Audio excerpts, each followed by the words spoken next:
of Hinduism, Bhagavan Sri Nithyananda Paramashiva, through the line of succession is the present 203rd Emperor of the Hindu sovereign kingdom of Surangi Samrajya. He was crowned on the 31st of December 2004 at the age of 26.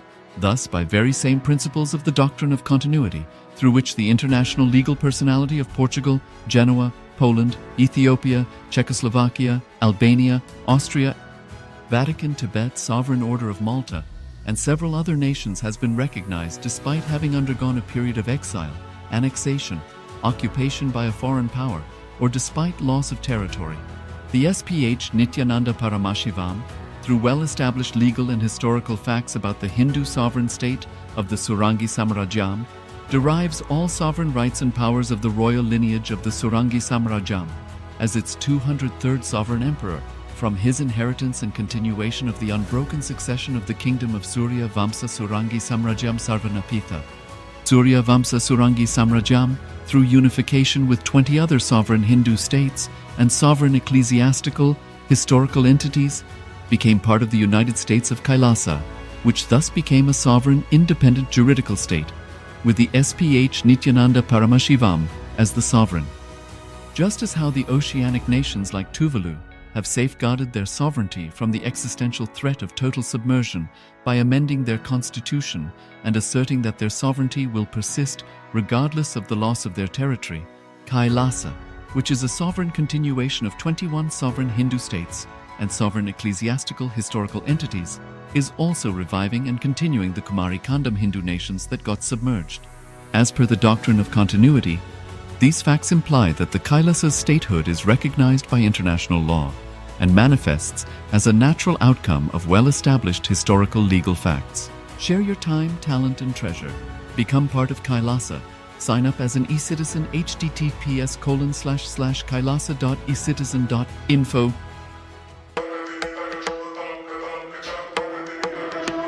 With Paramashiva's grace, we have evolved UAN, United Nations for Ancient Nations.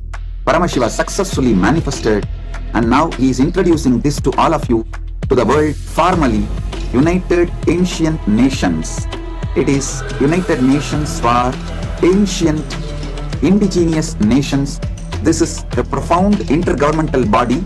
More than 100 ancient nations are already part members of this UAN.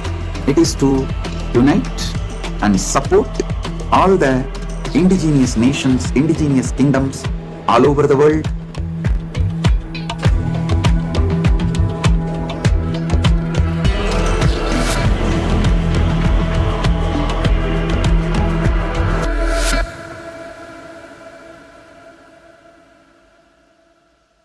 Around 5,000 years ago, at the end of Mahabharat War, the ancient enlightened Hindu civilization consisted of 10,000 Hindu traditions, or sampradayas, that existed in 56 Hindu nations, 200 Hindu kingdoms, 1,700 Hindu provinces that covered more than 6 million kilometers square of Asia. The Supreme Pontiff of Hinduism, SPH, Bhagavan Sri Nithyananda Paramashivoham, is the reviver of Kailasa, this ancient enlightened Hindu civilizational nation. Kailasa is an unbroken cultural, religious, historical, civilizational, and sovereign continuation and revival of multiple of these historical Hindu sovereign states and Hindu ecclesiastical entities. The unbroken continuity of these ancient Hindu nations through Kailasa results in the legal recognition of Kailasa as per the international customary law, particularly the doctrine of continuity. The international law, the doctrine of continuity, implies that upheavals and revolutions within a country, changes in government, territorial adjustments, measures taken during military occupation, or other internal transformations do not negate the existence of the country, do not affect the legal personality and international obligations of the country or state. The Vienna Convention on Succession of States in respect of treaties, 1978, addresses these principles of the doctrine of continuity as it outlines international law during situation of state succession or continuation. International law recognizes a state's legal personality by recognizing its identity. This perspective extends even during the period when the given state or country is annexed or occupied by a foreign power. Even in such cases, the legal personality of the state is considered to persist, enabling its subsequent re-establishment. Historical examples dating back to the 18th century include cases like Portugal and Genoa that were re-established after the Vienna Congress of 1815. More recent examples include countries such as Poland, Ethiopia, Czechoslovakia, Albania, and Austria that were re-established after World War II. Even when a nation is deprived of its territory, the nation continues to exist. Its sovereignty and international legal personality continues to persist. The Dalai Lama, as the spiritual and temporal leader of Tibet, exemplifies this principle. In 1959, the Dalai Lama was exiled and forced to flee. Despite the challenges faced, the Dalai Lama continues to advocate for the preservation of Tibetan culture and garners worldwide support for Tibetan autonomy on the global stage. Similarly, from 1309 to 1376, the Pope of Catholicism had been in exile in Avignon. Despite this, he was recognized as the head of state as well as head of the church and given full privileges of the position after their return to Rome. Even in 1861, much of the papal territories had been lost, leaving the Pope with no sovereign territory other than the papal residence and related buildings. Yet his temporal powers were still acknowledged. He was recognized as a head of state, and later, the Lateran Treaty of 1929 formally re-established papal sovereignty over the Vatican City. The Sovereign Order of Malta further exemplifies this principle, retaining international recognition as a sovereign entity despite the permanent loss of their territory upon Napoleon's invasion in June 1798.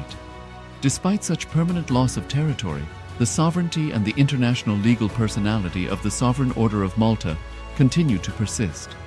Much later in 1894, the order settled in Rome and acquired two properties, the Magistral Palace and the Magistral Villa that received extraterritorial status.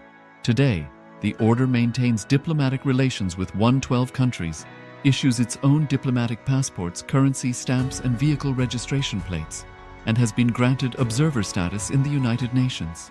All these examples of state re-establishment illustrate the principle of continuity of states, as per international law, that a state's legal personality persists over time. A nation continues to exist even after a complete loss of territory. A far more striking example is of the oceanic countries, which are under the threat of their entire nation being drowned and submerged due to rising sea levels owing to global warming. In response to such existential threat of climate change, Pacific Island nations, including Tuvalu, have enacted constitutional amendments and made international declarations affirming that their nation and their sovereign rights will continue to persist, despite their entire territory being lost to the sea. This proactive stance is highlighted in the Constitution of Tuvalu Act 2023 and the Pacific Islands Forum Declaration of 2021. The Supreme Pontiff of Hinduism, Bhagavan Sri Nithyananda Paramashiva, through the line of succession is the present 203rd Emperor of the Hindu Sovereign Kingdom of Surangi Samrajya. He was crowned on the 31st of December 2004 at the age of 26. Thus, by very same principles of the doctrine of continuity, through which the international legal personality of Portugal, Genoa, Poland, Ethiopia, Czechoslovakia, Albania, Austria, Vatican, Tibet, Sovereign Order of Malta, and several other nations has been recognized despite having undergone a period of exile, annexation, occupation by a foreign power, or despite loss of territory. The SPH Nithyananda Paramashivoham, through well-established legal and historical facts about the Hindu sovereign state of the Surangi Samrajyam, derives all sovereign rights and powers of the royal lineage of the Surangi Samrajyam as its 203rd sovereign emperor, from his inheritance and continuation of the unbroken succession of the kingdom of Surya Vamsa Surangi Samrajyam Sarvanapitha. Surya Vamsa Surangi Samrajyam, through unification with 20 other sovereign Hindu states and sovereign ecclesiastical, historical entities, became part of the United States of Kailasa, which thus became a sovereign, independent juridical state, with the SPH Nithyananda Paramashivoham as the sovereign. Just as how the oceanic nations like Tuvalu have safeguarded their sovereignty from the existential threat of total submersion by amending their constitution and asserting that their sovereignty will persist regardless of the loss of their territory, Kailasa, which is a sovereign continuation of 21 sovereign Hindu states, and sovereign ecclesiastical historical entities, is also reviving and continuing the Kumari Kandam Hindu nations that got submerged. As per the doctrine of continuity, these facts imply that the Kailasa's statehood is recognized by international law and manifests as a natural outcome of well-established historical legal facts. Share your time, talent, and treasure. Become part of Kailasa. Sign up as an eCitizen https://kailasa.ecitizen.info.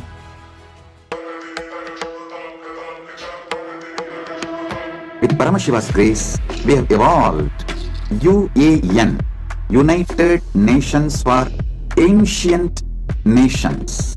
Paramashiva successfully manifested, and now he is introducing this to all of you, to the world formally United Ancient Nations. It is United Nations for Ancient Indigenous Nations. This is a profound intergovernmental body. More than 100 ancient nations are already part members of this UAN. It is to unite and support all the indigenous nations, indigenous kingdoms all over the world.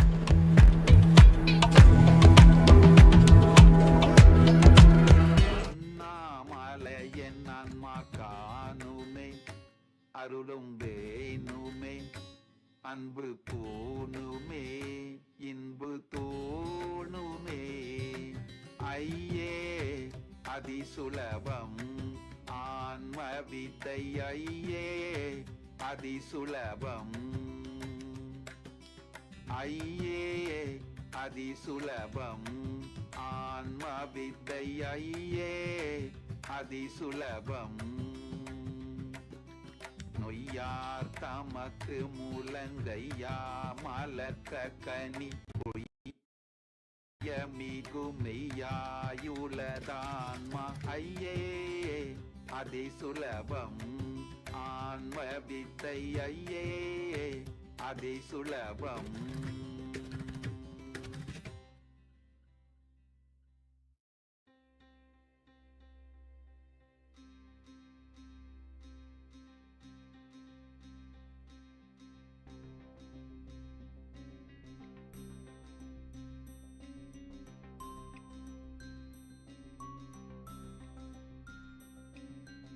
ஐயே அதிசுலபம் ஆன்ம வித்தை ஐயே அதிசுலபம்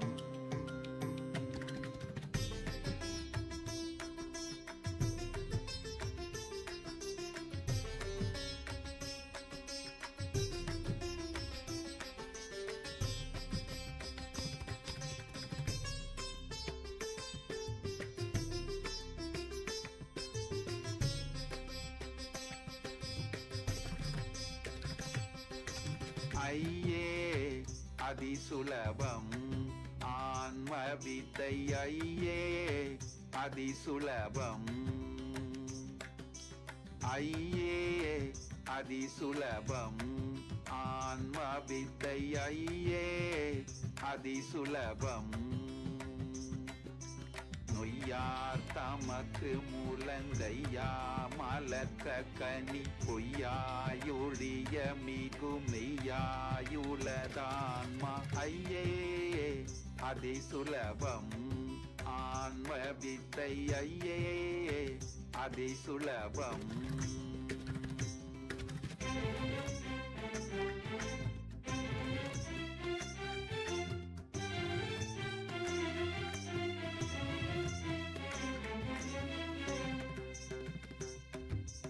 நெய்யாய் நிரந்தரந்தான்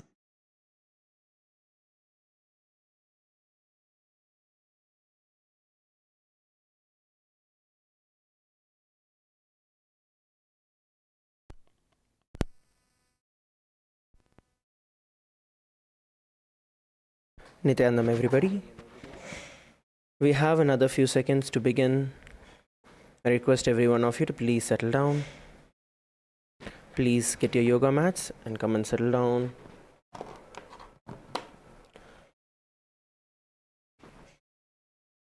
Yes, to your breath.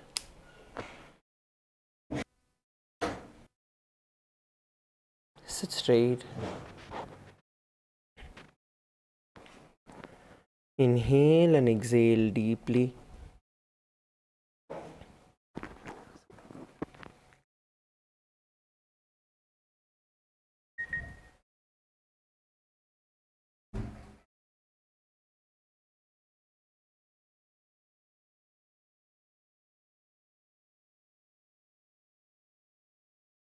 Inhale and exhale deeply.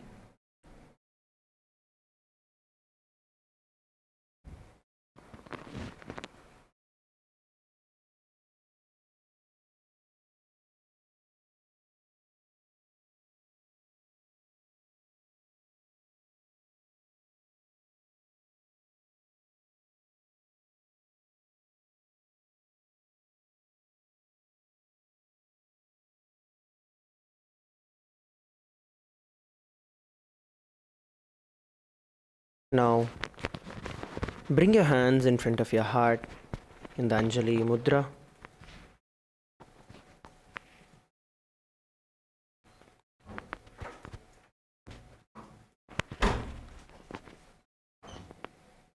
Let's begin with the Sadguru Vandanam.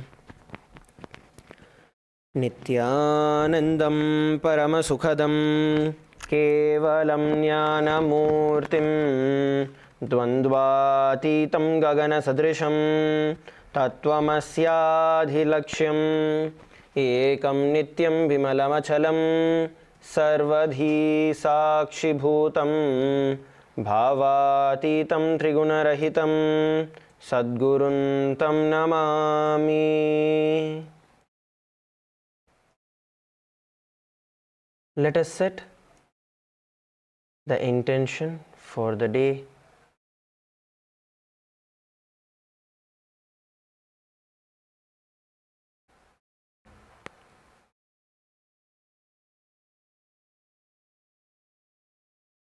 See how you want your entire day to be. Visualize yourself being strong and powerful.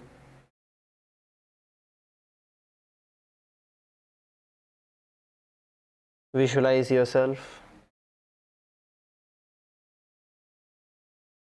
without any boredom, without any tiredness, where your body is beautifully flowing along to manifest the reality that you want.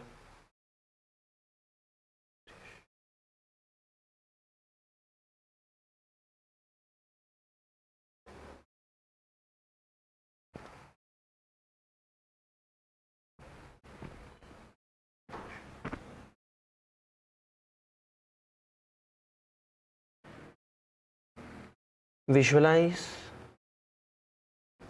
your entire body radiating Swamiji in the space of oneness. From the same space, let's enter into the Shivamula mantra. Please sit straight. Om Ham Om Shivaya Namaha. Om Ham Om Shivaya Namaha. Om Ham Om Shivaya Namaha.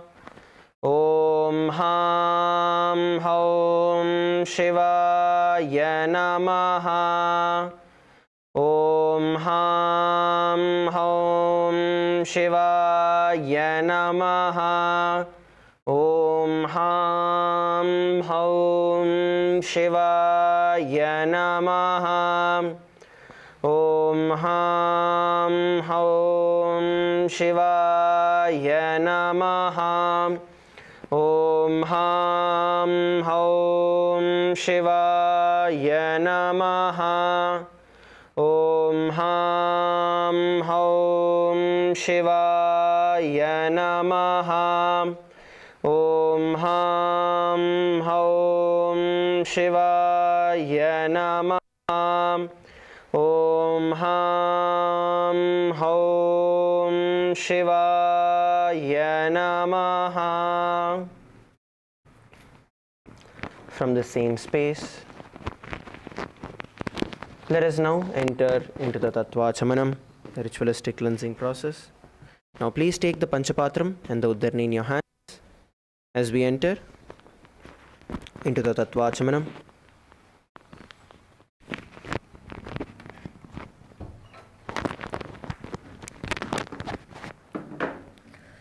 Keeping your right hand in the Gokarna Mudra, take an Uddarni of water into your right palm. Sip the water from the base of the right palm along with the mantra. Om Atmatattvam Shodhayami Swadha. Please take another Uddarni of water. Om Vidyatattvam Shodhayami Swadha. Please take another Uddarni of water. Om Shivatattvam Shodhayami Swadha.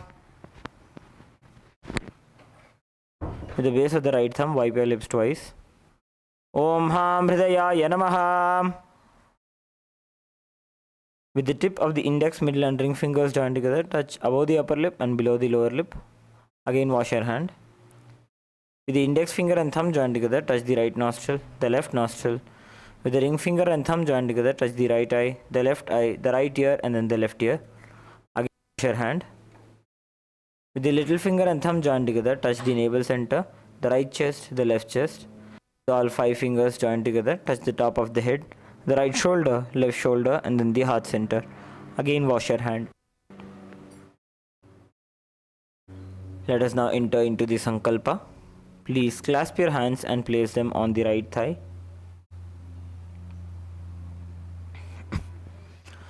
Om Mamopata Samasta Duritakshaya Dwara Bhagavat Shri Nithyananda Paramashiva Prityartham Shri Nithyanandeshwari Paramashiva Shakti Sameta Shri Nithyanandeshwara Paramashiva Prityartham Cha Shubhe Shobhane Muhurte Adya Brahmanaha Dvitiya Parardhe Shri Shvetavaraha Kalpe Vaivasvatamanvantare Ashtavinshati Tame Nitya Yuge Prathame Pade Jambudvipe Bharatavarshe Bharatakhande Meroho Dakshine Parshve Shakabdhe Asmin Vartamane Vyavaharike Prabhavadinam Shashtyaha Samvatsaranam Madhye Vishwavasunama Samvatsare Uttarayane Lakshmi Venkateshwara Ritu Mithunamase Shuklapakshe पंचम्यां शुभतिथौ सोमवासरयुक्तायां पूर्वफल्गुनी नक्षत्र सिद्धियोग बलवकरण एवं गुणविशेषणविशिष्टायाम् अस्यां शुभतिथौ श्री कैलासोन्नतद्वादशान्तश्यामलापीठारूढ श्री मीनाक्षी सुन्दरेश्वराभिन्नस्वरूप परशिवपुत्र रत्नकुमार गुरुमन्यतुल्यावतार श्री पार्वती स्तन्यपानलब्ध दिव्यज्ञान विश्रुत सकल निगमागमसारभूत द्राविड वेद प्रवक्तृ श्रीमत्परमशिव करुणासमधिगत मुक्तामय चतुरश्रयाण गीयमान छत्र चामर श्रीचिह्न काहलादि समस्त बिरदावल्यलंकृत ज्ञान विज्ञान चक्रवर्ती सर्वजन संघ सद्यो निर्वाण दीक्षा व्ययापवर्गवर्ष विश्राण जीमूत परमत कलभ केसरी शैव सिद्धांत स्थापनाचार्य श्री राजाधिराज पांड्य महाराज गुरु क्षपण शाक्यादि महांधकार निवारण ज्ञान भानु वीक्षणानर्हार्हदुजोच्छेदन पूर्वक श्रीमदृषभध्वज स्थापक शैव समय कर्तृ सर्वज्ञ पीठारूढ़ श्री जगद्गुरु श्री ज्ञान संबंध देशिक स्वामी वागीश सुंदर माणिक्यवाचक स्वामिनाम अवतारभूत श्री ज्ञान संबंध स्वामी पुनरुद्धृत श्यामलापीठ सर्वज्ञपीठ तृणवद्युत्तर द्विशततम गुरु महासन्निधान अरुणगिरि योगीश्वर परंपरागत अरुणाचल सर्वज्ञपीठ गुरु महासन्निधान कैलास परंपरागत कांची कैलास सर्वज्ञपीठ त्रयस्त्रिंशदुत्तर द्विशततम गुरु महासन्निधान नित्योत्सव नित्यमंगल नित्य कल्याण नित्य रचित कैलास परंपरागत आदि कैलास नित्यानंदपीठ महासंस्थान महासिंहासन पीठकत्र साक्षात् श्री परमशिव समुद्भूत कैलास परंपरागत वैवस्वतमनु इक्ष्वाकु हरिश्चंद्र भगीरथ श्रीरामचंद्र शूरसेन इत्यादि अनवच्छिन्न सार्वभौम चक्रवर्ती परंपरागत चतुष्षष्टि योगिनी मंडित चतुष्षष्टि संप्रदाय प्रवर्तक मनुधर्म शासन सूर्यवंश प्राप्त सर्वज्ञ पीठ सुरांगी साम्राज्य मूर्धाभिषिक्त चूड़ामणि साक्षात् श्री परमशिव समुद्भूत कपिल महागुरु पुनरुद्धृत महानिर्वाणिपीठ अष्टोत्तर सहस्र श्री महामंडलेश्वर साक्षात् श्री परमशिव समुद्भूत श्री महागणपति समारंभ अनवच्छिन्न पीठाधीश्वर गुरुपरंपरा प्राप्त अटलपीठ अष्टोत्तर सहस्र श्री अटलपीठाधीश्वर धर्म मुक्ति स्वर्ग पुरस्वर्णपीठ त्रयोविंश गुरु महासन्निधान कैलास परंपरागत आदिपीठ सर्वज्ञपीठ जगद्गुरु श्री कैलास पुनरुद्धारक श्री कैलास परमाचार्य श्रीमत्परमहंस परिव्राजकाचार्य वर्य सच्चिदानंद प्रणव स्वरूप श्रोत्रिय ब्रह्मनिष्ठ श्रीमज्जगद्गुरु श्रील श्री भगवत् श्री नित्यानंद परमशिव श्री ज्ञान संबंध देशिक परमाचार्य स्वामिनां प्रीत्यर्थम तेषां पादारविन्दयोः भक्ति सिद्ध्यर्थम गुरुकृपा कटाक्ष सिद्ध्यर्थम क्षेमस्थैर्य वीर्य विजय आयुरारोग्य ऐश्वर्यानाम् अभिवृद्ध्यर्थम धर्मार्थ काम मोक्ष चतुर्विध फल पुरुषार्थ सिद्ध्यर्थम समस्त दुरितोपशान्त्यर्थम समस्त मंगल अवाप्त्यर्थम भगवत् श्री नित्यानंद परमशिव प्रसादेन सकुटुम्बस्य ज्ञान वैराग्य जीवन मुक्ति प्राप्त्यर्थम पूर्ण आरोग्ययुक्त दृढ़गात्र यौगिक शरीर सिद्ध्यर्थम परमशिव शक्ति आविष्करणार्थम नित्यानंद योगाभ्यासं करिष्ये. Please wash your hand with an uddarni of water. Om apa upasprishya.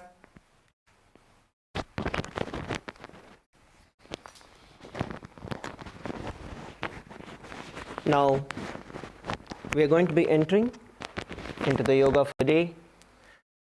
Let's keep our Panchapatram and Uddarni aside and stand up. Come to a standing position on the mat.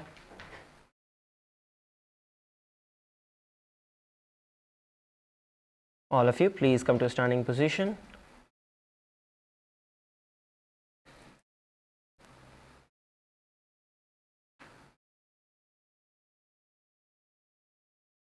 Now let us begin by rotating our neck. Start off by rotating your neck.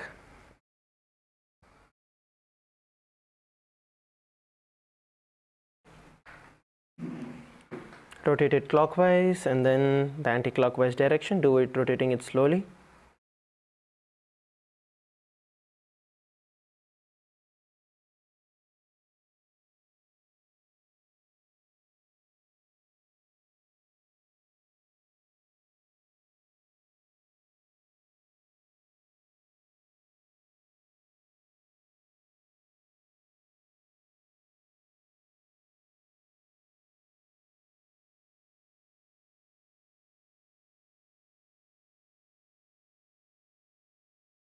Now interlock your fingers behind your neck and gently apply pressure.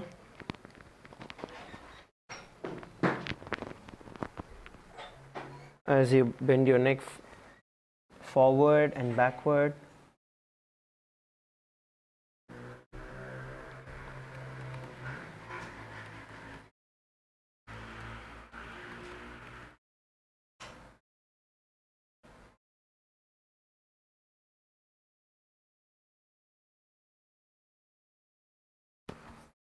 Now let's move forward with rotating our hands.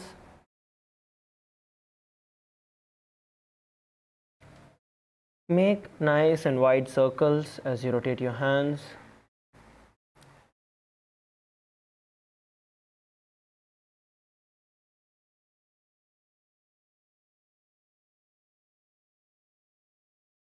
Make sure you're stretching your hand out as you're doing it.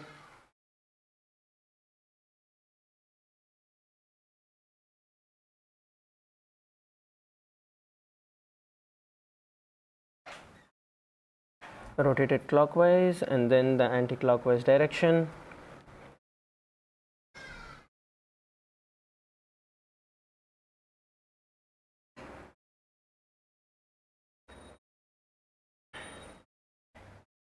Now relax. Bend your elbows. Place your hands on your shoulder and start rotating your shoulders.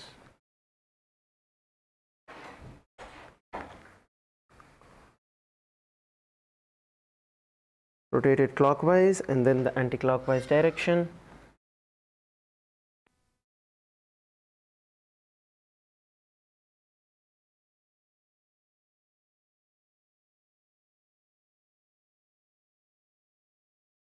Now relax. We're now going to twist ourselves from the left to right.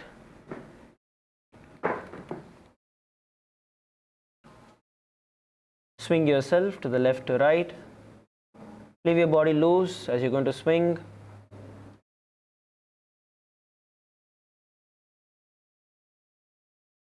Swing your body loose. Keep your body loose and swing yourself.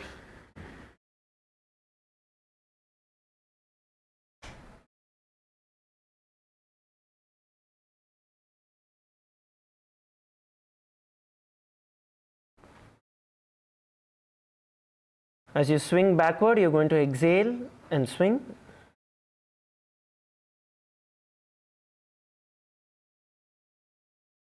And relax. Now we're going to bend forward and down. As we bend forward and down, we're going to focus on exhaling, bringing our forehead towards the ground, slipping our hands in the gap between our feet.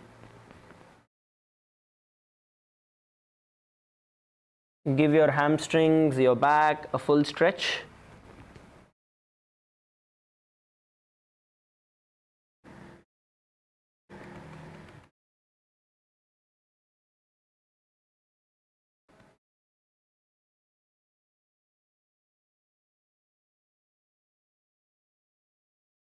Exhale as you go down.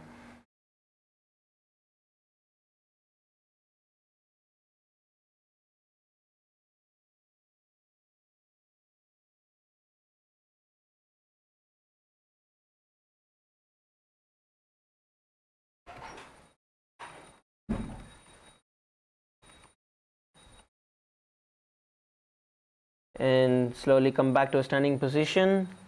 Let's move forward with rotating our wrist. We're going to begin by rotating our wrist.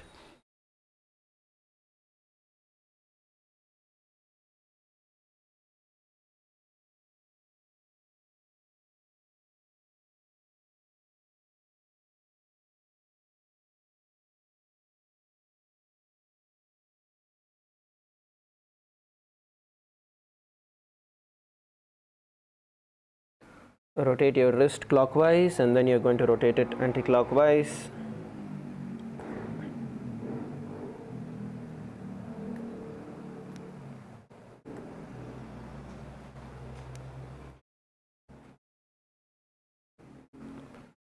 Now pull your wrist towards you, forward and backward.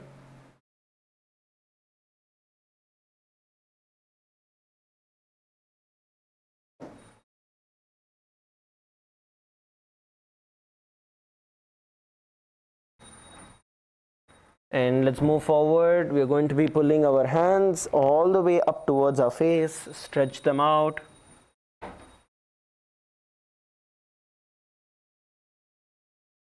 Switch your hands and do it.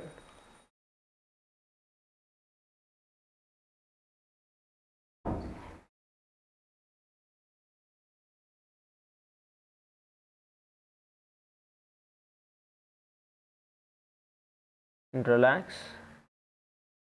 Let's move forward with interlocking our hands and stretching it all the way up towards the sky.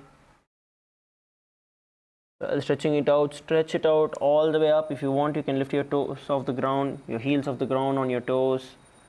Stretch yourself. And slowly tilt to the left. Hold there for a couple of seconds and then tilt to the right. And repeat it as you feel it stretching.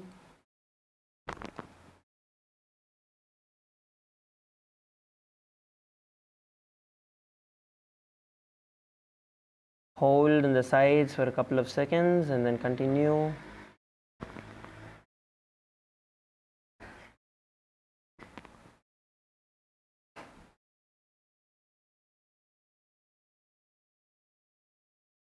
And relax. Let us now interlock our hands behind our back and bend forward and down. Bend forward and down.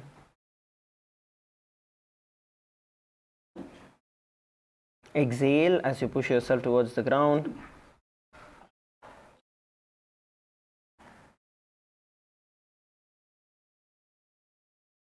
And relax, come back to a standing position. We are going to move forward with rotating our hips. Please start off by rotating your hips.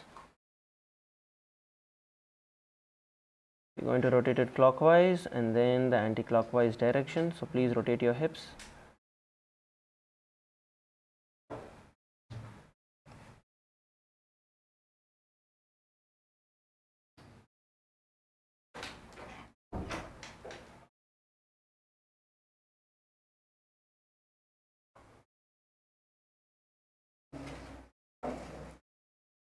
Rotate it in the opposite direction.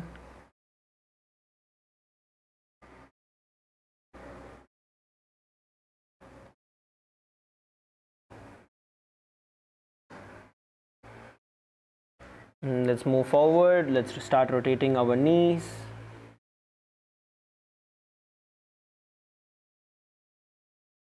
Move forward to rotating our knees.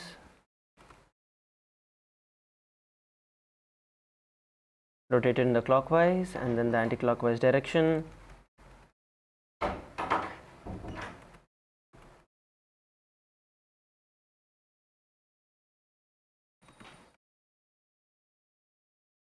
Now rotate it in the opposite direction and let's move forward to our ankles. So lift one foot off the ground and let's rotate our ankles.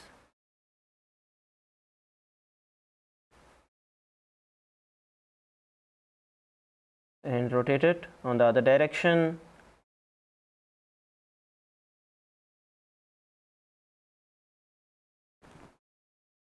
Switch your legs. Let's move forward to the next. Switch your legs and rotate your feet.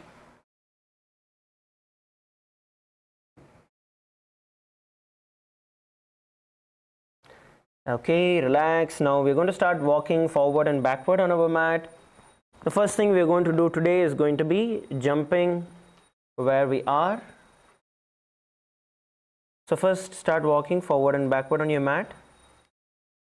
And then we are going to be jumping in the same position where we are for a minute. So the goal here is to jump as much as you can, jump as high as you can with both your feet off the ground. And then your focus is to raise yourself off the ground as soon as your feet touches the ground. So you want to go as high as possible, but keep your priority to continuously jumping. Okay, ready? At the count of 3, we are all going to start jumping. Try to breathe through your nose, keep your mouth closed, and let's ready. 3, 2, 1, let's start jumping. Please begin. Just start jumping wherever you are. Come on, start jumping, jumping.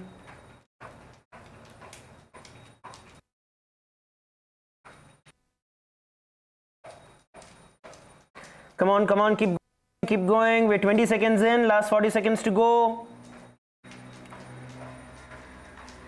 Try to raise yourself, jump yourself as high as you can. Don't stop. 30 seconds in, 30 seconds to go. Keep jumping. Last 20 seconds. Keep going, don't stop.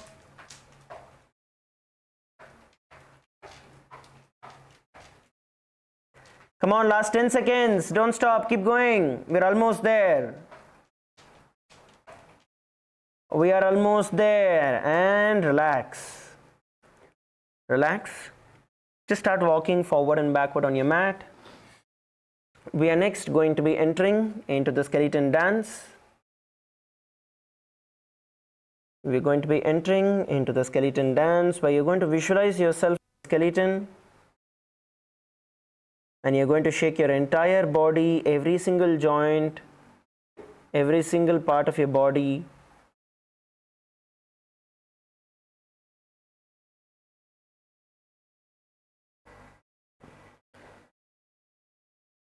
Let us now get ready to begin the skeleton dance. Start shaking your hands, your legs, your head, your hips in every direction in a chaotic way, in an unorganized fashion. Let's now enter into the skeleton dance.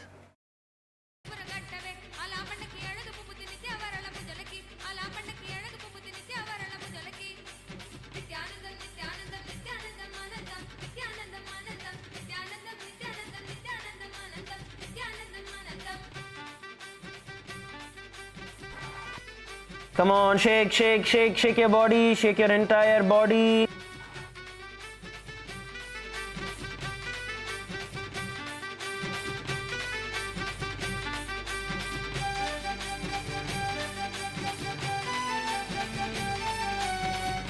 Move your hands, move your fingers, move your elbows, move your hips.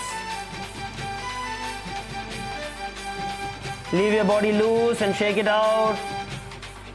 Come on, wake up every single joint, every single muscle in your body.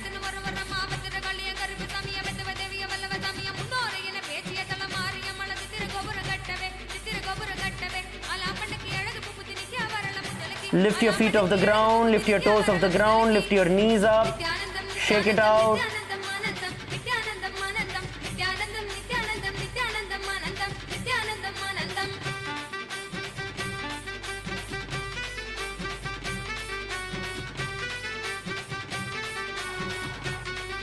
Move your elbows, move your back, jump forward, backward. Come on, last 30 seconds, keep going.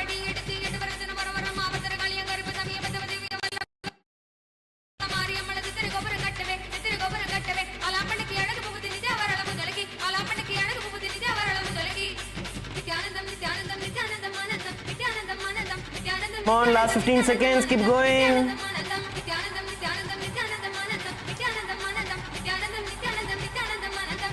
And slowly relax. Just stay still wherever you are without movement. Leave your hands loose by the side of your hips. Keep your mouth closed and inhale and exhale deeply through your nose.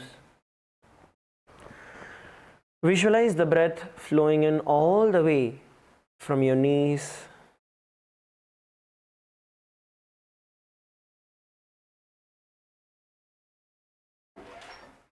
inhale and exhale deeply.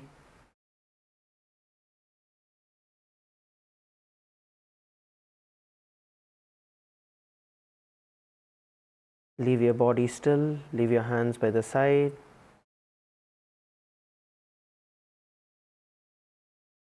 Don't move around, just stay still. Bring your awareness to your breath.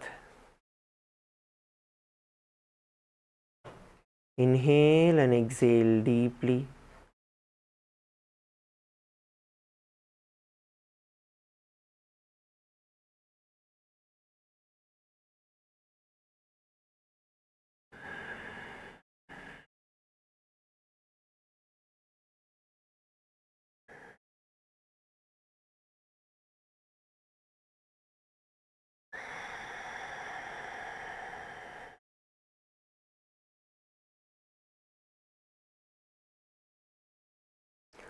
Feel your entire body radiating heat.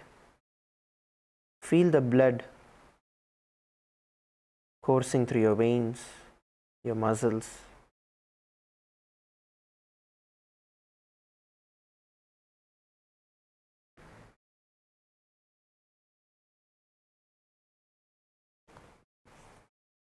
Feel your fingertips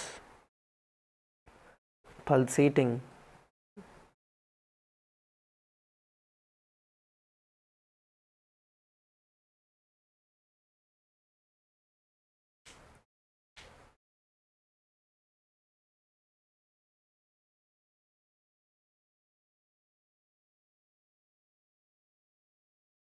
Inhale and exhale deeply.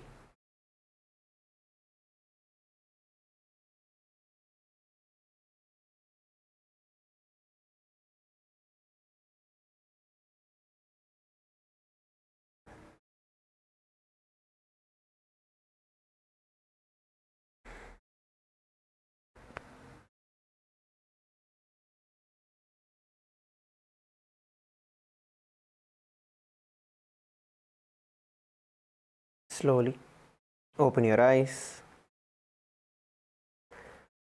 Let's come down to a seated position.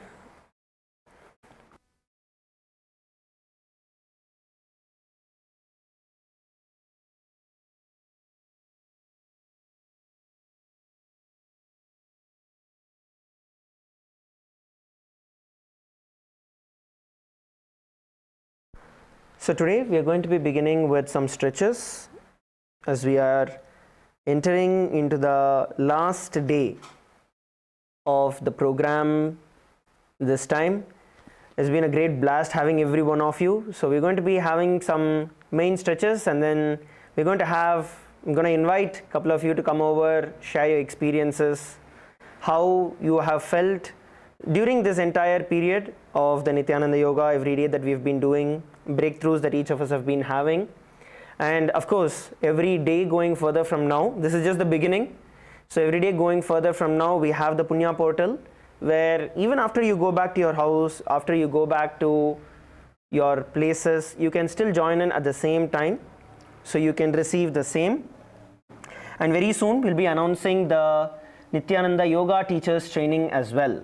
So we are going to be bringing back the Yoga Teachers Training, so all of you can become Yogacharyas of Kailasa.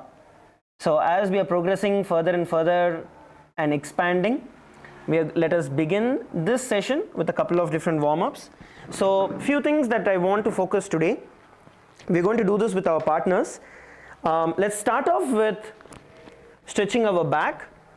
Okay, so you're going to have your partner, we are going to begin with some basic stretches like the Paschimottanasana. So you're going to stretch your feet out. Once you stretch your feet out as partners, as we generally do, today we are going to we're going to push ourselves to get something really moving. Okay, so where you feel the discomfort, that is where things actually start. So we are going to start off with first bending our back forward and down. Make sure you're sitting up straight, and then you bend forward and down. So the partners who are there, just apply the pressure and try to hold the person who is going down at the position where you feel a reflex back from them, but hold them over there. Come on, all of you, please partner up. All of you pair up. Please pair up.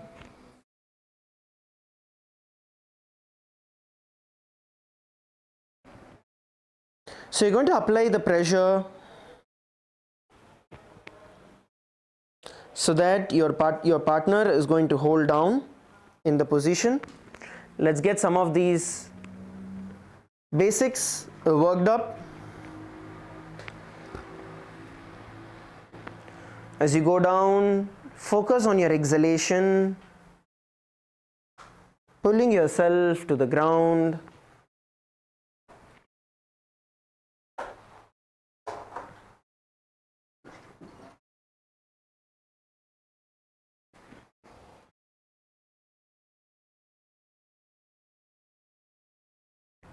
And let's switch partners.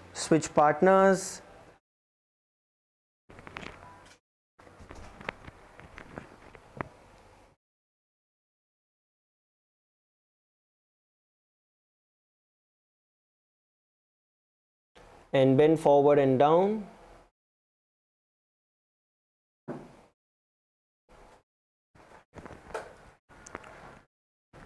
You're going to focus on exhaling. As you exhale, keep yourself at the bottom. If your head is already touching your knees or your feet, you're going to go further and push it into the gap between your feet. Try to get your forehead all the way towards the ground.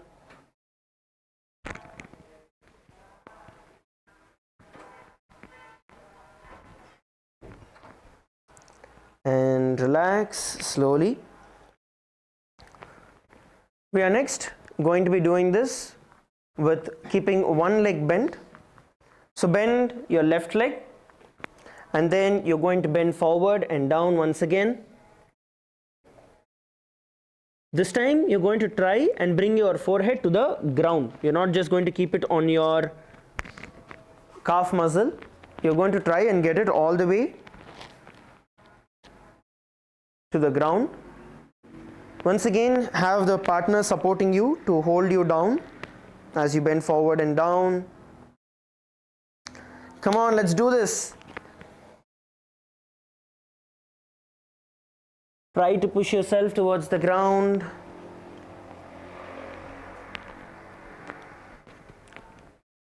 Try to push yourself towards the ground.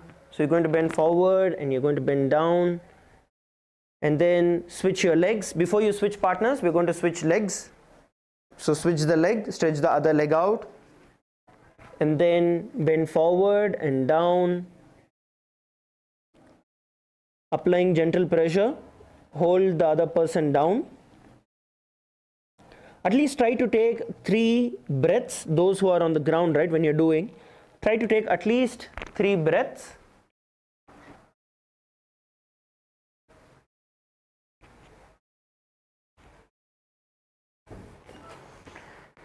And relax.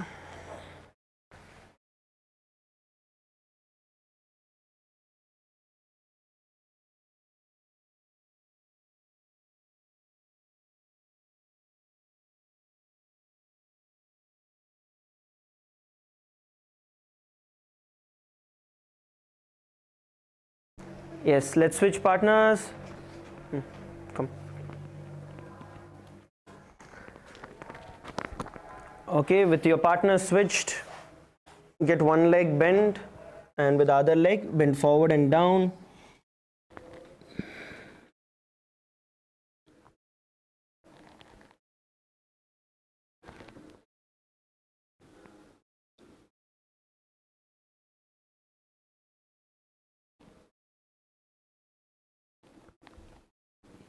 And relax and switch the directions, switch your feet, and let's repeat the same. Try to bring your forehead all the way to the ground, not just your feet. So you're going to try and push it down towards the ground.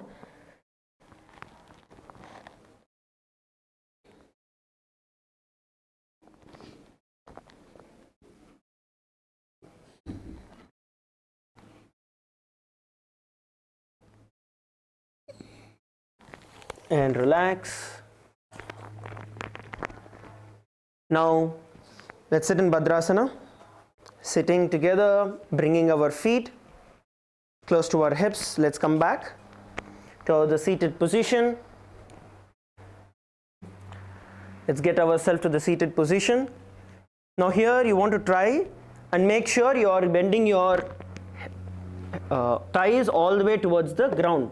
So try and push it. You can use your hands and push your knees to the ground. Use your hand support and push your knees all the way towards the ground.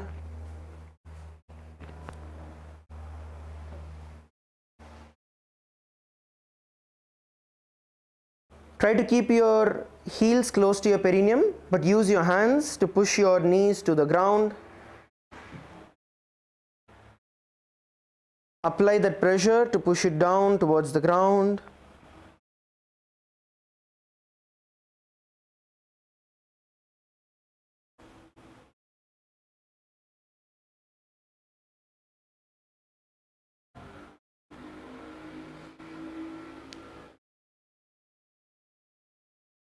Push it, come on, push it to the ground.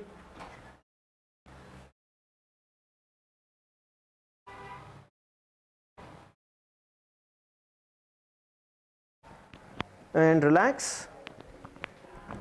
Okay, from this position, we are next going to be entering into Kapotasana. So you're going to stretch one foot forward, and then, you're going to stretch both your feet forward.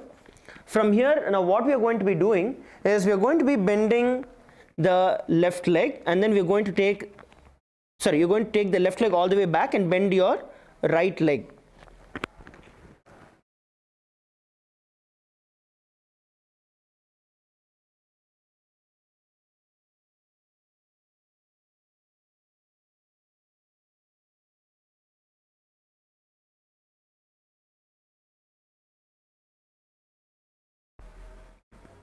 Okay, so you want to bend your right knee, stretch your left leg backward, and focus on sitting on your hip.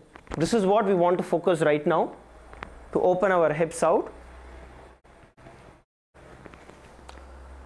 Try to sit on your hip.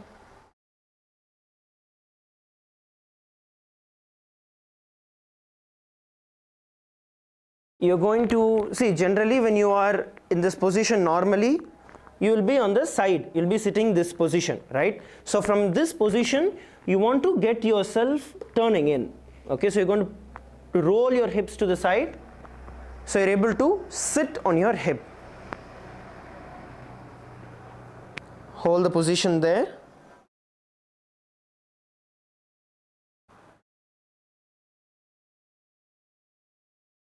Relax. Let's repeat it on the other leg. Let's repeat this on the other leg. Bend the opposite knee. So from the side you'll be actually like this, right? From this position you're going to turn yourself and twist forward. So thereby you're pushing your hips all the way towards the ground. So when you do that, you'll feel all your thighs opening up and stretching.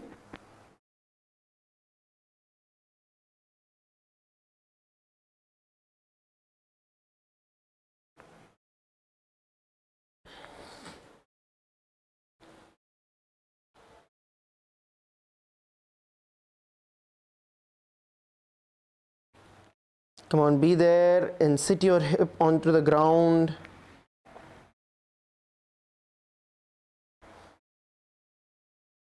And relax. Now let's come to a standing position. We are going to be performing Virabhadrasana. Okay, so we're going to do Virabhadrasana together. So from a standing position, you want to get your right leg forward. Okay, so your right foot is forward and then your left foot is towards the side. So one important thing that all of us need to focus on is to sit on our hip. So what happens is, in Virabhadrasana, you want your knee straight, okay? So if your knee has to be straight but then you have to go down, the only way you can do it is, see, either the knee goes down this way, okay? Or for the knee to be straight and then your thigh to go down, then you have to stretch your feet backward and sit down. So when you're doing this, you're going more down, but your knee is still perpendicular to the ground and your thigh is parallel to the ground. So we want to bring focus and awareness this way, so you're sitting down on your hips. Okay, let's all try this together. Just a few main fixing points, so even when we are doing yoga from our house, we remember these small things. So your knee doesn't go forward, it stays behind your toes. Now come on, all of you, try to go down as much as you can. Your knee should not go beyond your toes, but I want you to go down as much as you can. Let's see how much we are able to do. You can use your hand for support, you can place it on your knees if you need it. Come on, go down, slide your leg backward. The leg that is there at the back, slide it as much as you can. Sit down. Switch legs.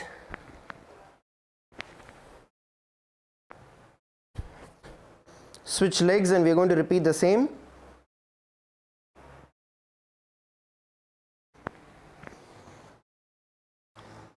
Keep your front knee bent in 90 degrees and squat down, go down as much as you can.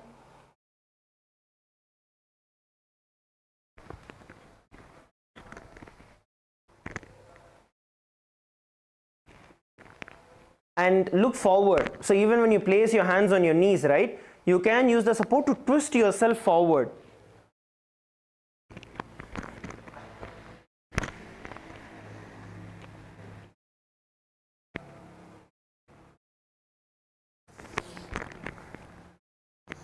And relax. And relax. Okay. The next thing we're going to be focusing on is to balance ourselves. So the Moola Bandha is the most important component for us to be able to balance ourselves. We're going to do something really simple, but we're going to do this and try to balance ourselves as much as we can. Okay. So standing on one foot, you're going to bring awareness on 2 points here. One, make sure that when you are putting your feet onto the ground, you are splitting your toes. So you have a lot more surface area where your feet are grounding themselves, and then once you have grounded yourself, now basically I have grounded myself on my right foot, so left is free, so it's not going to happen, nothing is going to happen, I'm not going to fall, I'm not going to shake, it is just grounded. Now once I ground myself, that is when I'm going to get my other leg in. So this is like your fundamentals. Whether you are going to do Natarajasana, whether you're going to do Garudasana, whether you're going to do Vrikshasana, anything for that sake with one leg. First ground one of your feet onto the ground. Then look at one point. Many times what we miss out is looking at one point. So let us bring our awareness, just stand on one foot but without shaking. Stay there. Look at one point and stay. Don't shake. Stay still.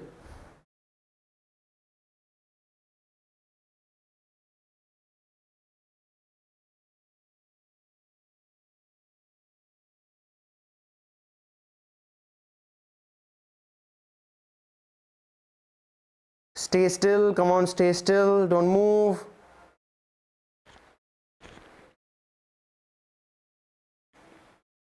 Just be here.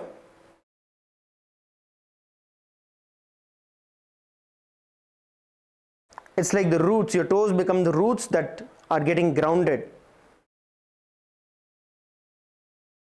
Relax. We're going to repeat this on the other foot now. Okay? So same thing. Firmly plant your foot onto the ground. Once you do that, then you are going to raise the other and place it as close as possible towards your perineum and hold.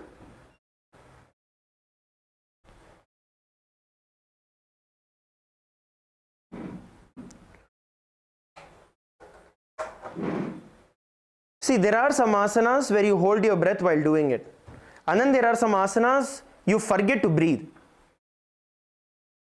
So here you want to make sure that you are breathing. Look at one point and balance. Just stay and balance.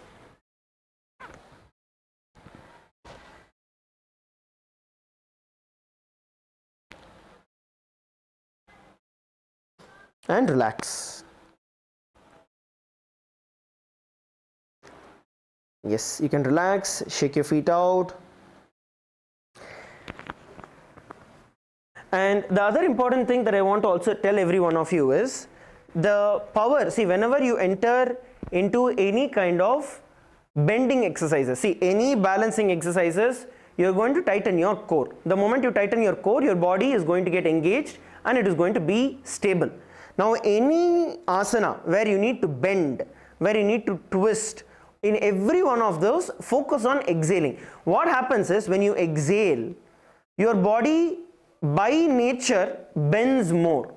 So if you just exhale, whether it is you bending forward and down or whether it is you twisting, in any direction, when you exhale, it becomes much easier.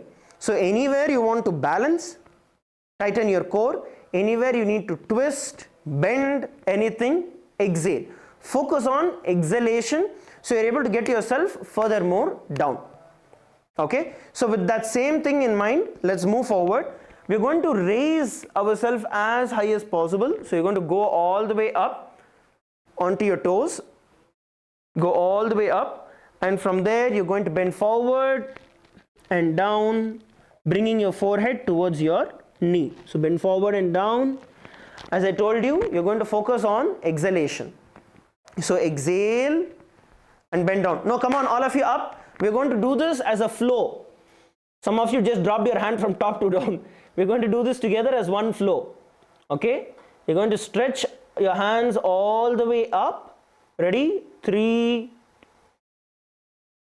2, 1. Come on, stretch all the way up. On your toes, everybody, as you stretch your hand up. And from there, as one flow, exhale and bend forward with your hands swinging by the side. Go down, hug your feet, bring your forehead towards your knee. Focus on the exhalation.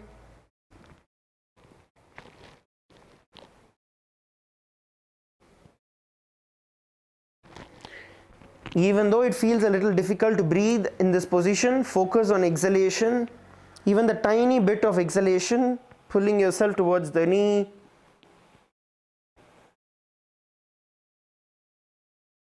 And slowly come back. We're going to do this again. Let's master this other component. The other component of yoga is where you are aware of everything. Okay, so it's not just about moving from one pose to other, but even you transitioning from one pose to the other makes a lot of difference. We are learning, so we go step by step. But even in those, when you bring grace to doing things, it takes the whole thing to a different level. Okay, so we're going to repeat the same thing again. So we're going to go all the way from here, bring a beautiful movement up, and then from there you're going to bend down and forward simultaneously, getting your hand around you and bending forward and down.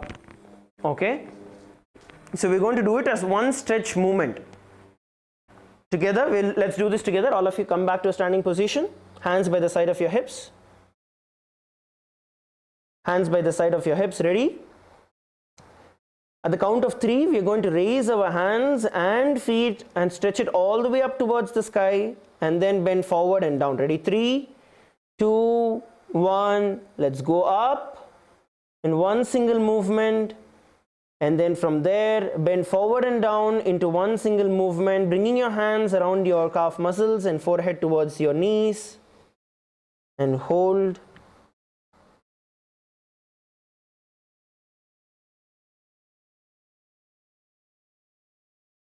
And slowly relax and come back. Let's do this one last time. All of you just stood up like that. No. Just now I'm telling you, moving from one asana to the other, you still are going to maintain the graceful way of doing it. Okay, so even when we transition from one to other, remember to keep yourself in awareness. You lost awareness and then you left it. Let's do this together. Ready? Through the whole time you're going to keep yourself aware. Ready? 3, 2, 1. Beautifully swing your hands by the side, raising your hands all the way up towards the sky. You getting on top of your toes, heels of the ground, and from there bend forward and down, hands by the side, hugging your knees as you exhale.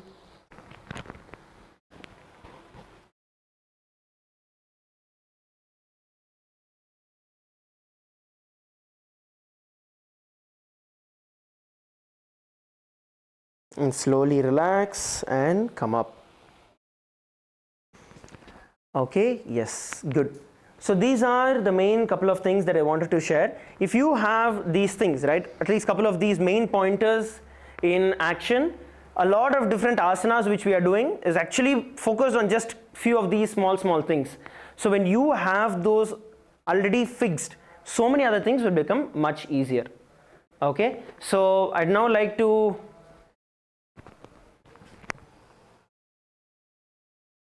get a couple of people. You can all actually settle down. We're going to be having a couple of you come and share. I'd like to really hear from every one of you. What are the breakthroughs that you are having? How do you feel about the Nithyananda Yoga? And how it has made a difference? Probably just 2-3 minutes you can share. Keep it crisp, keep it short, so we can have more number of people and we can all hear their experiences. Yes, you can pick the mic and you can start sharing one by one. The acharyas on the ground, I request all of you to please give the mic.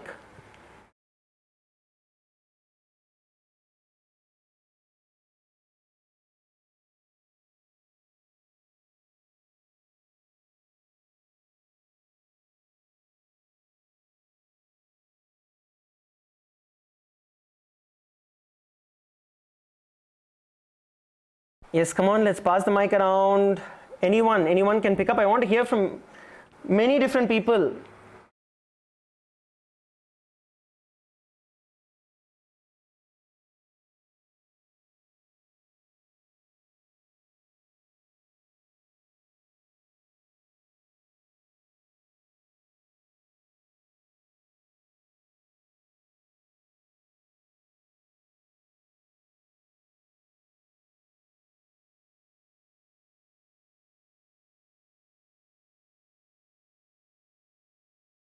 Yes, Ma, I'm not able to hear you.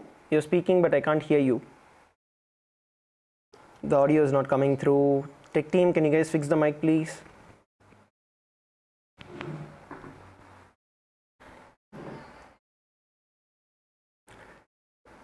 Tech team, can you guys fix the mic?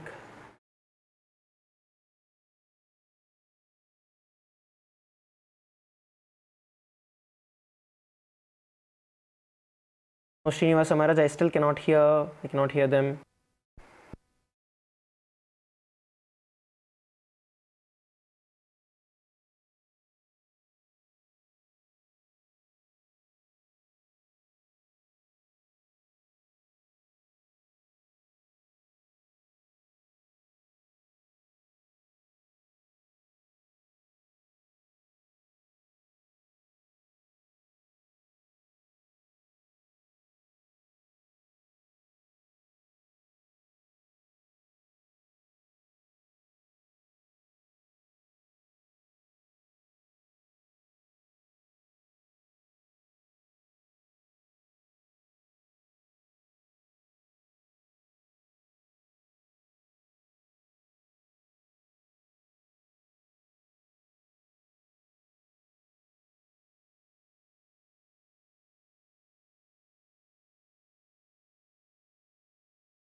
救了我，也改变我的生命，太多太多太多。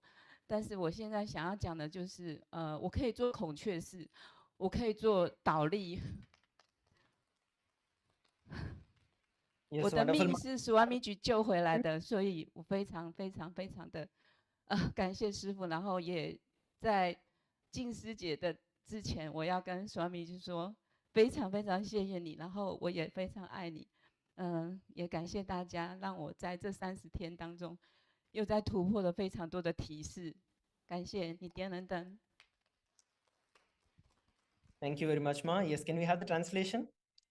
Yes, yes. My name is Ma Palamesha, and in 2018, it was I was under a special condition. I could not walk, and then I went to attend Swamiji's Paramashivoham program. During the 21-day program, at that time, at the beginning, I could not even make it. It was very difficult. But then I asked Swamiji to bless me, and Swamiji blessed me. He said I would be able to do all the yoga, Nithyananda yoga. But from the basic, it's even difficult for me to sit down and do Padmasana. I was very nervous. She's saying, when she's sharing, she's very nervous and exciting. She says, because Swamiji blessed me. After I left the program, I started to do yoga. And now I'm living with yoga. From yoga, I have learned a lot asanas, and I have experienced completion from doing Nithyananda yoga, and I feel energetic. So I'm very grateful for Swamiji. Swamiji has saved me and has transformed my life. There are so many things to share. And now I'm very proud that I can do difficult asanas like headstand and the asana which we would need to imagine or to mimic a peacock. Vayu? Virabhadrasana. Okay, so I just want to thank Swamiji for saving my life. And during this 30-day, I also had a lot of assistance from other devotees. So I'm very grateful. Thank you. Wonderful, Ma. That's beautiful. Great. Yes. Can we have a couple of others also come over and share? Yes, Nithyanandam. Yes, So Ma. I'm Nithyanandam. For me, yoga has been a stretch. Like I spend a lot of my time struggling to even start with it, and I found that it's so rich. Where to start? So first of all, getting into doing yoga itself. So the whole process of getting myself to understand and know that this is a very, very important part of the spiritual routine, key component. So that's one. And layers and layers of it. So a lot of body completion first has happened for me to start. And then I've noticed that when I started doing it on my own, the resistance I found, like what Swamiji was saying, that we hold a lot of incompletions in our body, and it was a blind spot. So that has shifted. I'm finding it's a lot more joyful. I've understood what my strengths are. Like flexibility is my strength, and I know what I need to work on in terms of the core strength. So building the stamina and core strength. The other is the attitude towards the body. So a lot of my life I spent rejecting the body. I didn't want to even be. So this understanding has happened deeper from just doing the yoga in the first place. So it's been a huge expansion, learning all the different layers of me. So emotionally, I will say, so when the Maharajas are chanting and giving instructions, just it was a few days ago, I felt so much love that something released and got completed in the body just listening to the chanting and the instructions. So it's so subtle. There's so many things that have helped me. And I feel excited about coming here. One other very, very important aspect is I've had an autoimmune condition, which means that getting sick, like a little bit of stress on the body, and I've tended in the past to get sick. So this time during the Sankalpa, I got the click. Wait, I felt like a little scratchy throat, and during yoga I was like, wait a minute, you don't have to decide to go into sickness. I decided to go into health. and I did not get unwell. So I'm Wonderful. That's beautiful, Ma. this is a huge thing for me. Like, I realized that, because there's so much awareness happening during yoga, that when there's a scratchy throat or something, the typical decision for me has been, right now it's going to get worse and I'm going to get to the worst and then I'm going to get better. So it's this, I was like, no, it doesn't have to be like that. You can decide from here to the next bit of health. So then you just keep going. So that's Beautiful, a Ma. big shift for me. Thank you. That's beautiful, Ma. Yeah, thank you to Swamiji for this. And thank you to all the Maharajas, all the Acharyas for doing such an awesome job. And I know you yourself have got to that authenticity with yoga. So I feel I can also. And I keep going every day. Thank you. Wonderful, Ma. Thank you. Nithyananda Maharaj. Nithyananda, Ma. I've been doing Swamiji's yoga from the time I met him, and so I can say I go once a year for checkup, and that's it, and everything comes out okay, and then I'm living a healthy, um, blissful life, and I see the people around my age, what they are doing. They have knee problems, this problems, and I always wonder why this is happening.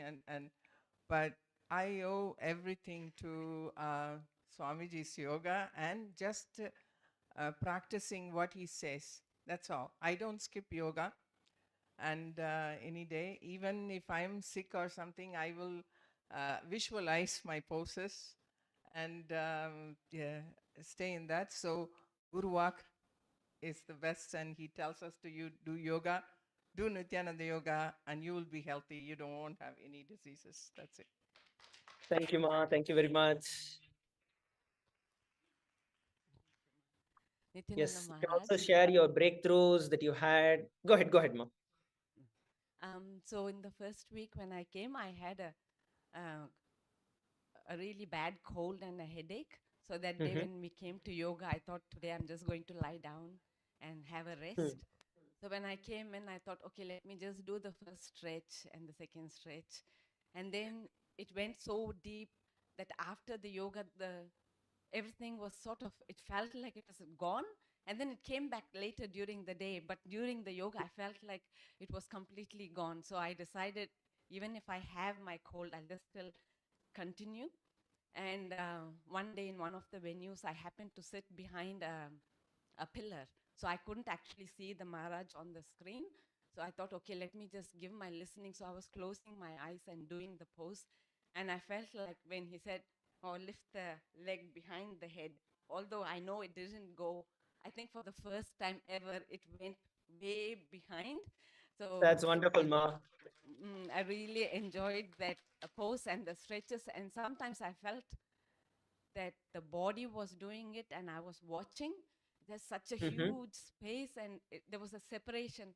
Just had glimpses of that where I felt the body was doing it and I was watching. Thank you, Swamiji. I really enjoyed the yoga.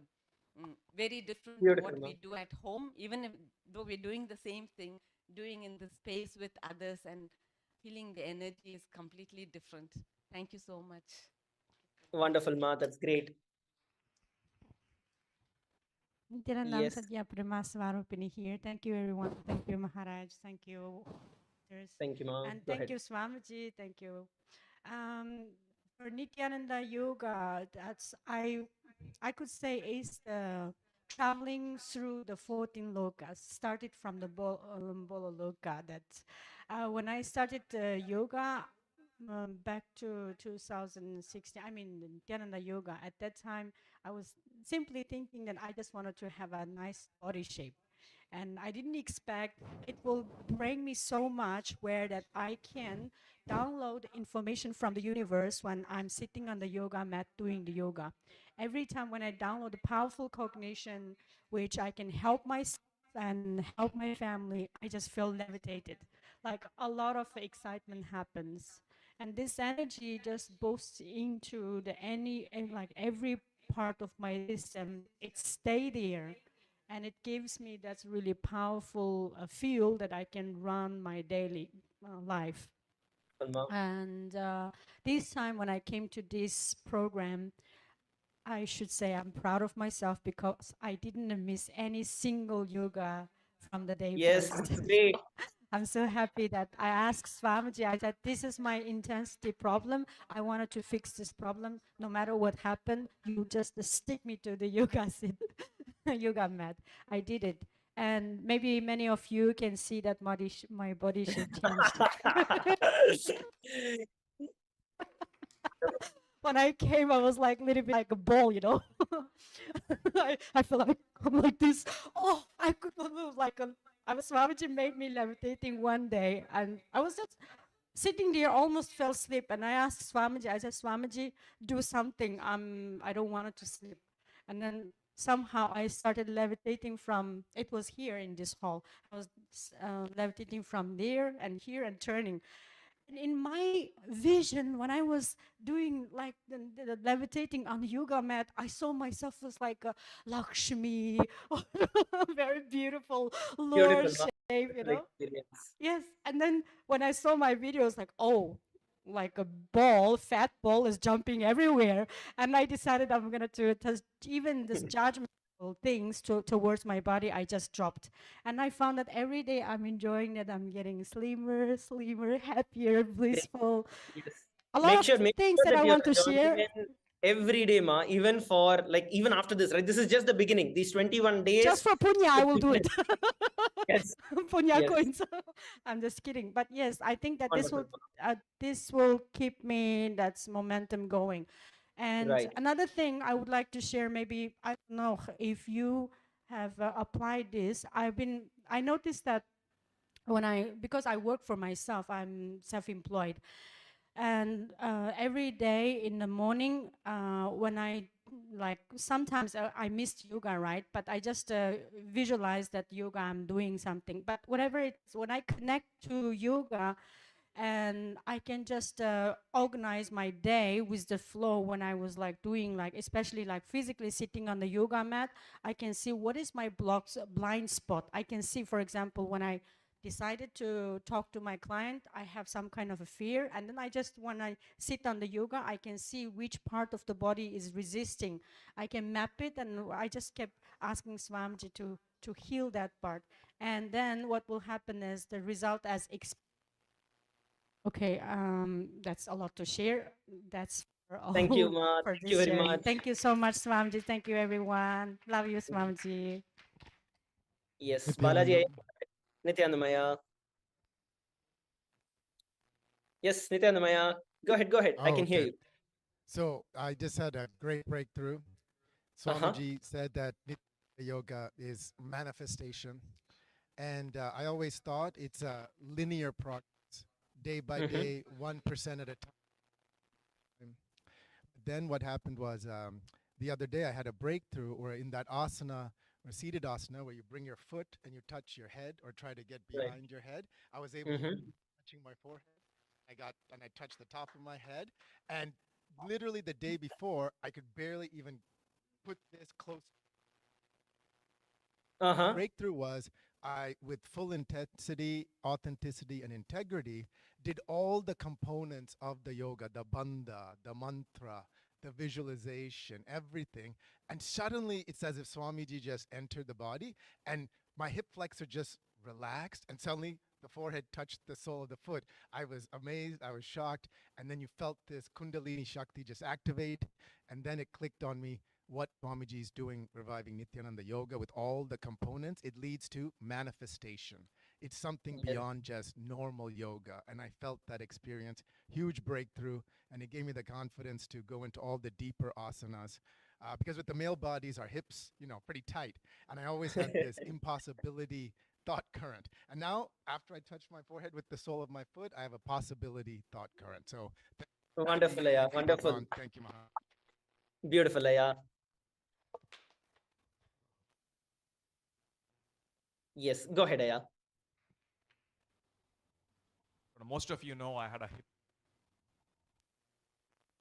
And your voice broke up, Aya. Can you repeat that? No, Puja. Vijay, we can't hear you. There's some issue with the mic. Can you speak again?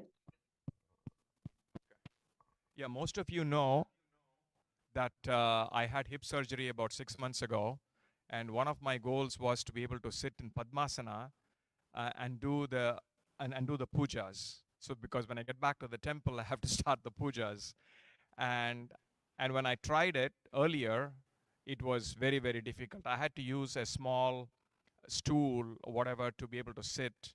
And I asked the doctor, and he said, this is something that, you know, maybe after 1 year, maybe after 1.5 years or 2 years, you can probably get there. So be very careful. That's what she said before I came here. And while I came here, I started practicing it, and slowly with the help of the sannyasini, the sannyasis here, I was able to sit, and almost for most of the time, I was able to sit in that position, which is amazing. And there were a lot of other, I mean, even that competition, I thought I couldn't do it. With a little bit of push from the sannyasis, I was able to make that happen. So it's an amazing,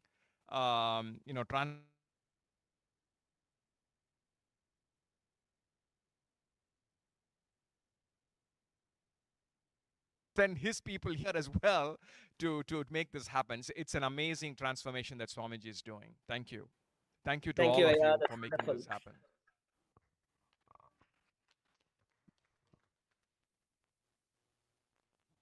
Nithyanandam. Yes, ma. Nithyanandam. Go ahead, ma. Mathurayana here. Yes, ma. Just I want to share I think before come here this half year, I restrict to do the yoga during Brahma Muhurta times. Even I have times, I also don't want do during the as my routine. So much SDHD in my system, then I don't know how to solve it. So I decided come to this program, and then Swamiji blessed me. Yeah, I never think I want to do the 2 hours yoga every day. I think this is too much. Even when I do myself, I do yoga in my house, I will speed up the YouTube 1.5 or 2. So not authentic. But I said, oh, okay, I'm done the yoga. But this time come here, that during 1 day when I do the yoga asana, I have this one trick. I have so much hatred to my body. So I asked Nithyananda AI. And then Swamiji asked, this is my one of my root pattern, the hatred to the body. Completion with body, have to do it. So I think this yoga is the best way.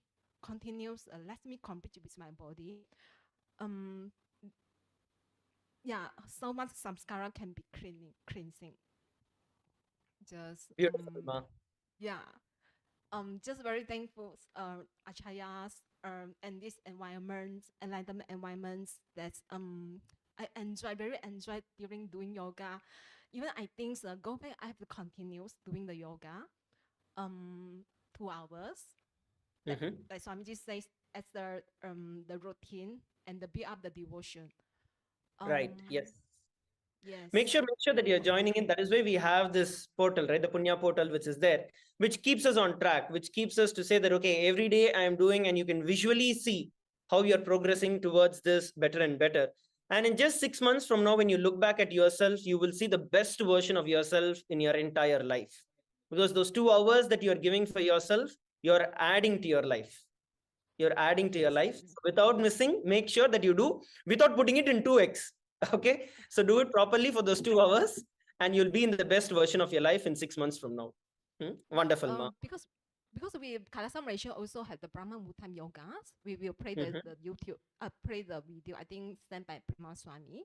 So it's not. I think the timing, because timing says maybe cannot join online. Yes, yeah, you can join online also. Maybe cannot make it because there's this time is we have the same thing streamed on our Nithyananda YouTube channel also, ma. Nithyananda Yoga channel. We have it streamed this whole 2 hours. As we are doing the yoga live stream will be going on. So even if you're doing it at a different time zone, you're not able to join it at the same exact time, you can do it during that time zone. Just replay it and follow along. Okay, yes. Just want to thankful because so much a breakthrough during this program. The many asana we can do it, and never think I can do it. I think also also all of us is have same feeling in this Wonderful, program. Ma. Thank you very much. I hope I continue to love yoga, do yoga, and edit to yoga. Even some say don't edit to anything, but edit to yoga, I think it's okay. Thank you, Nithyananda. Wonderful, Ma. Thank you. Yes, go ahead, Aya. I can't hear you. You need to turn on the mic.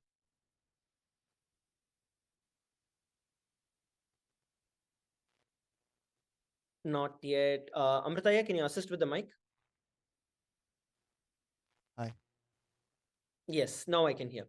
Go ahead, Aya. No, again, we lost you. We can't hear you. No, not yet.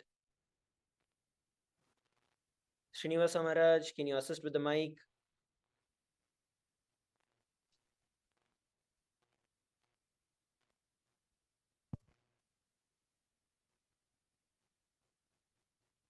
Not yet.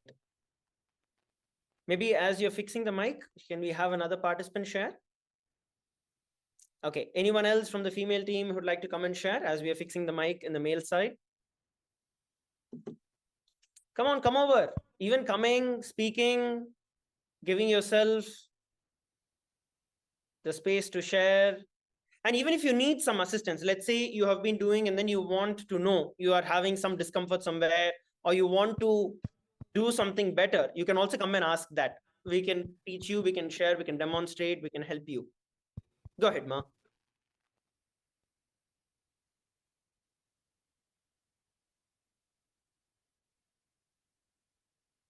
You need to unmute the mic.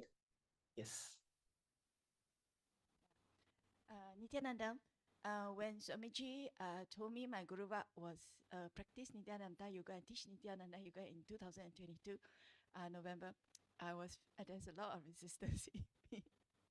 Yeah, because at that time I wasn't an active person to start with, and I don't really do sports, all this.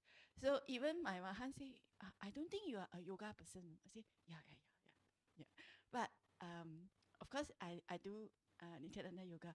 So when I did PSS 5 in Malaysia, I actually fell in love with yoga, and I look forward to do yoga every day. And same when I come here, it's the same thing. And I do have breakthroughs. It's like every day I can see myself improving.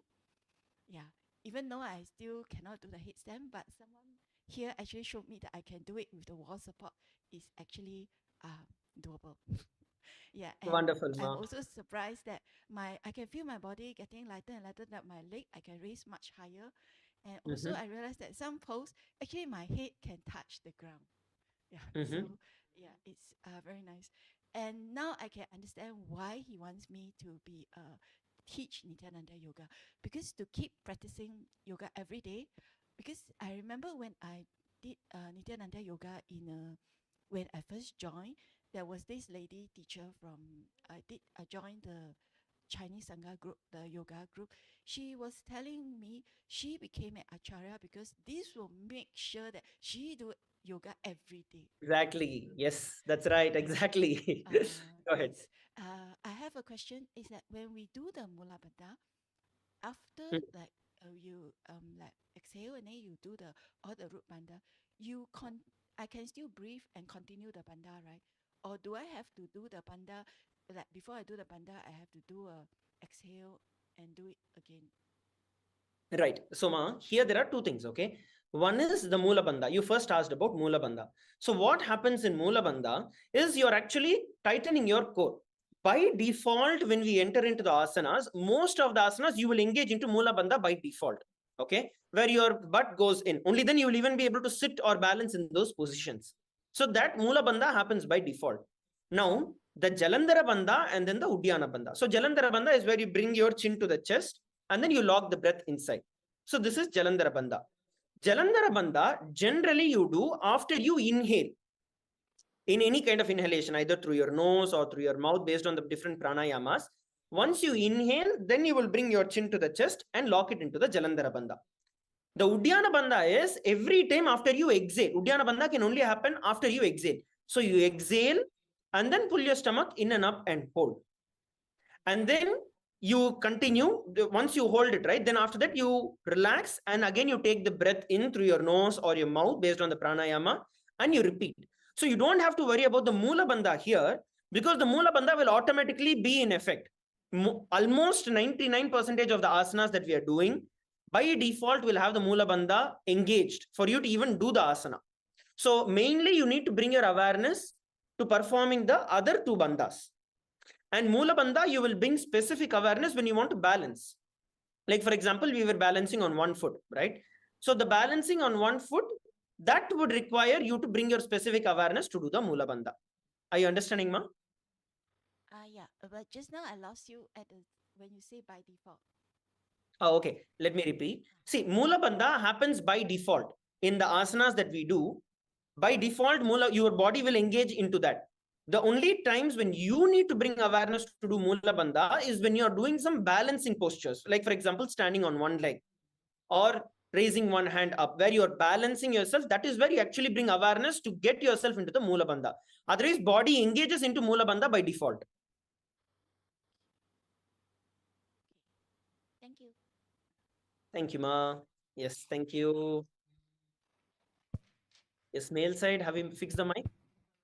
Yeah, I can hear.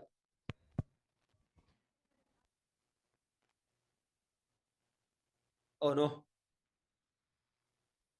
Maybe you need to, I think, go a little to the, yeah, I got you for a second and then I lost you again. Oh. Yes.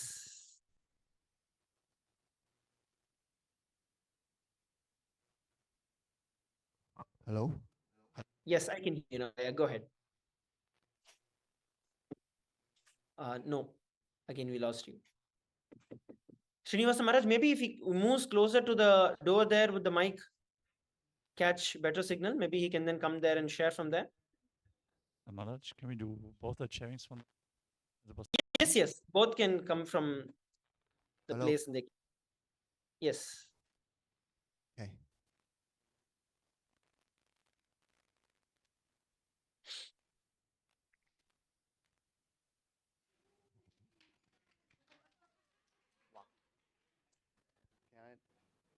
Yes, go ahead, Aya. Now I can see you here clearly. Okay. Finally, it's working. Yes. This is my second month doing yoga. I have been doing yoga for 2 months, but I increased a lot. I think yoga is not only a sport; it is a meditation for me. When I'm doing yoga, I'm empty. I empty my mind and not thinking other thing else. Just focus, keep focus. There's one great experience that I only experienced for once. Was that at that time? No, at that while, I was like feeling my body is not my body anymore, and no more painful. I feel like I can do any movements that I cannot do it before. And I feel like when I come to this place, as a group of people doing yoga together, they are giving me more and more power and making me more active to do this, to do yoga. So in this 2 months, I increased a lot, including my power, more active for yoga. And I have to say thank you for everyone who was helping me to for the breakthrough. Wonderful, Aya. Wonderful. Beautiful. I will keep doing yoga every day. Try as much as I can. Sometimes we are fear of doing some movements because of the painful, but I have less and less fear for the movements. So the power of believing So you believe that you can do it, then you can do it. It's now, don't worry about the painful. Just do it. Just do it as Wonderful, much Aya. as you can. Yes. Thank you. Thank you very much, Aya. Thank you very much. So maybe we can have one last sharing. We're coming towards the end. Probably one last sharing. Yeah. Go ahead, Ma. So I will speak Chinese first and English. Okay. Yeah, sure. Go ahead, Ma. OK 我在那个来之前做那个线上翻译瑜伽环节，然后我就感觉，有很特别的体验，就是跟那个 Jack 有点像，就感觉身体不是自己的，然后感觉很放松。就是我那个时候我在就是也是。Sina 课的同步的课程上去做瑜伽的时候，我会感觉到是很放松的，不是说做瑜伽是为了要达到什么，不是 push 自己，就是很享受在瑜伽环节当中。然后我来之后呢，然后就得到了很多同修还有老师的指导和支持，这个感觉很幸福。然后还有一个瑜伽对我很重要的点就是我以前就有很低，这当然可能我不知道现在。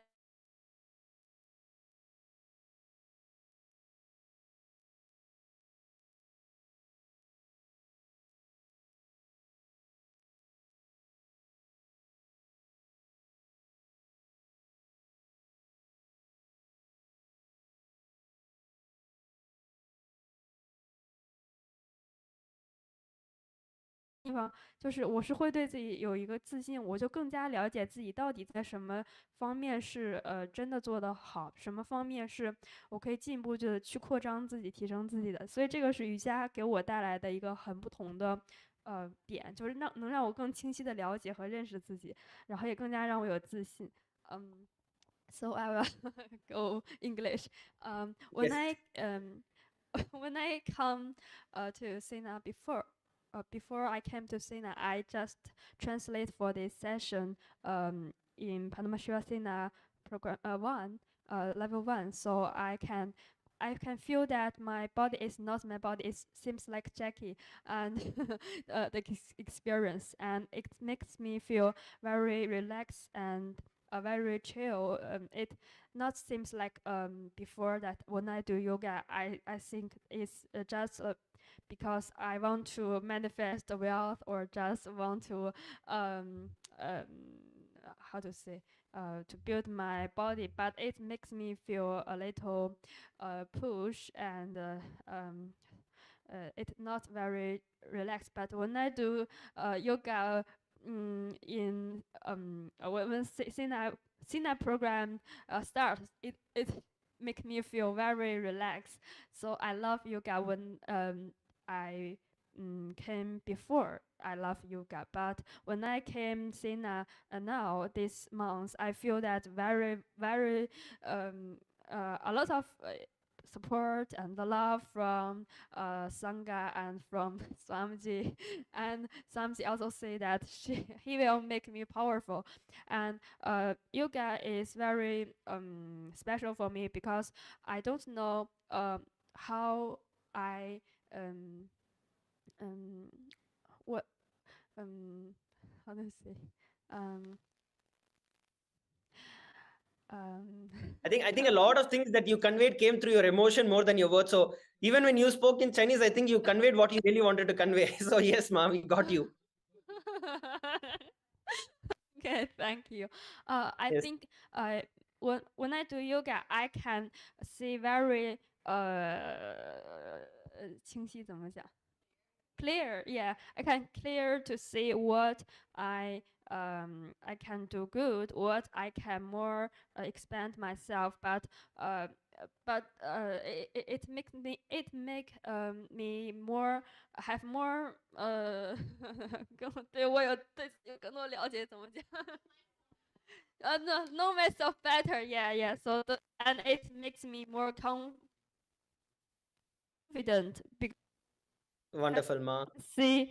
I can see that I'm very flexible when I do yoga. Thank you. Wonderful, Ma. Wonderful.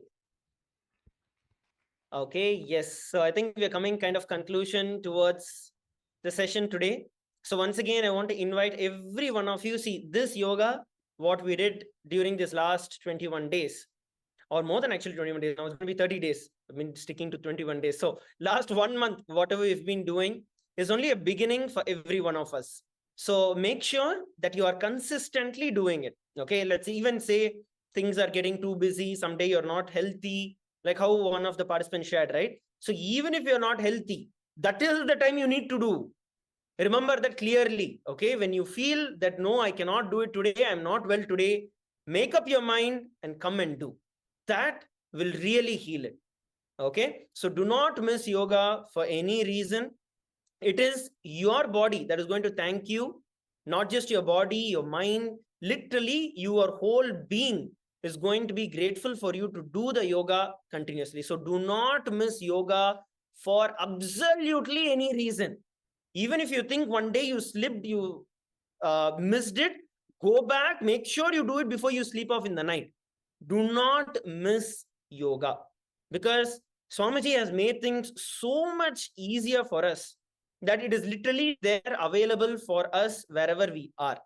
So it's our responsibility to make sure that we do and we get the full benefits of it. And as long as we continue to do yoga, we will continuously physically, just like how Puja is building our conscious muscle, right? Similarly, while we do yoga, we are building our muscle to hold that energy that Bhagavan is pouring into us, to build the nervous system, to hold the initiation that Bhagavan is pouring into us. So let us all make sure that we are not missing out on yoga at any given point in time. Okay. So we have the last few minutes to go. Let's all sit straight. All of you sit straight. If you're able to sit in Padmasana, sit in Padmasana. If not, you can sit in Ardha Padmasana or Vajrasana. Just sit straight.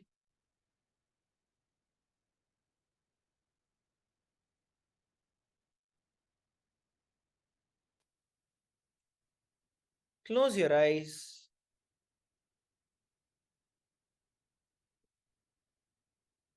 We are going to be spending the next few minutes offering our gratitude to Swamiji and to our body for cooperating with us, for supporting us. End of the day, your body is the one that is coming along with you, supporting you, manifesting you. Let's take a little time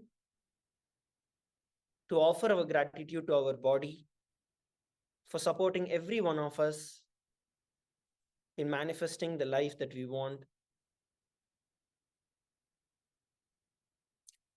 Your body may have gone through pain on your back, your neck, your legs, wherever.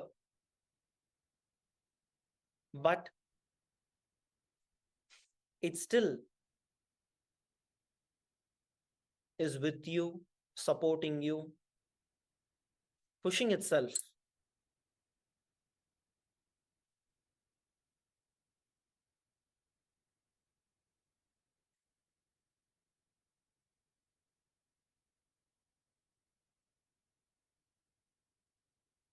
See how your body has come through with you right from your birth.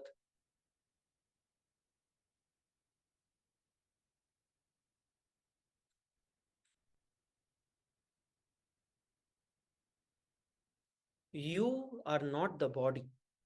You are using the body, and body is an instrument that you have. And it is our responsibility to take care of the body that we have, because it is through that we are able to experience the oneness with Swamiji. However you feel you may be thin, you may be fat, you may be flexible, you may not be flexible, you may be having back pain, you may be having hip pain, whatever it is. But pushing through all of that, your body has always been there by you and with you.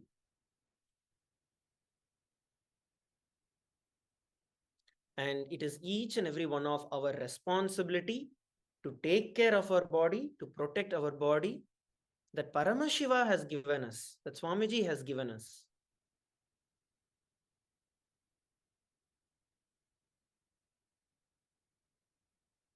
For us to experience that oneness with Swamiji, only when we take care of the physical body, we will be able to hold ourselves in that space of oneness with Swamiji. So without taking our body for granted, let us thank our body for being with us, supporting us. Recommit to yourself that you will not neglect yourself anymore. Recommit to yourself that you will take care of your body. And ultimately, let us offer our gratitude to Swamiji for giving us the space, for making sure, giving us the ambience, giving us the energy, giving us the ecosystem, the initiation, ensuring that our health and our body is taken care.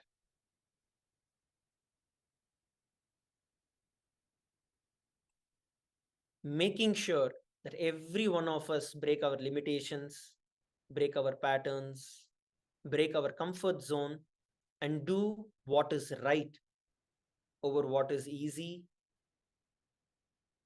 Having that real compassion and love for every one of us, let us offer our gratitude to Swamiji for giving us all this beautiful space.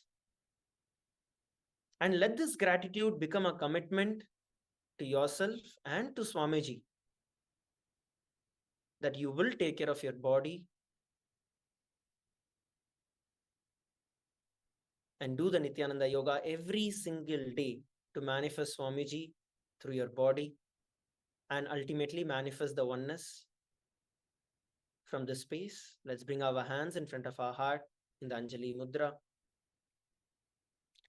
Let's end the session with the Purna Mantra.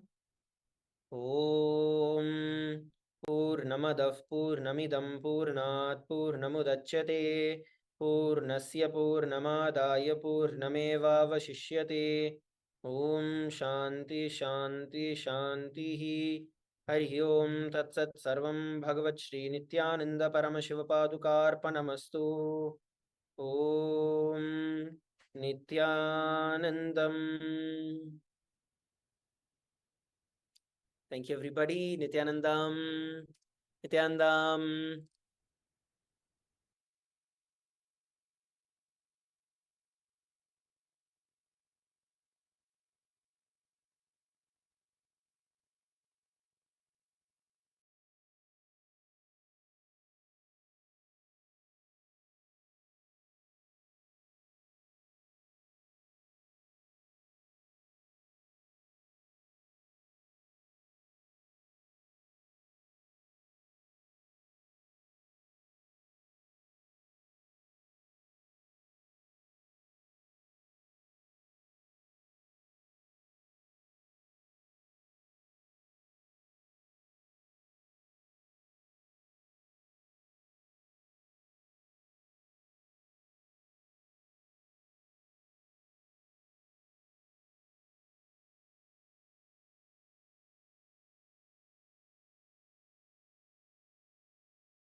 Nithyananda, we request all the participants to please settle down with your puja kits. We will begin with the Pada Puja and the Paramashiva Puja today in a few moments from now. Please settle down with your puja kits and your puja items.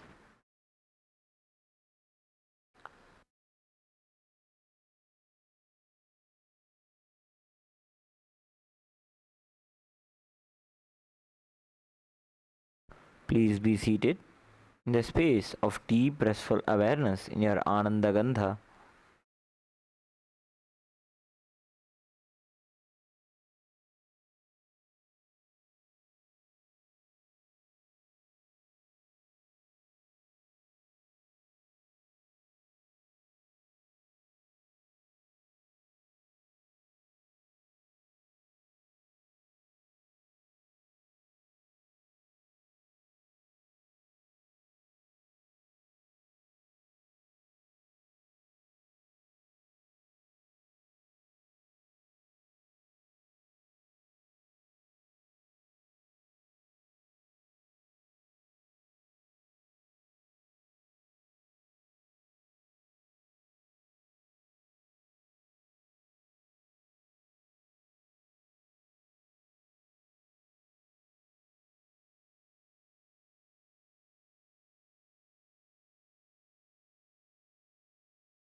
Nithyananda, before we begin the Pada Puja and Paramashiva Puja today, we request all the participants to declare the following with integrity and authenticity. If you agree to this, please say yes loudly. I authentically cognize, which is internally process, understand and declare the truth that the cosmic energy exists. Yes. I authentically cognize, which is internally process, understand and declare the truth that the Supreme Pontiff of Hinduism, Bhagavan Shri Nithyananda Paramashivam, Nithyanandeshwara Paramashiva and Nithyanandeshwari Paramashiva Shakti are the Chinmaya Vigrahas, the embodiment and representation of that very cosmic energy. Yes. I authentically cognize, which is internally process, understand and declare the truth that whatever I offer to Swamiji, Nithyanandeshwara Paramashiva, Nithyanandeshwari Paramashiva Shakti, Guru Padukas and the Atmalinga during the Pada Puja and the Paramashiva Puja will reach the cosmic source of energy directly. Yes. I authentically cognize, which is internally process, understand and declare the truth of Sohamasmi, that even when I worship, I am Him. Yes. Now, let us begin with the Sadguru Vandanam. Please take a few flowers in your hands. Hold your hands in the Anjali Mudra and offer the flowers at Swamiji's feet by the end of the mantra. Nithyanandam Paramasukhadam Kevalam Jnanamurtim द्वन्द्वातीतं गगनसदृशं तत्त्वमस्यादिलक्ष्यम् एकं नित्यं विमलमचलं सर्वधी साक्षिभूतं भावातीतं त्रिगुणरहितं सद्गुरुं तं नमामि नित्यानन्देश्वर परमशिवसमारम्भां नित्यानन्देश्वरी परमशिवशक्तिमध्यमां नित्यानन्दपर्यन्तां वन्दे गुरुपरम्परां ललाटे त्रिपुण्ड्रीनिटिलकृतकस्तूरीतिलकः स्फुरन्मालाधारस्फुरितकटिकौपीनवसनः दधानो दुस्तारं शिरसि फणिराजं शशिकलां प्रदीपः सर्वेषाम् अरुणगिरियोगी विजयते.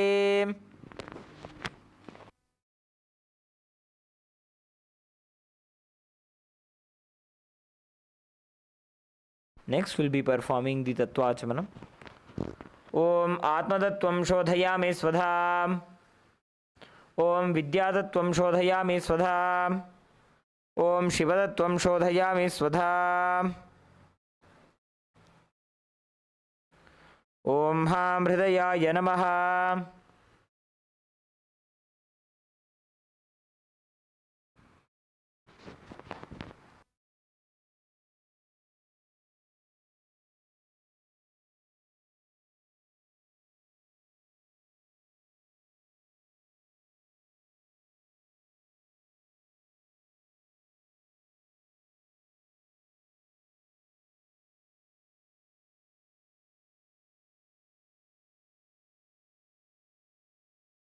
Next is the Shuklambaradharam. Please take a few flowers and akshata in your hands. Clench your hands and tap the sides of the forehead along with the mantra. Om Shuklambaradharam Vishnum Shashivarnam Chaturbhujam Prasanna Dhyayet Sarvavighnopashantaye. Next is the pranayama. Please perform the pranayama, the inhalation, retention and the exhalation of the breath along with the mantra.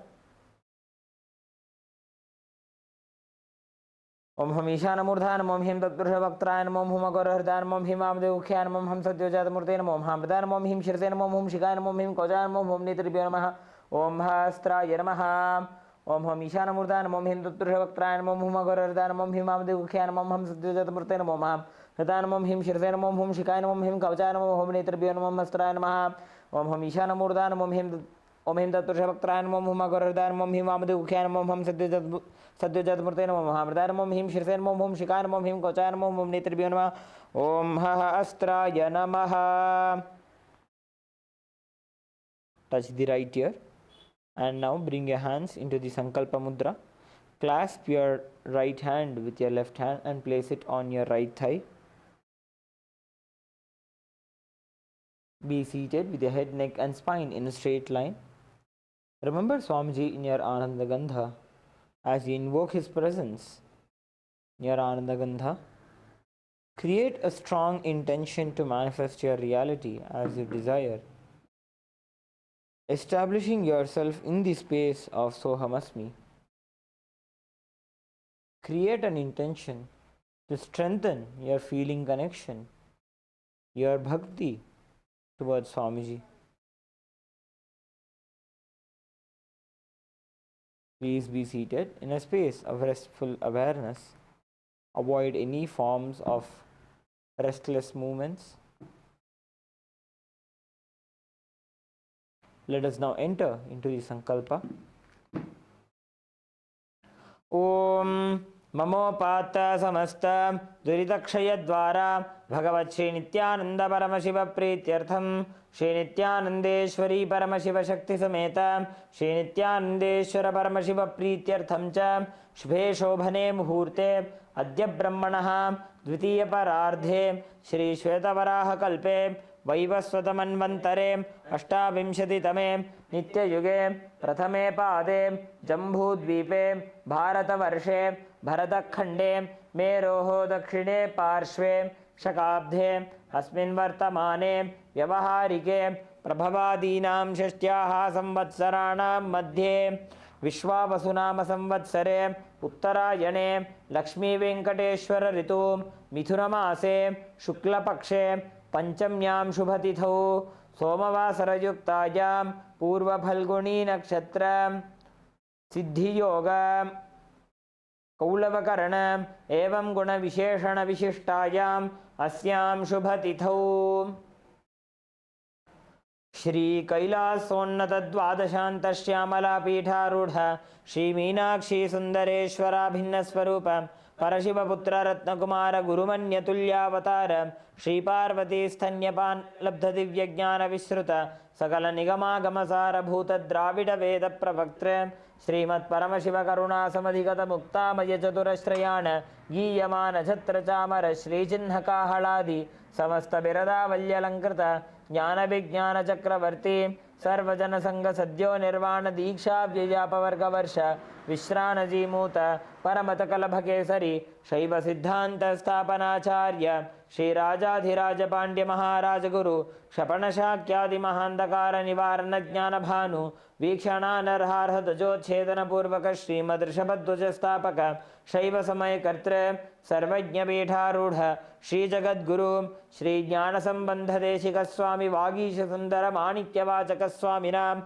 अवतारभूत श्रीज्ञानसम्बन्धस्वामि पुनरुद्धृतश्यामलापीठ सर्वज्ञपीठ तृणवद्युत्तरद्विशततमगुरुमहासन्निधान अरुणगिरियोगीश्वर परम्परागत अरुणाचल सर्वज्ञपीठ गुरुमहासन्निधान कैलास परम्परागत कांची कैलास सर्वज्ञपीठ त्रयस्त्रिंशदुत्तरद्विशततमगुरुमहासन्निधान नित्योत्सव नित्यमंगल नित्यकल्याण नित्यरचित कैलास परम्परागत आदिकैलास नित्यानंदपीठ महासंस्थान महासिंहासनपीठ कर्त्र साक्षात् श्री परमशिव समुद्भूत कैलास परम्परागत वैवस्वतमनुक्ष्वाको हरिश्चंद्र भगीरथ श्रीरामचंद्र शूरसेन इत्यादि अनवच्छिन्न सार्वभौम चक्रवर्ती परम्परागत चतुष्षष्टि योगिनी मंडित चतुष्षष्टि संप्रदाय प्रवर्तक मनुधर्म शासन सूर्यवंश प्राप्त सर्वज्ञपीठ सुरांगी साम्राज्य मूर्धाभिषिक्त चूड़ामणि साक्षात् Shri Paramshiva समुद्भूत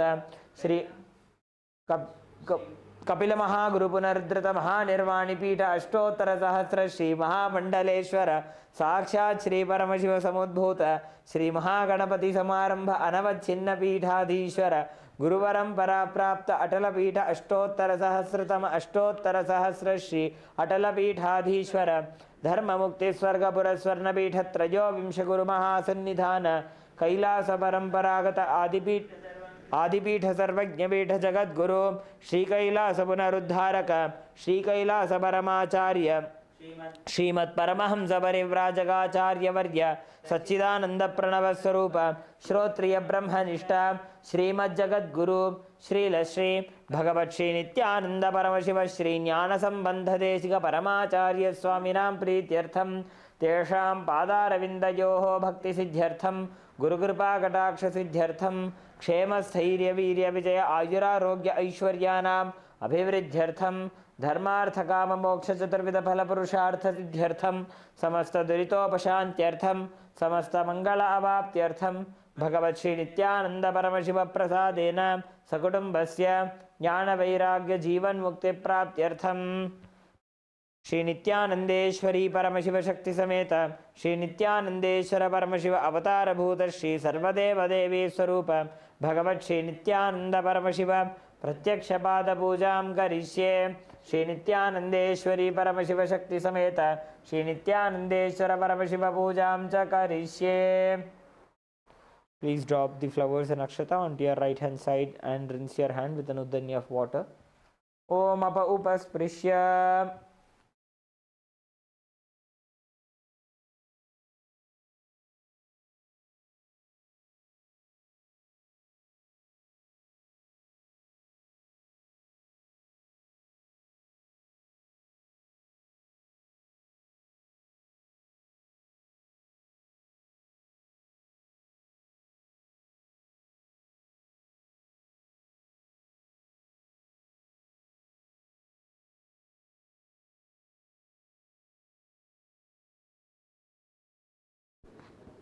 Next is the Ghantanada.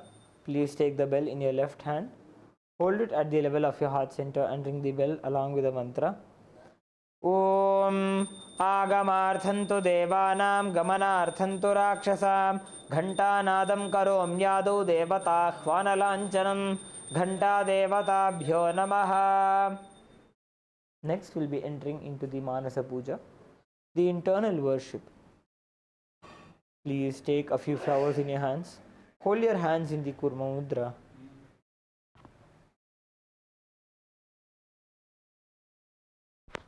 Please take a few flowers in your hands. Hold your hands in the Kurma Mudra. Remember Swamiji in your Ananda Gandha. As we chant the mantras of the Manasa Puja, offer all the upacharas, the various offerings, to Swamiji in your inner space. The meaning of the mantra we will chant now is: I offer a seat in the lotus of my heart, which is anointed with the nectar from the 1,000-petaled lotus. I offer the water for washing the feet, and I offer my mind as a traditional bouquet. With that same nectar, I offer water for sipping and bathing. The element of space becomes the clothing, and the essence of fragrance becomes the perfume. Let the mind be offered as a flower, and the life breath become the incense. The element of tejas, the self-effulgent light, becomes the lamp, and the ocean of nectar becomes the food offering. The unstruck sound becomes the bell, and the element of air becomes the fan. The 1,000-petaled lotus becomes the umbrella, and the principle of sound becomes the song. All the activities of the senses and the restlessness of the mind become the dance. I offer the garland of lotuses as a beautiful girdle. I worship the divine consciousness with the flowers of pure emotions. I offer the flowers of the absence of deceit, absence of ego, absence of attachment, absence of pride, absence of delusion, absence of hypocrisy, absence of hatred, absence of agitation, absence of envy, and absence of greed. The wise know these as the 10 flowers. The non-violence is a supreme flower, and the control of the senses, compassion, forgiveness, and wisdom are the 5 flowers. Thus, with these 15 flowers of pure emotions, I worship Paramashiva. Let us now enter into the Manasa Puja. Om Hritpadmamasanam dadyad sahasrarachyutamritaihi padyam charanayor dadyad manastu arghyam nivedayet tenamritena achamaniyam snaniyam tena jaspratam आकाशतत्वं वस्त्रं स्यात् गन्धस्यात् गन्धतत्त्वकं चित्तं प्रकल्पयेत् पुष्पं धूपं प्राणान् प्रकल्पयेत् तेजस्तत्त्वं च दीपार्थं नैवेद्यं स्यात् सुधाम्बुधिः अनाहतध्वनिर्घण्टां वायुतत्त्वं च चामरं सहस्रारं भवेत् छत्रं शब्दतत्त्वं च गीतकं नृत्यमिन्द्रियकर्माणि चाञ्चल्यं मनसस्तथा सुमेखलां पद्ममालां पुष्पं नानाविधं तथा अमायाद्यैर्भावपुष्पैः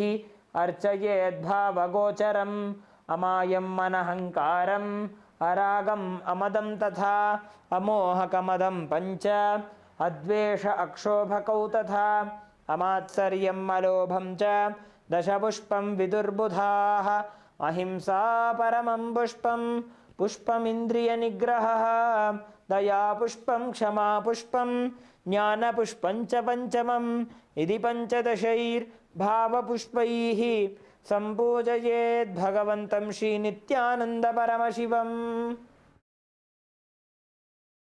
Offer the flowers at Swamiji's feet. Now we'll enter into the Upachara Puja, the external worship. The first is the offering of Asanam, the offering of the seat. Please take some akshata in your hands and offer it at Swamiji's feet by the end of the mantra.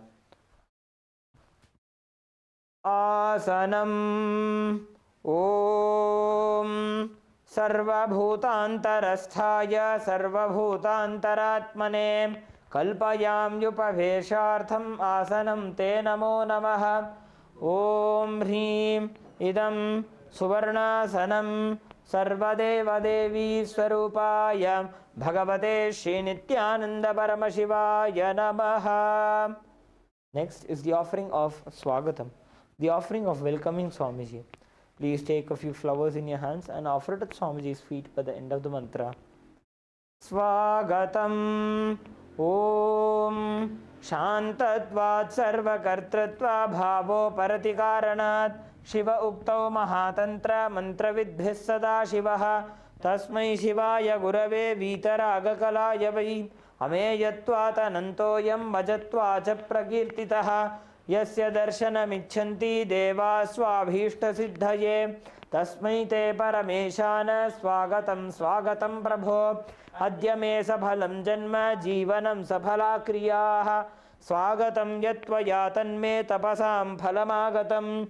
Om Hrim Sarvadeva Devi Swarupa Bhagavat Shri Nithyananda Paramashiva Swagatam Swagatam Te.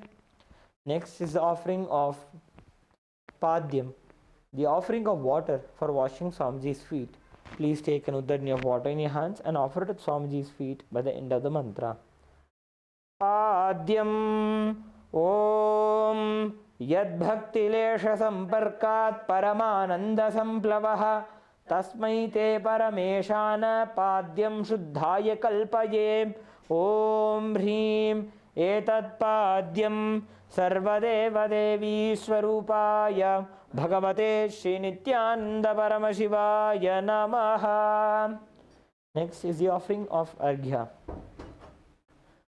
the offering of the traditional bouquet. Please take the conch decorated with the Arghya and offer it at Swamiji's feet by the end of the mantra. Arghya Om Durvakshata Samayuktam Bilvapatram Tatha Param Shobhanam Shankhapatrastham Grahanarghyam Maheshwara. Om Hrim Esho Arghyaha Sarvadeva Devi Swarupaya Bhagavate Shri Nithyananda Paramashivaya Swaha.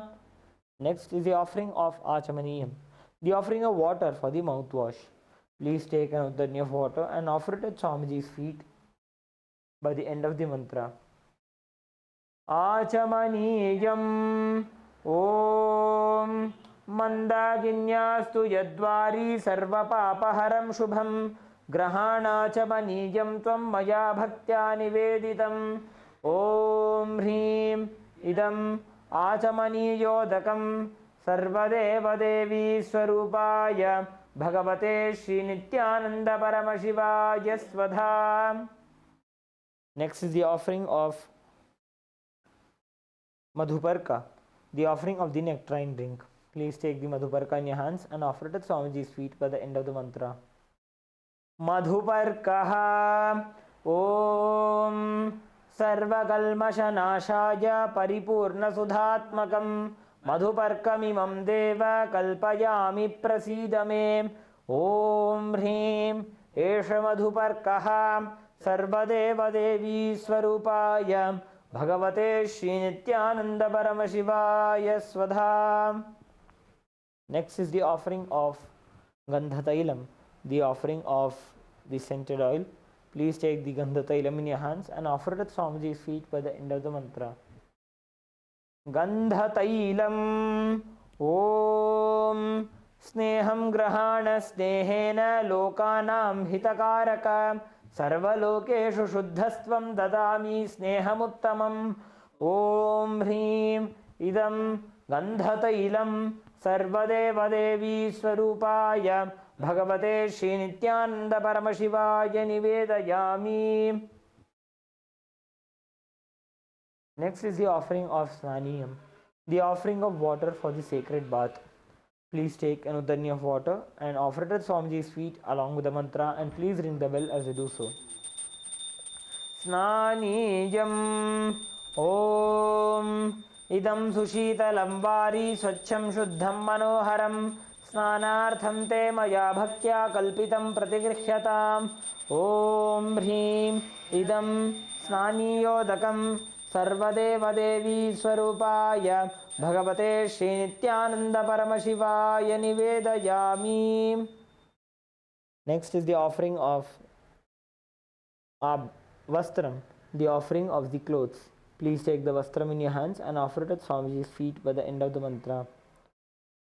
Vastram Om Maya Chitrapatachhanna Nijaguhyoru Tejase Niravarana Vijnaya Vasaste Kalpayamyaham. Om Hrim Idam Vastrottariyam Sarvadevadevi Swarupaya Bhagavate Shri Nityananda Paramashivaya Nivedayami. Next is the offering of Abharanam, the offering of the sacred jewelry. Please take the Abharanam in your hands and offer it at Swamiji's feet by the end of the mantra. Abharanam Om Swabhava Sundarangaya Nana Shaktyashrayayate Suvarnam Bhushanam Tubhyam Kalpayami Prasidame. Om Hrim Idam Suvarnabharanam Sarvadevadevi Swarupaya Bhagavate Shri Nityananda Paramashivaya Nivedayami. Next is the offering of Gandha, the offering of the sandalwood paste. Please take the Gandha in your hands and offer it at Swamiji's feet by the end of the mantra. Gandha Om Shariram te na janami cheshtam naiva cha maya niveditan gandhan pratigrihya velipyatam. Om Hrim Esha Gandha Sarvadevadevi Swarupaya Bhagavate Shri Nityananda Paramashivaya Namaha. Next is the offering of Pushpam, the offering of fragrant flowers. Please take a few flowers smeared with sandalwood paste in your hands and offer them at Swamiji's feet by the end of the mantra. Pushpam Om Turiyavana Sampannam Nana Gunamanoharam Ananda Saurabham Pushpam Grihyatam Idamuttamam. Om Hrim Etani Sachandana Pushpani Sarvadevadevi Swarupaya Bhagavate Shri Nityananda Paramashivaya Vaushate. Next is the offering of Bilvavatram, the offering of the Bilva leaves. Please take a few Bilva leaves smeared with sandalwood paste in your hands and offer them at Swamiji's feet by the end of the mantra. Bilvavatram Om Amritodbhavam Shri Vriksham Shankarasya Sada Priyam Bilvapatram Prayachami Pavitram Te Sureshwara. Om Hrim Etani Sachandana Bilvapatrani Sarvadevadevi Swarupaya Bhagavate Shri Nityananda Paramashivaya Vaushate. Next is the offering of the Tulasi Patram, the offering of the Tulsi leaves.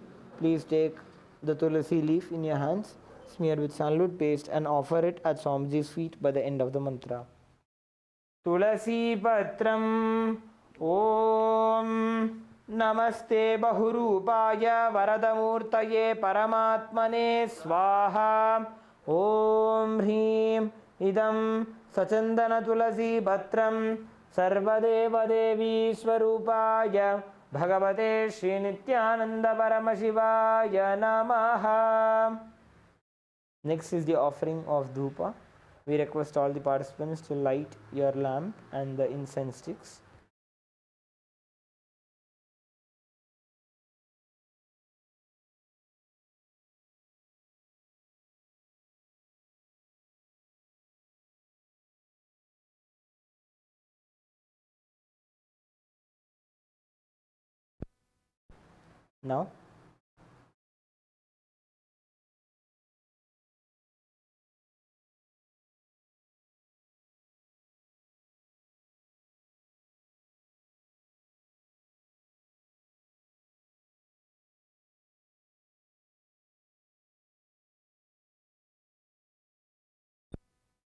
Now, please take the lit incense in your hands and slowly wave it towards Swamiji along with the mantra, and please ring the bell as you do so. धूपः ॐ वनस्पतिरसो दिव्यो गन्धाद्यस्सु मनोहरः आघ्रेयः सर्वदेवानां धूपोऽयं प्रतिगृह्यताम् ॐ ह्रीं एष धूपः सर्वदेवदेवी स्वरूपाय भगवते श्रीनित्यानन्दपरमशिवाय नमः. Next is the offering of Deepa, the offering of the lit lamp. Please take the Deepa in your hands and slowly wave it towards Swamiji along with the mantra, and please ring the bell as you do so. Deepaha Om Suprakasho Mahadipah Sarvatastimirapahah Sabhahyabhyantarajyotirdeepoyam Pratigrihyatam Om Hrim Eshaddeepah सर्वदेवदेवी स्वरूपाय भगवते श्रीनित्यानन्दपरमशिवाय नमः.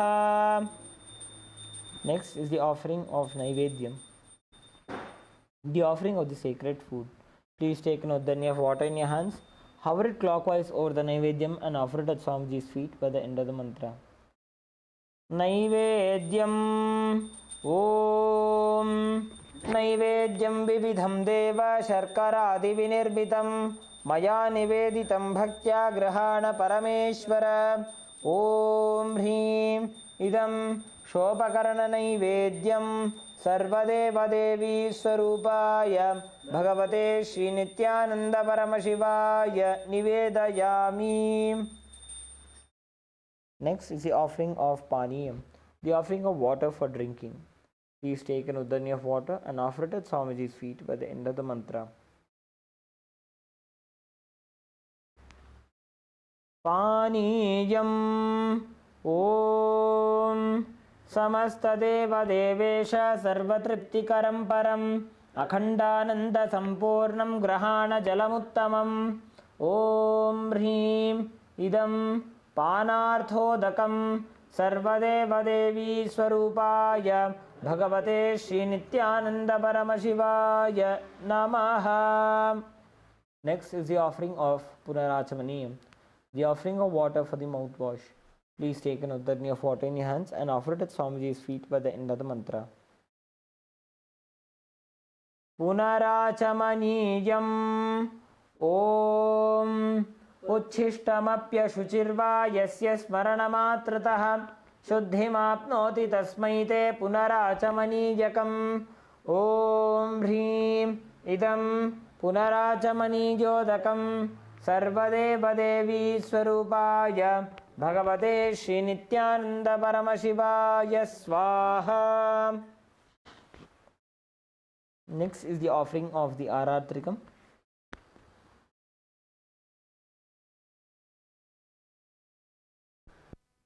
Please take the lit arati in your hands and slowly wave it towards Swamiji along with the mantra, and please ring the bell as you do so. Arartrikam Om Hrim Esha Deepamala Sarvadevadevi Swarupaya Bhagavate Srinityanandaparamashivaaya Namaha. Om Sangrahanyeshtya yajate imam janatagum sangranhaniti dvadasharatnirashana bhavati dvadashamasa samvatsaraha samvatsarameva varundhe maunji bhavati urgvai munja aha urjameva varundhe chitra nakshatram bhavati chitram va etat karma कर्पूरगौरं करुणावतारं संसारसारं भुजगेन्द्रहारं सदा वसन्तं हृदयारविन्दे भवं भवानी सहितं नमामि भवं भवानी सहितं नमामि भवं भवानी सहितं नमामि. आरात्रिकं समर्पयामि भगवत् श्री नित्यानंद परमशिव चरण कमलेभ्यो नमः. Next is the offering of Pushpanjali. Please take a few flowers in your hands and offer them at Swamiji's feet by the end of the mantra.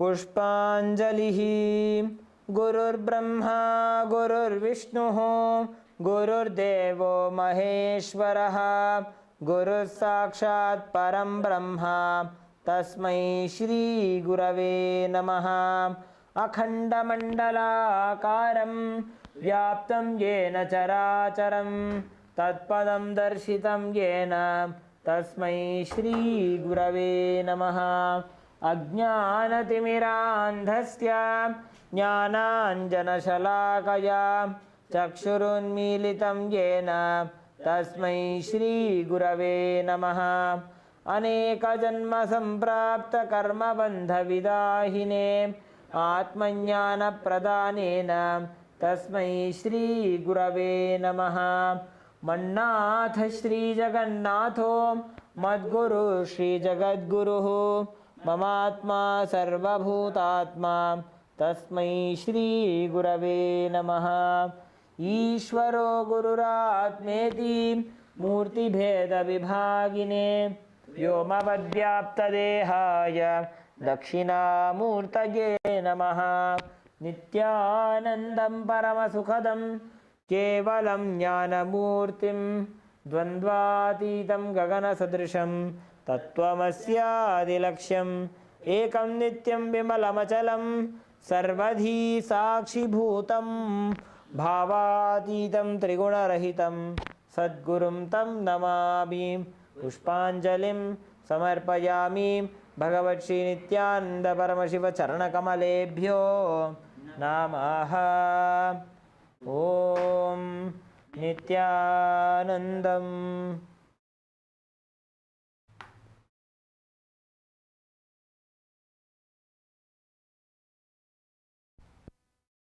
Let us now enter into the Paramashiva Puja. We will first begin with the Tattvachamana. Om Atmatattvam Shodhayami Svadha. Om Vidyatattvam Shodhayami Svadha. Om Shivatattvam Shodhayami Svadha. Om Ham Hridayaya Namaha.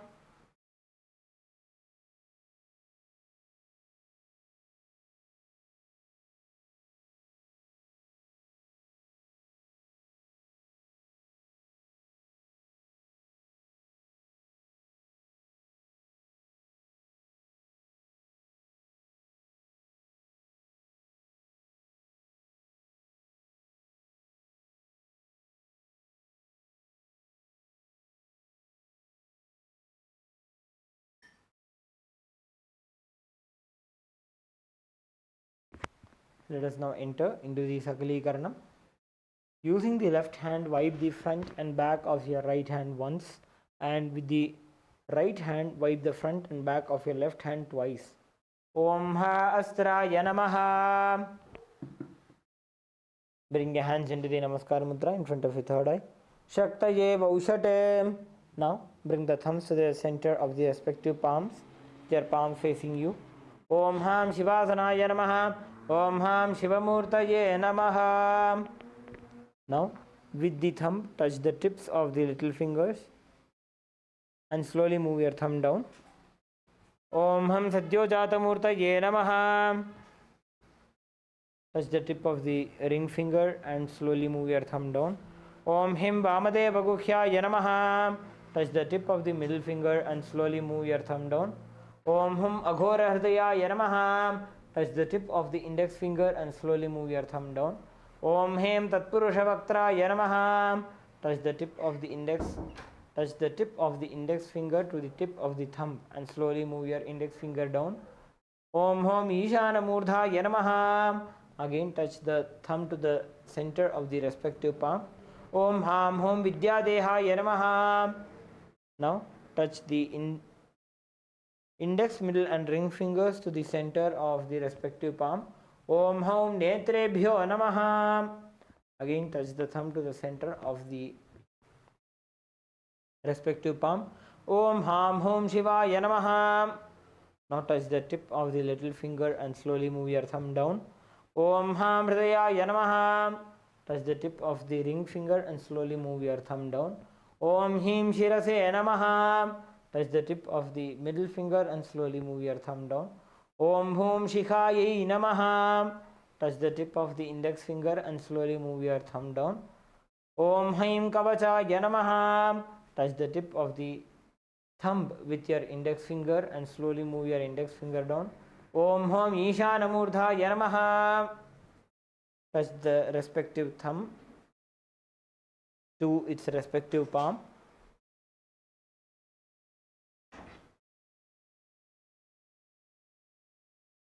Bring your hands into the Mushti Mudra and then rotate them around each other once. Om Haim Kavachaya Hum. Bring your hands into the Namaskara Mudra. Om Ham Shivaya Vaushat. Again, bring your thumbs to the respective palms. Om Ham Hum Shivaya Namaha. Now, with the right hand ring finger and thumb joined together,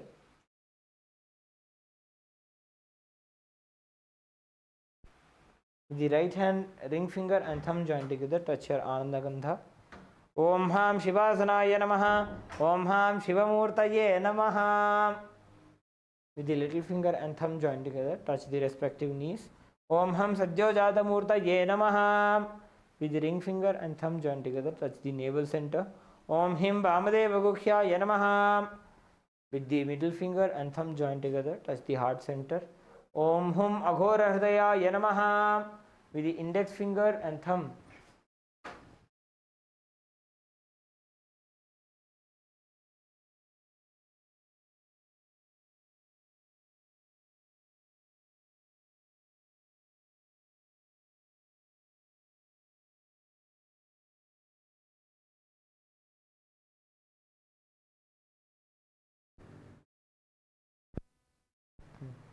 with the index finger and thumb joined together, touch the upper lip. Om Hem Tatpurusha Vaktraya Namaha. With the tip of the thumb, touch the top of the head. Om Hom Ishana Murdhaya Namaha. With the ring finger and thumb joined together, touch your Ananda Gandha. Om Ham Hom Vidyadehaya Namaha. With the index, middle and ring fingers joined together, touch the three eyes. Om Hom Netrebhyo Namaha. With the ring finger and thumb joined together, touch your Ananda Gandha. Om Ham Hom Shivaya Namaha. With the little finger and thumb joined together, touch the heart center.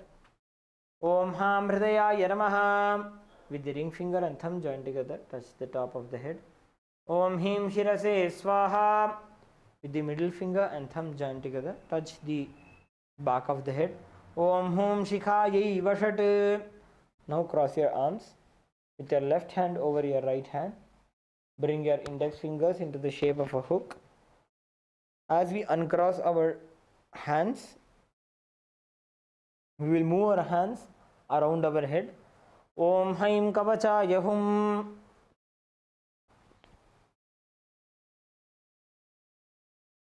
Now, strike your right thumb onto the left palm and left thumb onto the right palm. Om Haha Astraya Bhate. With the index finger and thumb joined together, strike the left palm thrice. Om Haha Astraya Hum Bhate. With the index finger and thumb joined together, snap around yourself in all the 10 directions. Om Haha Astraya Bhate. Now, move your hands from the head to the feet by touching the sides of the body. Om Ham Shivaya Vaushate. Now we'll be entering into the Samanya Arghya Sthapana. Please mix some flowers, akshata and chandan into the water inside the Panchapatram.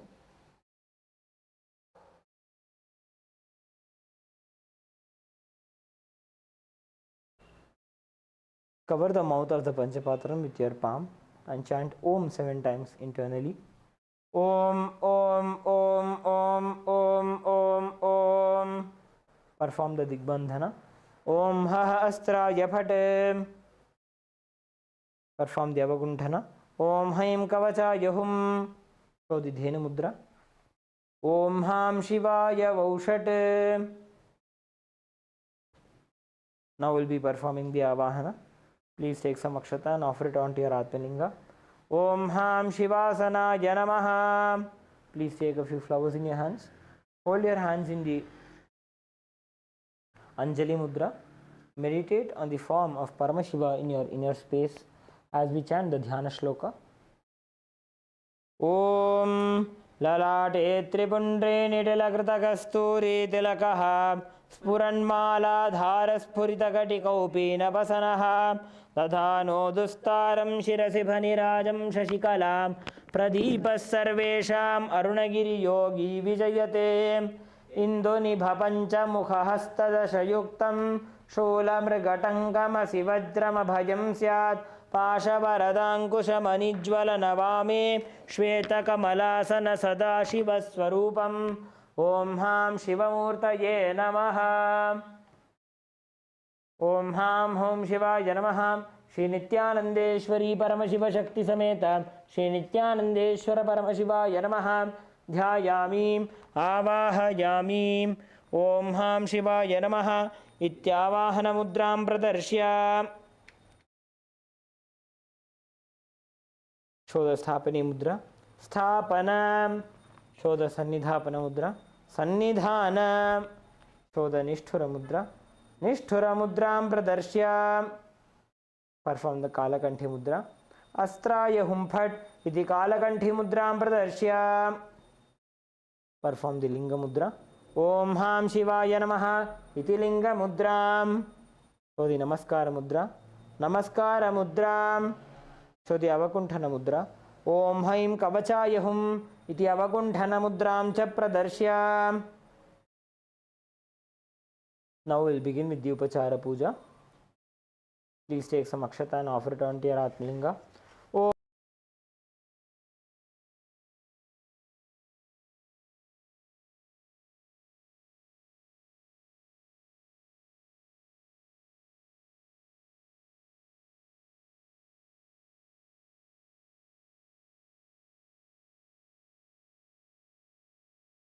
Om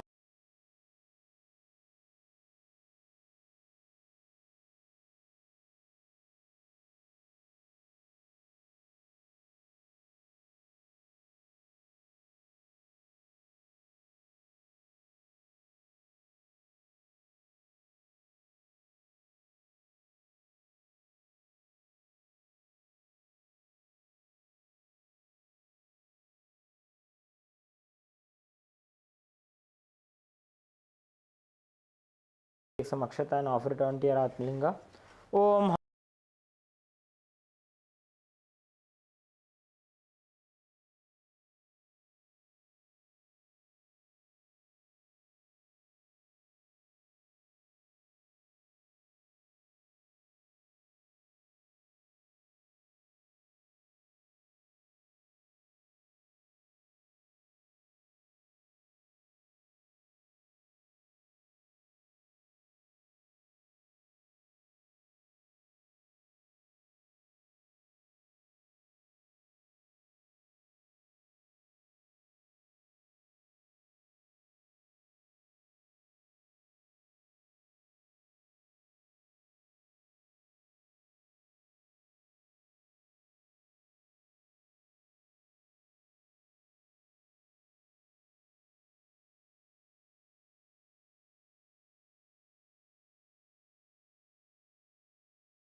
Around 5,000 years ago, at the end of Mahabharat War, the ancient enlightened Hindu civilization consisted of 10,000 Hindu traditions, or sampradayas, that existed in 56 Hindu nations, 200 Hindu kingdoms, 1,700 Hindu provinces that covered more than 6 million kilometers square of Asia. The Supreme Pontiff of Hinduism, SPH, Bhagavan Sri Nithyananda Paramashivoham, is the reviver of Kailasa, this ancient enlightened Hindu civilizational nation. Kailasa is an unbroken cultural, religious, historical, civilizational, and sovereign continuation and revival of multiple of these historical Hindu sovereign states and Hindu ecclesiastical entities. The unbroken continuity of these ancient Hindu nations through Kailasa results in the legal recognition of Kailasa as per the international customary law, particularly the doctrine of continuity. The international law, the doctrine of continuity, implies that upheavals and revolutions within a country, changes in government, territorial adjustments, measures taken during military occupation, or other internal transformations do not negate the existence of the country, do not affect the legal personality and international obligations of the country or state. The Vienna Convention on Succession of States in Respective Treaties, 1978, addresses these principles of the doctrine of continuity as it outlines international law during situation of state succession or continuation. International law recognizes a state's legal personality by recognizing its identity. This perspective extends even during the period when the given state or country is annexed or occupied by a foreign power. Even in such cases, the legal personality of the state is considered to persist, enabling its subsequent re-establishment. Historical examples dating back to the 18th century include cases like Portugal and Genoa that were re-established after the Vienna Congress of 1815. More recent examples include countries such as Poland, Ethiopia, Czechoslovakia, Albania, and Austria that were re-established after World War II. Even when a nation is deprived of its territory, the nation continues to exist. Its sovereignty and international legal personality continues to persist. The Dalai Lama, as the spiritual and temporal leader of Tibet, exemplifies this principle. In 1959, the Dalai Lama was exiled and forced to flee. Despite the challenges faced, the Dalai Lama continues to advocate for the preservation of Tibetan culture and garners worldwide support for Tibetan autonomy on the global stage. Similarly, from 1309 to 1376, the Pope of Catholicism had been in exile in Avignon. Despite this, he was recognized as the head of state as well as head of the church and given full privileges of the position after their return to Rome. Even in 1861, much of the papal territories had been lost, leaving the Pope with no sovereign territory other than the papal residence and related buildings. Yet his temporal powers were still acknowledged. He was recognized as a head of state, and later, the Lateran Treaty of 1929 formally re-established papal sovereignty over the Vatican City. The Sovereign Order of Malta further exemplifies this principle, retaining international recognition as a sovereign entity despite the permanent loss of their territory upon Napoleon's invasion in June 1798. Despite such permanent loss of territory, the sovereignty and the international legal personality of the Sovereign Order of Malta continue to persist. Much later in 1894, the order settled in Rome and acquired two properties, the Magistral Palace and the Magistral Villa that received extraterritorial status. Today, the order maintains diplomatic relations with 112 countries, issues its own diplomatic passports, currency stamps, and vehicle registration plates, and has been granted observer status in the United Nations. All these examples of state re-establishment illustrate the principle of continuity of states, as per international law, that a state's legal personality persists over time. A nation continues to exist even after a complete loss of territory. A far more striking example is of the oceanic countries, which are under the threat of their entire nation being drowned and submerged due to rising sea levels owing to global warming. In response to such existential threat of climate change, Pacific Island nations, including Tuvalu, have enacted constitutional amendments and made international declarations affirming that their nation and their sovereign rights will continue to persist, despite their entire territory being lost to the sea. This proactive stance is highlighted in the Constitution of Tuvalu Act 2023 and the Pacific Islands Forum Declaration of 2021. The Supreme Pontiff of Hinduism, Bhagavan Sri Nithyananda Paramashiva, through the line of succession is the present 203rd Emperor of the Hindu sovereign kingdom of Surangi Samrajya. He was crowned on the 31st of December 2004 at the age of 26. Thus, by very same principles of the doctrine of continuity, through which the international legal personality of Portugal, Genoa, Poland, Ethiopia, Czechoslovakia, Albania, Austria, Vatican, Tibet, Sovereign Order of Malta, and several other nations has been recognized despite having undergone a period of exile, annexation, occupation by a foreign power, or despite loss of territory. The SPH Nithyananda Paramashivam, through well-established legal and historical facts about the Hindu sovereign state of the Surangi Samrajyam, derives all sovereign rights and powers of the royal lineage of the Surangi Samrajyam, as its 203rd sovereign emperor, from his inheritance and continuation of the unbroken succession of the kingdom of Surya Vamsa Surangi Samrajyam Sarvanapitha. Surya Vamsa Surangi Samrajyam, through unification with 20 other sovereign Hindu states and sovereign ecclesiastical, historical entities, became part of the United States of Kailasa, which thus became a sovereign, independent juridical state, with the SPH Nithyananda Paramashivam as the sovereign. Just as how the oceanic nations like Tuvalu have safeguarded their sovereignty from the existential threat of total submersion by amending their constitution and asserting that their sovereignty will persist regardless of the loss of their territory, Kailasa, which is a sovereign continuation of 21 sovereign Hindu states and sovereign ecclesiastical historical entities, is also reviving and continuing the Kumari Kandam Hindu nations that got submerged. As per the doctrine of continuity, these facts imply that the Kailasa's statehood is recognized by international law and manifests as a natural outcome of well-established historical legal facts. Share your time, talent, and treasure. Become part of Kailasa. Sign up as an eCitizen https://kailasa.ecitizen.info.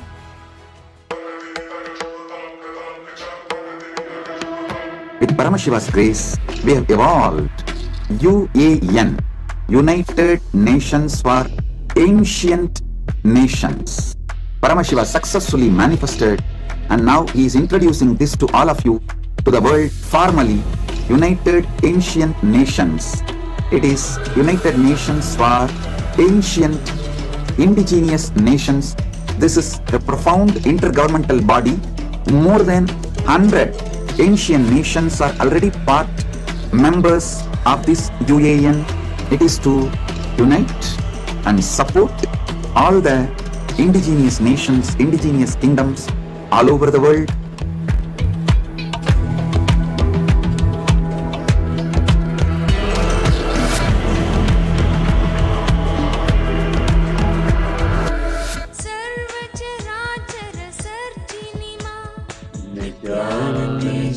Paramasukadam Kevalam Jnanamurtyam Dvandvatitam Gaganasadusham Tattvamasyatilaksham Ekam Nityam Vimalamachalam Sarvadi Sakshibhutam Bhavatitam Trigunarahitam Sadgurum Tam Namami.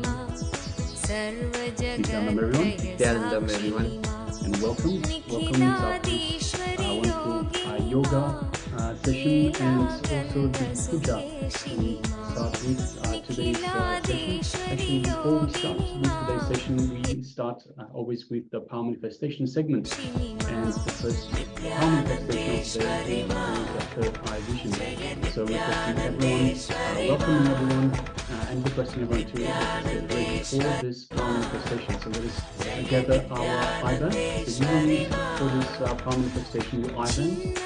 We will display an image for you and for yourself, the participants, and through the power of the third eye, so having your eyes blindfolded, through the power of the third eye, you will have information, you have access to this, to the details on the image that we displayed. Yes, and all of us are initiated into the powers of Paramashiva, all the powers that are possible from the awakening of the third eye. Now, through all these powers, we can manifest seeing with our eyes blindfolded, and so many other powers that we have been manifesting. Now, Paramashiva has given at least 430 powers which are possible for us in the Agamas, and Swamiji has initiated all of us to be able to manifest all those powers.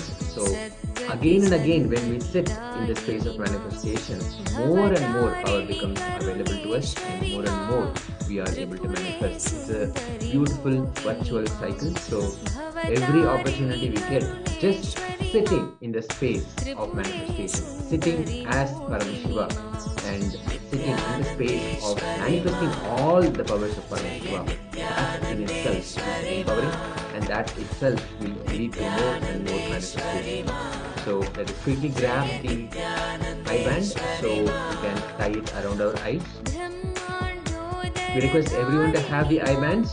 We cannot have just closing our eyes, that doesn't work. So please make sure that you have your eye bands. Any cloth is fine. Any cloth that can completely cover your eyes so you will not be able to see through the cloth is fine. So please make sure we get everybody, and everyone please make sure we get the eye band. Manitya, Chandrasekhar, Kriya, Carolina, Yuan Kai, Kuik Jing, and so many other participants who have joined us on Zoom and on YouTube as well. So let's just take a quick moment to get the blindfold, the cloth, so we can start the powers of Paramashiva are made possible more than potentiality, more than a possibility and reality for us by initiation, and through this initiation the manifestation starts to happen. So let us quickly gather ourselves, get a blindfold, and sit in the space of manifestation. Sitting in the space of manifestation is simply connecting with the Supreme Pontiff of Hinduism, Bhagavan Nithyananda Paramashiva, and connecting with him in the space of oneness. The pure connection, the individual connection that we will have with Swamiji, out of sheer gratitude for all the initiations, all the powerful cognitions that we have received, and how that has transformed our lives. When we have that beautiful connection, we sit in that space of oneness with Swamiji, we sit in the space of manifestation, and we manifest powers. So let us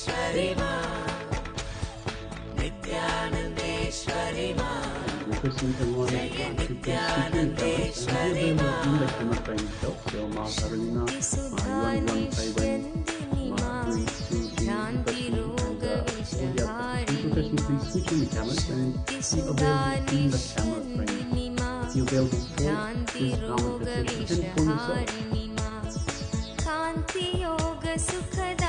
So once you have your items, let us get ready. So this is comfortable with the head, neck and spine in a straight line.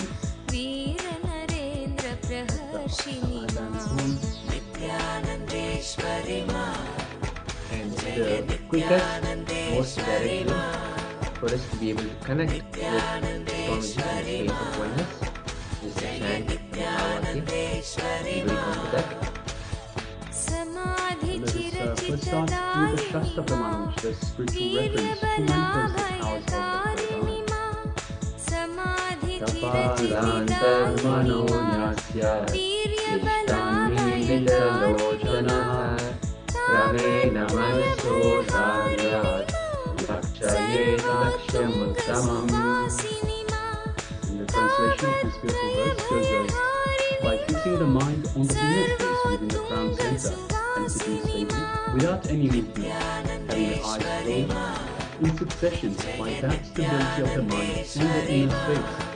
Through the power of the third eye, one directly sees the ultimate goal, Laksham, by having the vision beyond the sight. that reveals any object or place, attaining the state of oneness with the source, Paramashiva. So let us get ready, let us sit comfortably with the head, neck and spine in a straight line, and bring our awareness to our inner space, connected to Swamiji.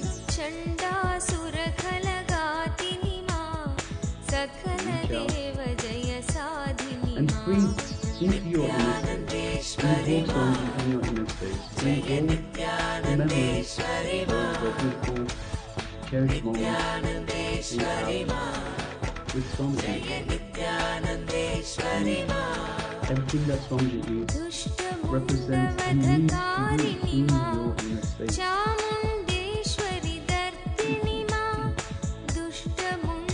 Feel that spirit connection you have to the Master. And through that spirit connection, feel the space of oneness with Swamiji. From this space of oneness with Swamiji, that powers and we have access to these powers. This is that Swamiji, the Supreme Pontiff of Hinduism, the living avatar, an incarnation of Paramashiva manifests. Let us welcome him in our inner space with gratitude and love.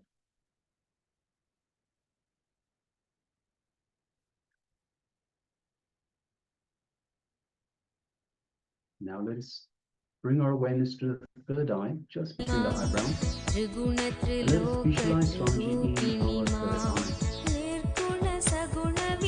And gently, without straining yourself or concentrating, just lightly breathe through your third eye into Swamiji's third eye. And with your peaceful eyes closed, gaze through the third eye alone into Swamiji's third eye.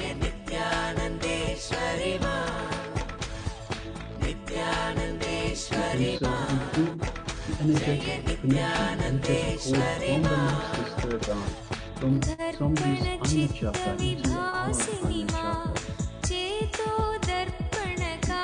Light build-up of energy as Swamiji is awakening and energizing your third eye.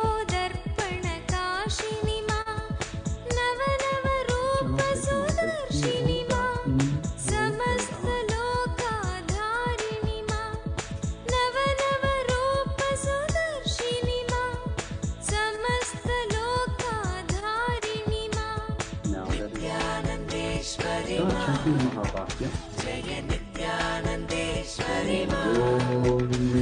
Om Nithyananda Paramashivoham. Om Nithyananda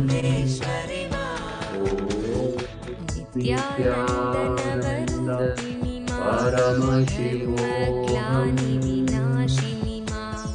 Om Nithyananda Paramashivoham.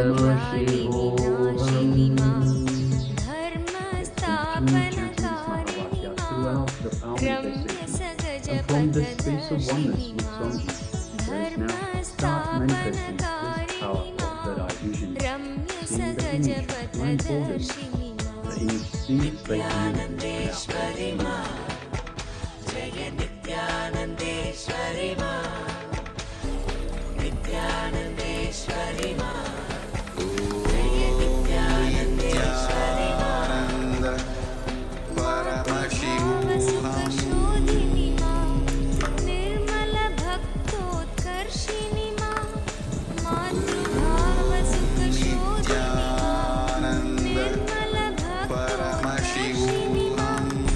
Paramashivoham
Nityanand परमशिवोऽहम् नित्यानन्द ईश्वरी मां दुर्गतिनाशिनी नित्यानन्द परमशिवोऽहम् नित्यानन्देश्वरी मां जय नित्यानन्देश्वरी मां नित्यानन्देश्वरी मां परमशिवोऽहम्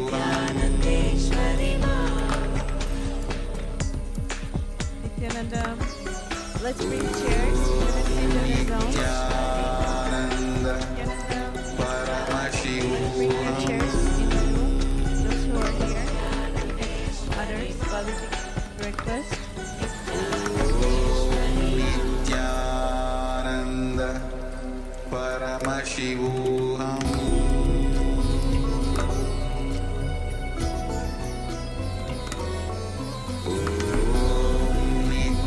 नित्यानन्द परमशिवोऽहम्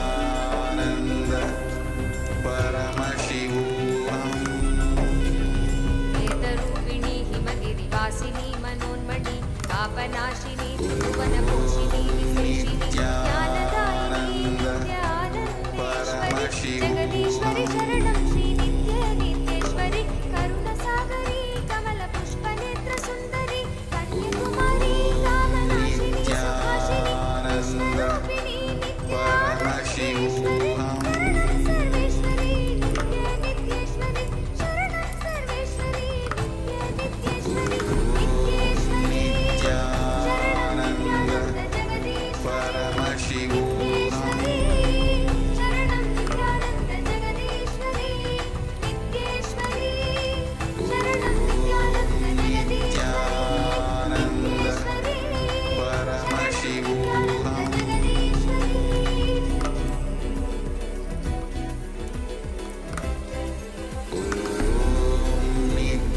नित्यानन्द परमशिवोऽहम् स्वप्रकाशिनी जगच्चिन्त्यमानरूपिणी धर्मस्थापिनी ज्ञानपीठकारणेश्वरि मन्दहासिनी नित्यानन्देश्वरि परमेश्वरि शरणं श्री नित्य नित्येश्वरि महायोगिनी भक्तसङ्कटापहारिणी सभानायकी श्रीचक्रमध्यवासिनी सर्वेश्वरि शरणं सर्वेश्वरि नित्य नित्येश्वरि शरणं सर्वेश्वरि 45, 9:58. So we have 7 minutes. परमशिवोऽहम् नित्येश्वरि शरणं नित्यानन्द जगदीश्वरि नित्येश्वरि शरणं नित्यानन्द नित्यानन्द परमशिवोऽहम् नित्यानन्द जगदीश्वरि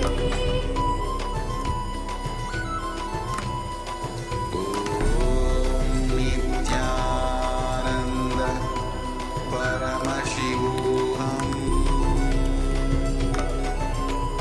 महाभयकरी क्लीङ्कारबीज अक्षरी सदाशिवकरी सत्कृपाकटाक्षसागरी निराभयकरी नित्यानन्देश्वरि भुवनेश्वरि शरणं श्री नित्य नित्येश्वरि महाराजिनी Let us relax from the नित्यसिंहासनेश्वरि manifestation. मधुरभाषिणी If you are chanting the Mahavakya, you can relax from the chanting. नित्यानन्देश्वरि शरणं सर्वेश्वरि नित्य Remove your eye bands. शरणं सर्वेश्वरि नित्य नित्येश्वरि Thank you all so much for participating. And now what we will do is we will quickly share what was revealed to you. The revelation from Paramashiva may have happened in so many different ways. Maybe you saw a picture, maybe you saw words, or maybe something as a feeling happened inside it. It could be in any form. No matter what it is, do not doubt that Paramashiva manifested within you and he expressed the contents of the image to you. So whatever it was, in whatever form, way it was revealed to you, quickly share. Write it down. You can share with us in the chat. And if you're watching us on YouTube, you can share in the comment section. When we sit in the space of manifestation, know that Paramashiva manifests. It's the power of initiation that the body of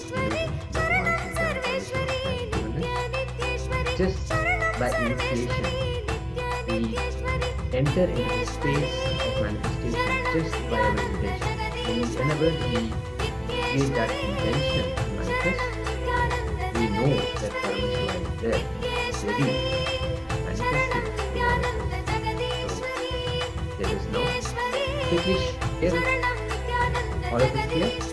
What revealed to you? What was your revelation when you sat with the intention of seeing the contents with your eyes blindfolded? What it was? Ma Chandrasekhara Priya is sharing rose petals, crown, dolphins, Karnagiri Yogeshwara, an animal. Fantastic. Thank you so much for sharing, Ma. Thank you. And we just wait a couple of moments for the others also to share what was revealed to them by Paramashiva. Before we bring in and see what the image was. And all the things that are shared here, those feathers, crown, dolphins, in so many different ways Paramashiva expresses. Now, the more and more and more that we sit in the space of manifestation, we see that it becomes more and more fine-tuned, more accurate, and we become more and more empowered to take more powers. It's beautiful also cycle that Paramashiva takes us through. Just wait just a moment before we bring the image.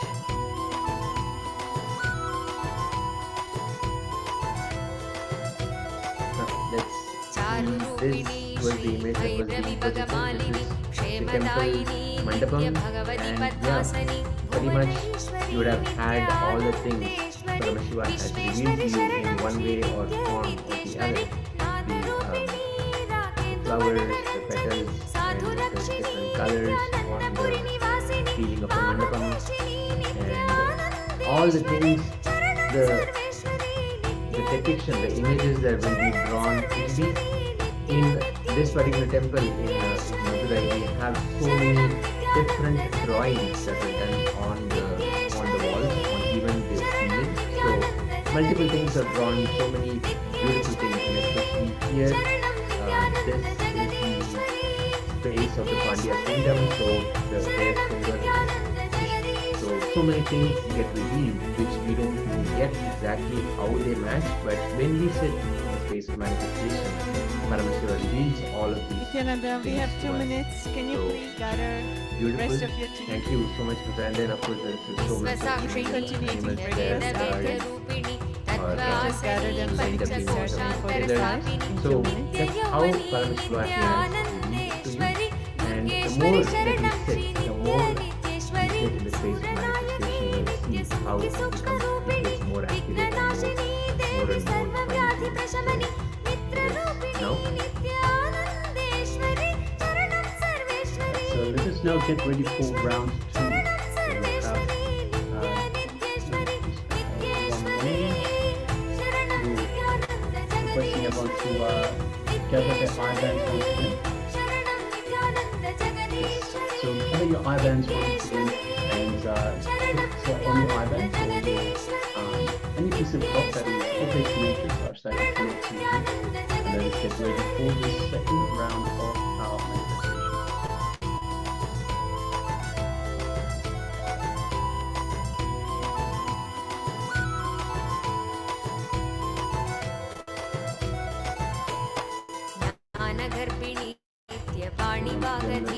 Satsvarupiणी Jnana-Dana-Karini Ajyadayini Nityanandeshwari Soneshwari Charanam Shri Nitya Nityeshwari Anandeshwari Nitya Sarvalokavyapini Nitya Premini Nitya Anandadayini Jnana-Rupini Nitya Anandeshwari Charanam Sarveshwari Nitya Nityeshwari Charanam Sarveshwari that Somji has initiated us in.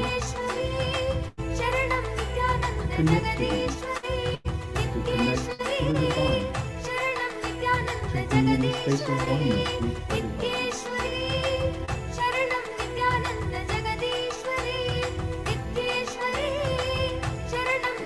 Bring our awareness to our inner space. Let us remember Swamiji in our inner space of Nandaganda.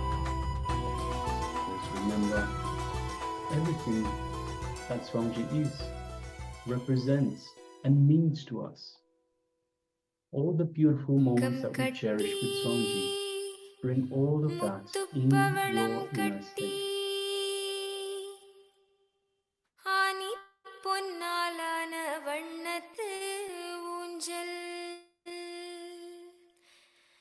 Feel the space of oneness with Swamiji in your inner space. This is your time to connect to the divine. So let us do just that.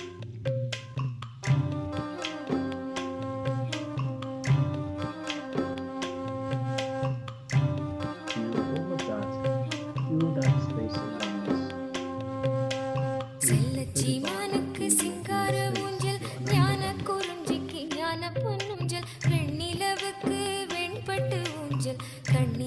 Let us move our awareness to the third eye, just between the eyebrows.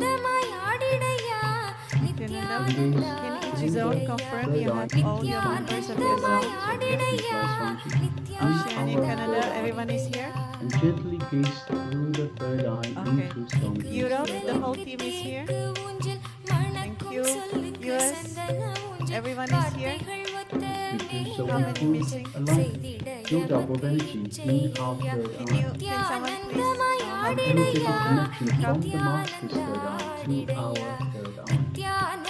Malaysia, Singapore, Swamiji is awakening, everyone is energizing our third eye. okay. Kamakawarupa, your team is here.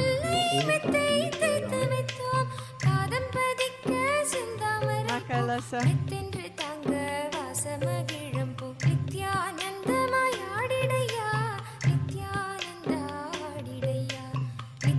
Let us start chanting the Mahavakya to connect further to Swamiji.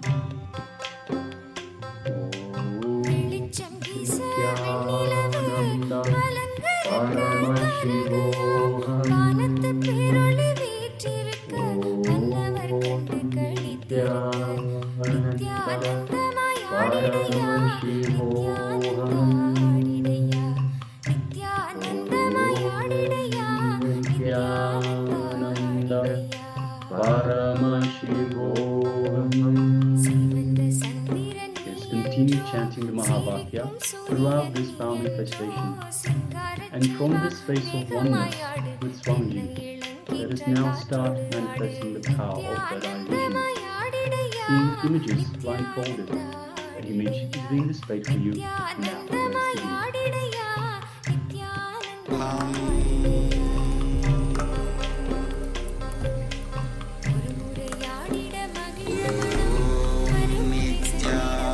Nithyananda Paramashivoham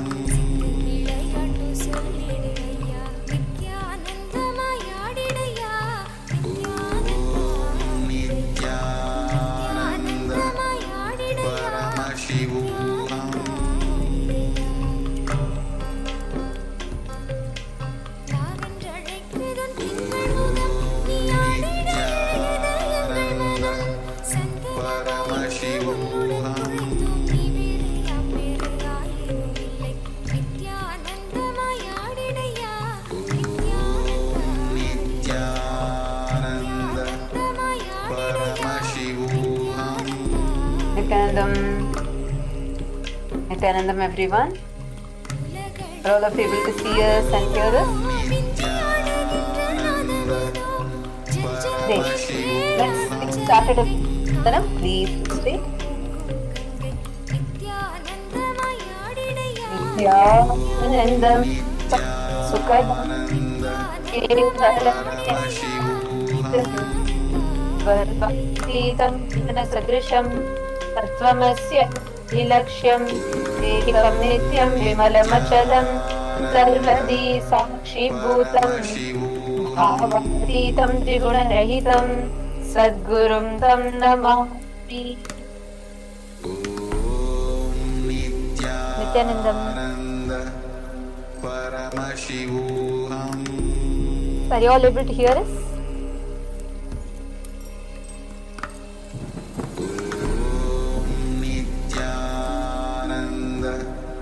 Paramashivoham.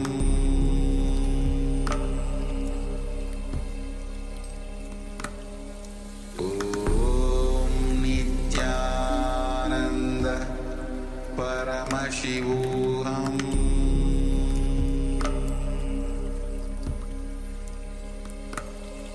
Om Nithyananda Paramashivoham.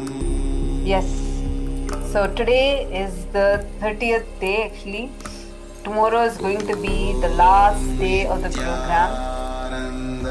Actually tomorrow is going to be mostly celebration. You're going to have all the people you have caused, you've invited, they're all going to join you and you're going to have the session written. Ma Sevika, oh the kid is also here, so beautiful. How's Ma Atma Prima? Is she also here? Is she fine? Yes, Ma, she's good, thank you. Wonderful, so nice to see the baby.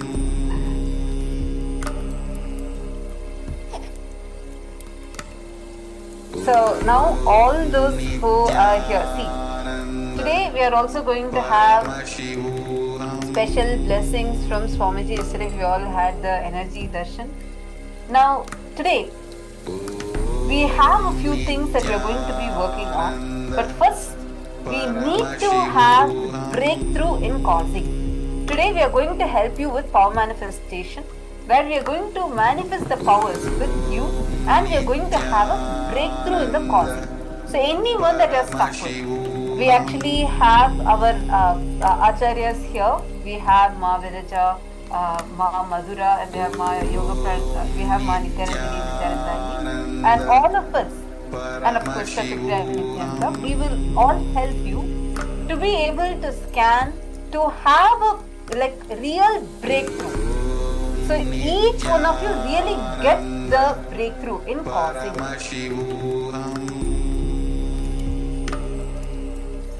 So let's get started at this.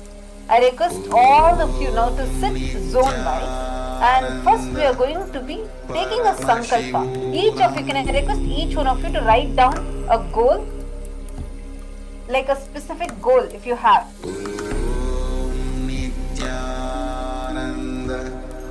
Paramashivoham.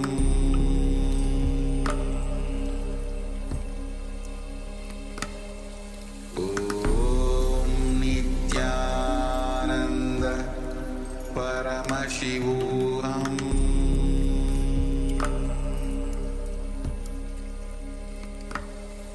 Om Nithyananda Paramashivoham. Paramashivoham. Om Nithyananda Paramashivoham.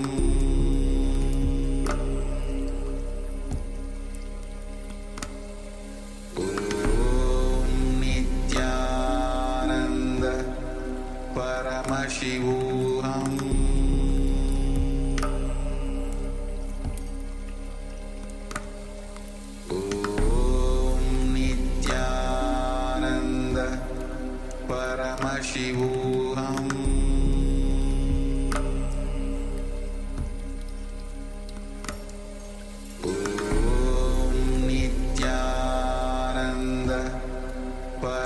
Paramashivoham.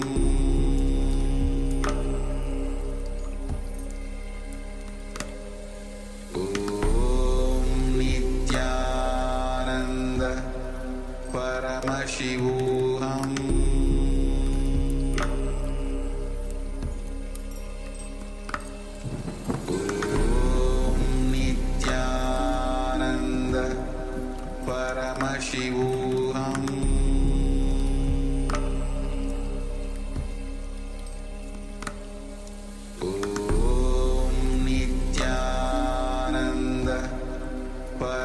Nithyanandam. So all the participants, every one of you that are here, tomorrow is the last day. Tomorrow we are also going to be welcoming the next batch, the batch 2 in Antigua, of course the 8th batch of PSS participants. So everyone in Antigua and Barbuda, all US zone, can you all quickly settle down? And can I request all the co-acharyas to please come with your respective teams? Can we all stand with the respective teams? Amrita here for the US, and he is requesting each of you to stand with their respective teams.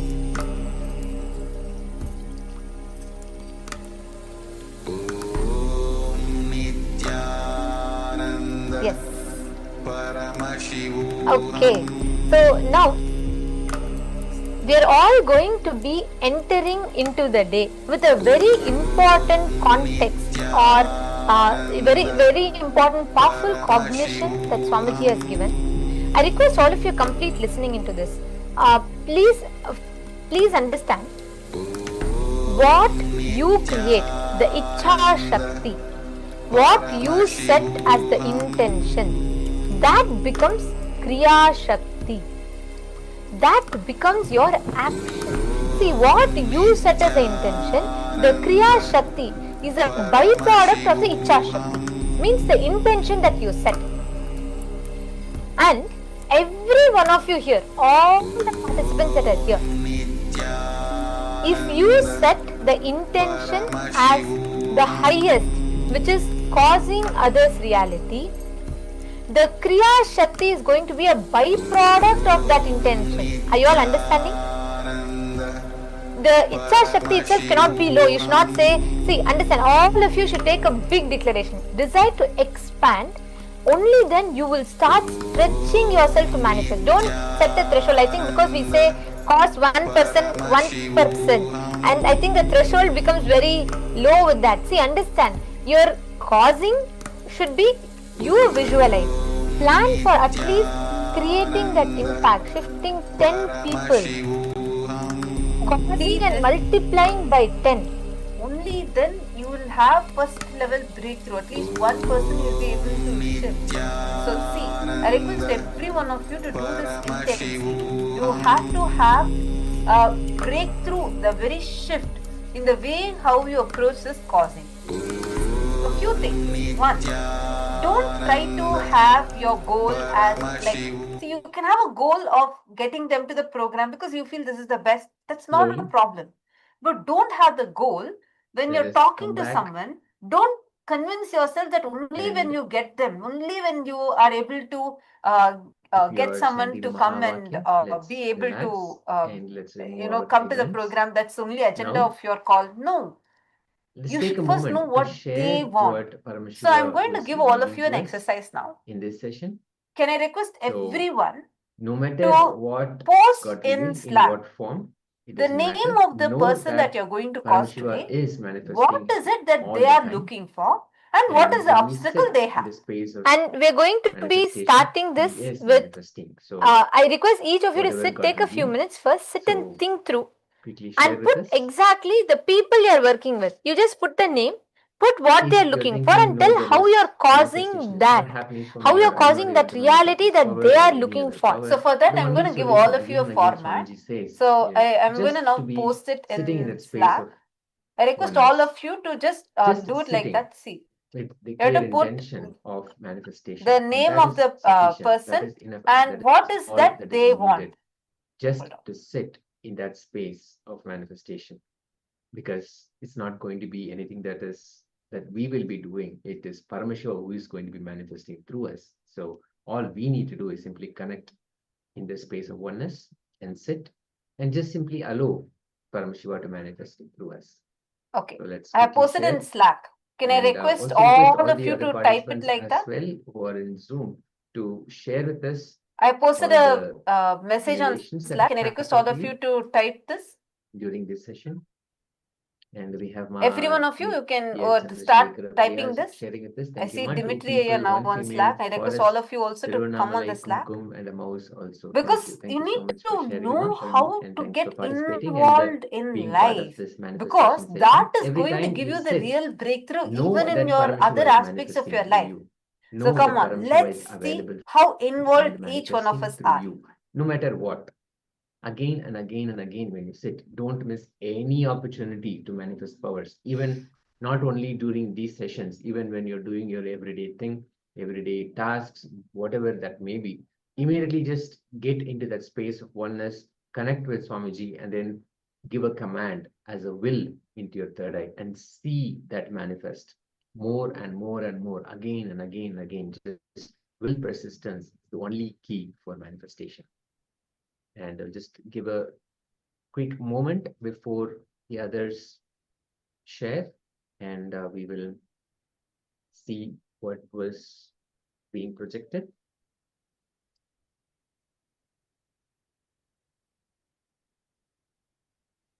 Fantastic. So again, how Paramashiva reveals to us, and in this example we had Given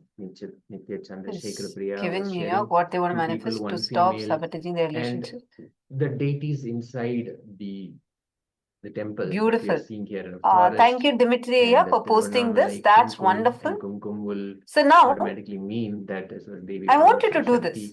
I want you to see Kevin Ayya as your reflection, a reflection of your own self. Dimitri Ayya, could you raise your hand? Where are you? We don't know how Paramashiva is. I'm not able to see you on the camera. I tried to search. Could you wave your hands, Dimitri? Okay, yes, I see you now. Okay. So now, see, you're going to be seeing Kevin as a reflection of you. Thank you so much.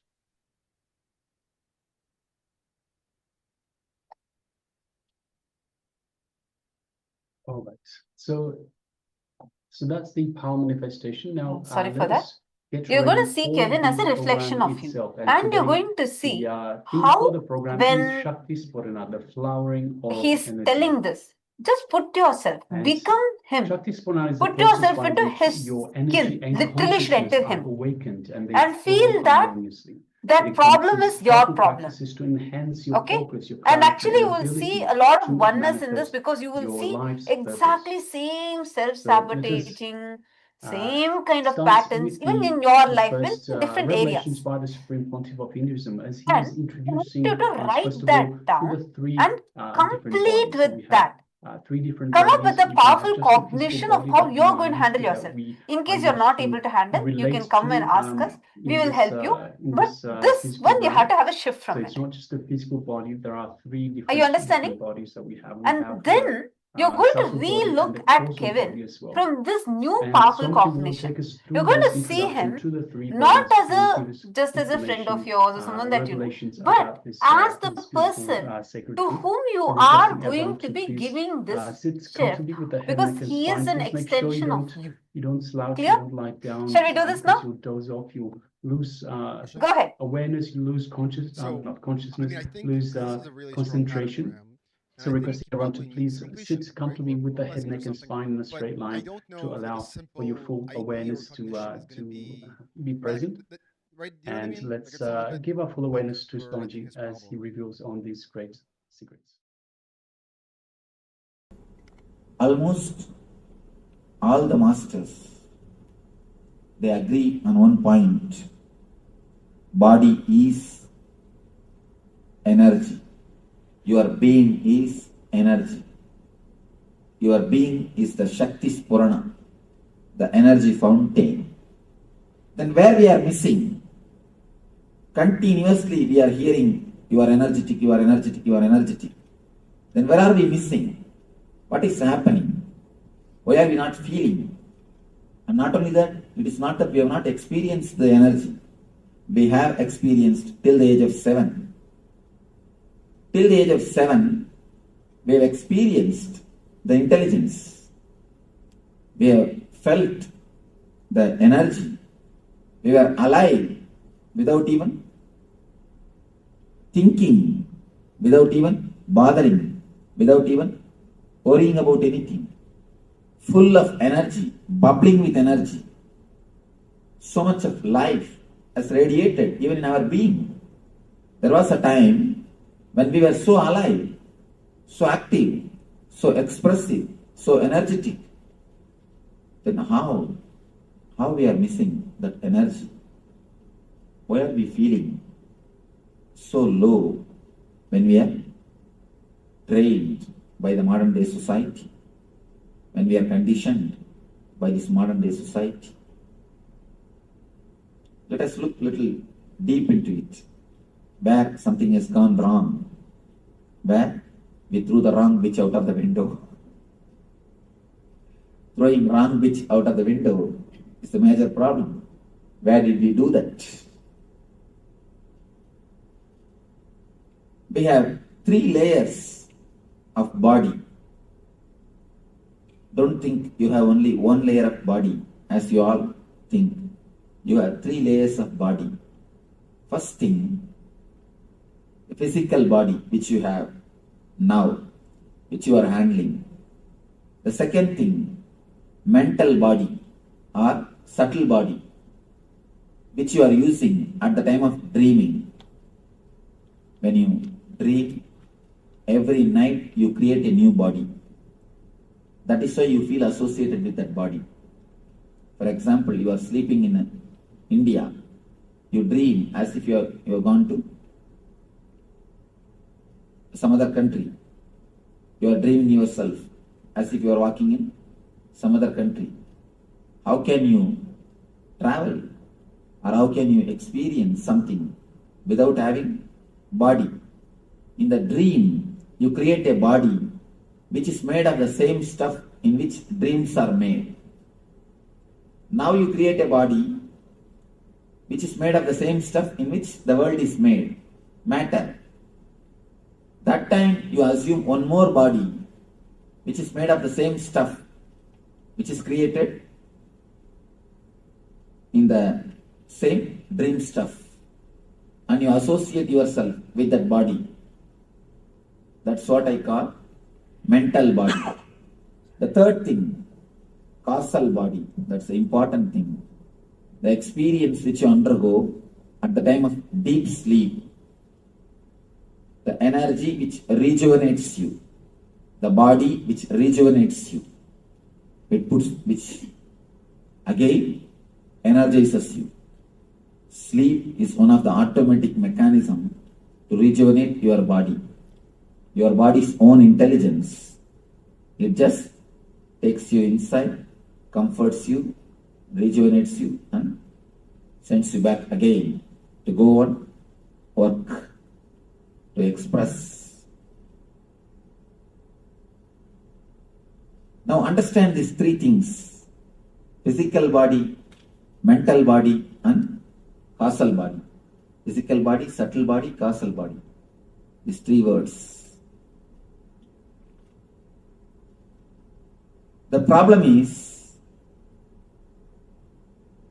we have only physical body under our control. For example, if you are 100%, all these 3 body put together, you are 100%. But by nature, only 33% is under your control. Only the physical body you keep under your control. Subtle body and the causal body, both are not under your control. It's like you have 100-acre land, only 33 acres you are using. Other 33 are left. They are not under your control. You are not using them. Because of this, 2 problem happens. One is you are not able to use your full personality. You are not able to use all the 100-acre. Second thing, from the other 66 acres, all kinds of wild animals, all kinds of disturbances, all kinds of snakes, scorpion, everything sneaks into this 33 acre also to disturb you. Same thing, understand? You have 3 layers of body. Only the physical layer is under your control. Because of that, not only you are missing 66% of your being, your energy, and the wrong things, unnecessary interference of the 66% into the 33% creates a deep uncomfort, a deep discomfort feeling to your being. Whenever these three bodies don't fall in ease with each other, don't feel in ease with each other, don't feel comfortable with each other, the diseasiness creates disease. Diseasiness between these three bodies only creates disease.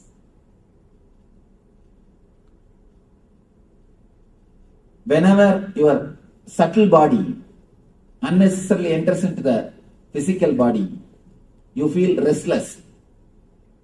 Subtle body means filled with thoughts. When it enters into the physical body, you feel restless. Wherever you are, you don't stay there. If you are here, your mind is somewhere else. We can be sure about that. Continuously you feel restless. What next? What next? What next? What next?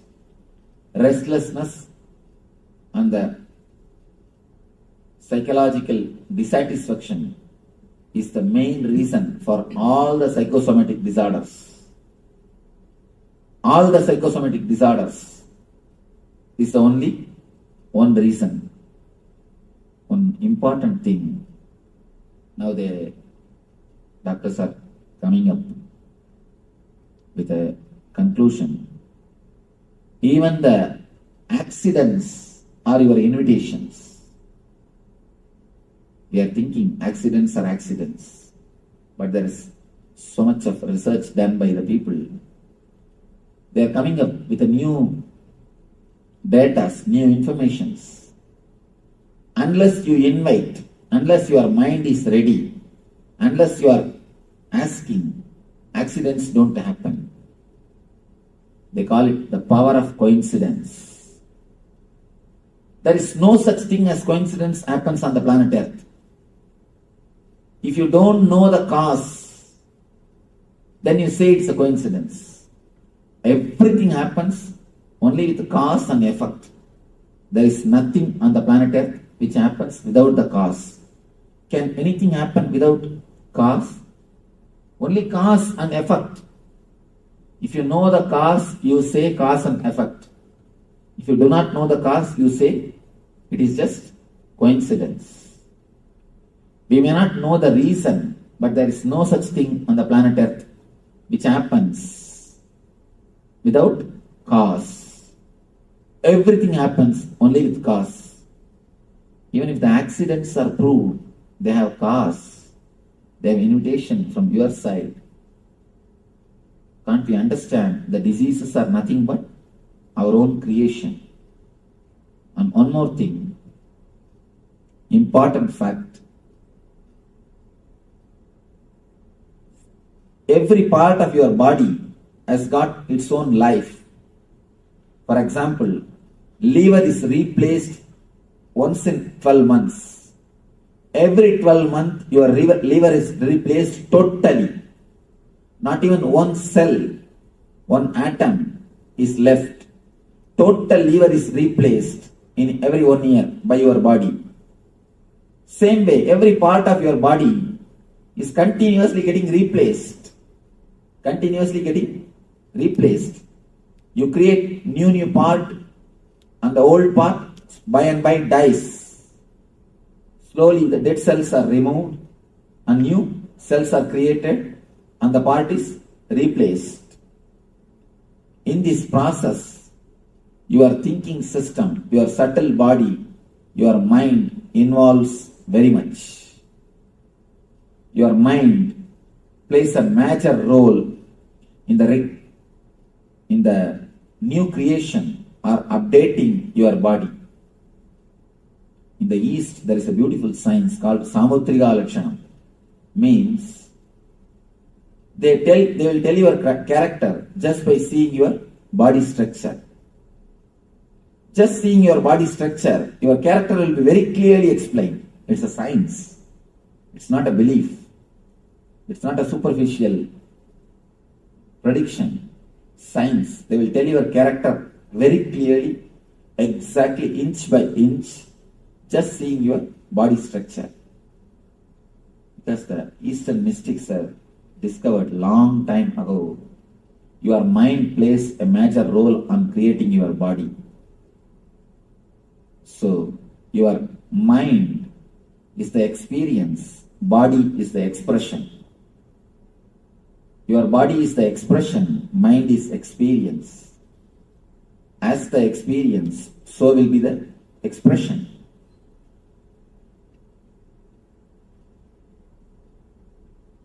Your mind is the master which creates your body.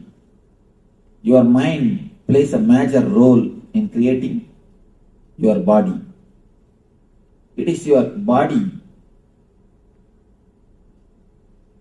which is the expression of your mind. I think after the end of every session, you will have a gap. Remember, recall and take notes. If you take notes, then I will have to wait. After every session, you will have a small gap. You can remember and take notes. Few people used to tell me, Swamiji, we forget by the time.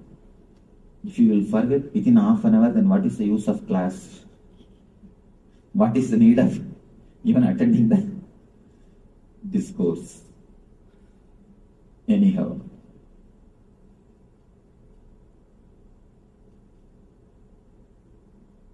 These three bodies, when they interfere in the other's space without invitation, they create trouble.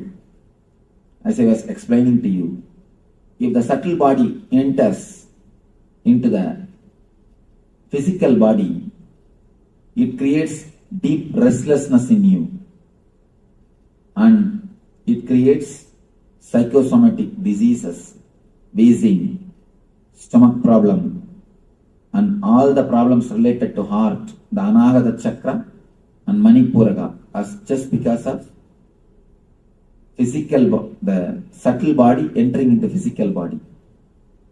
Next thing, subtle body entering into causal body. That is what causes insomnia. Subtle body means filled with restlessness, thoughts. If it enters into the causal body, the deep sleep layer, that's what causes insomnia, chronic fatigue. Chronic fatigue, insomnia, sleep, not only sleeplessness, all the disorders in the sleep, they are caused by the subtle body entering into the causal body. And the next thing, causal body entering into the physical body and subtle body.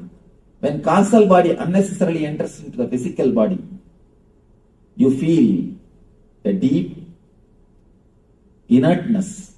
Inertness means you don't want to do anything. You just want to be totally silent. And you just want to be totally in the inertness. Sort of a deep physical depression. Deep physical depression. And whenever the causal body enters into the subtle body without invitation, again you feel a deep mental depression. Deep physical depression and deep mental depression. These two are caused by causal body entering into physical and subtle bodies. One important thing you need to understand. Human being is the only animal who feels tired after taking rest. We are the only animal who feel tired after taking rest. If you ask the people, why are you tired? So tired of taking rest. Whole night we would have slept, but we feel tired. No other animal on the planet Earth, no other animal feels tired early in the morning. You can see birds chirping and flying. Calf, even if it has no work, just it will go around. And dog, it will go around the house and see its boundaries. And And there is no other animal which does not have, which gets disturbed so much, or which is away from the nature. We are the one and only animal who get tired after taking rest. Because the causal body is not total when you rest. Important thing, doctors are now declaring. In America, nobody sleeps more than 14 minutes maximum. Any average human being, he sleeps only 14 minutes maximum. After every 14 minutes, he comes out, he is thrown out. He comes to the dream state and wanders in the dream state, then he falls into the deep sleep. Deep sleep, just for 14 minutes, he is thrown out, he wanders in the dream state, the mental restlessness again goes back to deep sleep and comes out. Not more than 14 minutes. You have any question?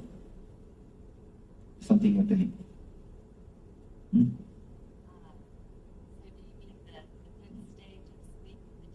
Yes. I mean, when I say sleep, I mean the total deep sleep. Dream state is not sleep. Please be very clear. Dream state is one of the disease.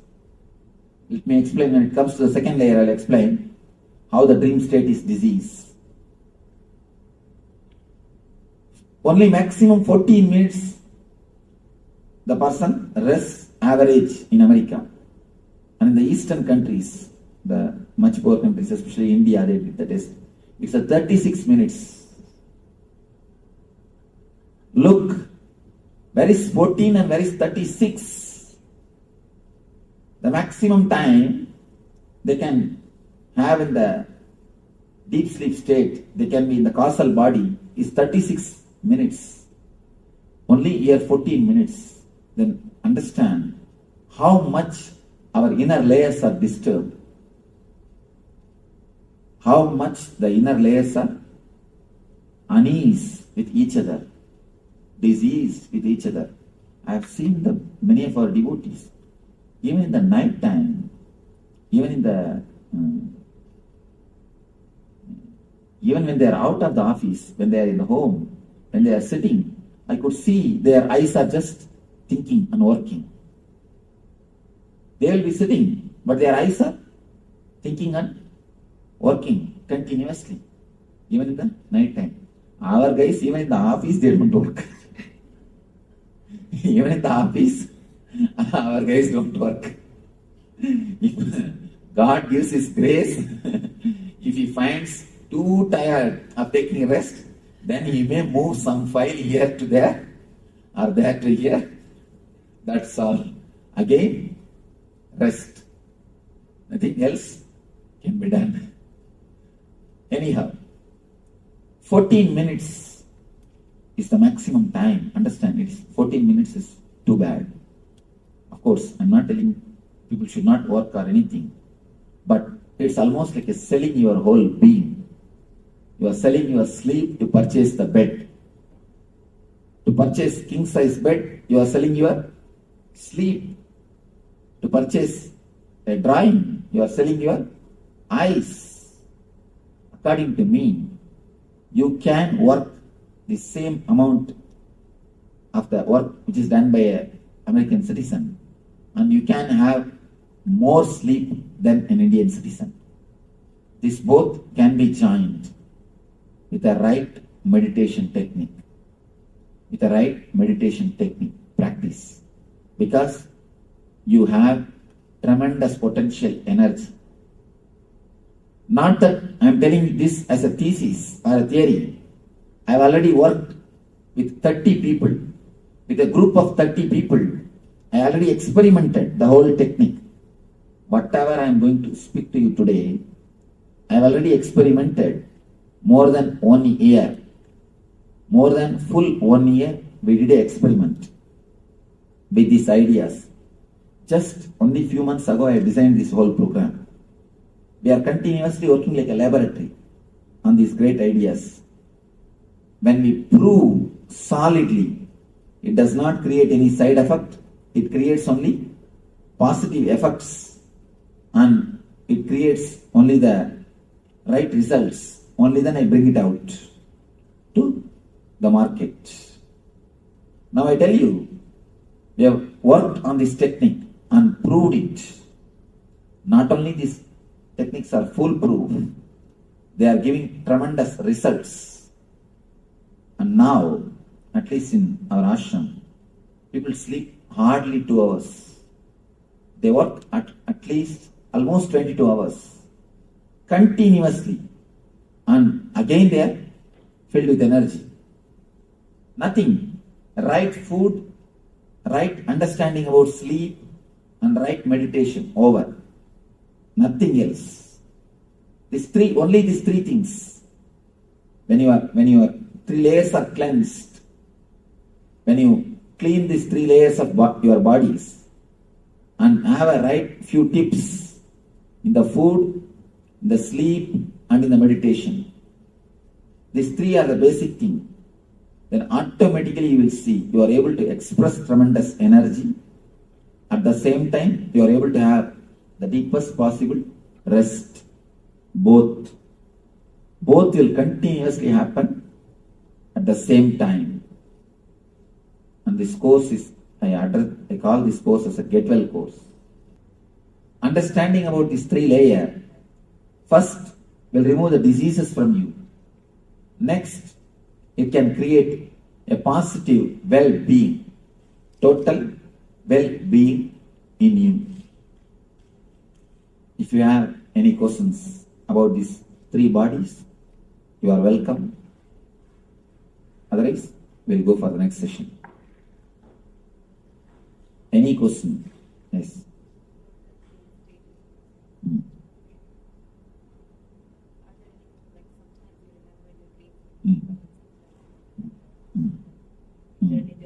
Whenever you remember your dreams in 4 color, whenever you remember your dreams in clear 4 color, please understand, clear 4 color, it is not dream, it is vision. Whenever you are not able to remember the color, whenever you feel, there are many people who feel, will my dream come true? Will my dreams have got some significance? Are they something spiritual? So try to remember it. When you remember, if you remember it with 4 color, be very clear it is vision, because dreams don't have color. Be very clear. If you remember it by 2 color, or just by words, then forget about it. They are just simple dreams. They are getting released. Dreams are like a safety valves in the steam engine. The steam boiler or steam engine, if the pressure of the steam becomes too much, they will have a safety valve which will automatically open and release the steam. Release the extra pressure. Same way, if your being is filled too much with desires and fears, naturally your safety valve opens and you release it. That releasing safety valve is only the dream. Dreams are nothing but safety valves. But instead of removing the heat, instead of reducing the steam, we are always extending the time of the safety valve being open. We work in the other way. If you try to work to reduce the heat supply or the steam supply, then naturally you will see you don't need your safety valve to work too much of time. But we do not know how to reduce the steam supply to that steam boiler, how to reduce the heat. That is why too much of time the safety valve keeps itself open. Too much of time the safety valve is made to work. If the safety valve is made to work too much of time, you feel a deep tiredness. You would feel a deep lethargic feeling. And you feel too many diseases entering into your being.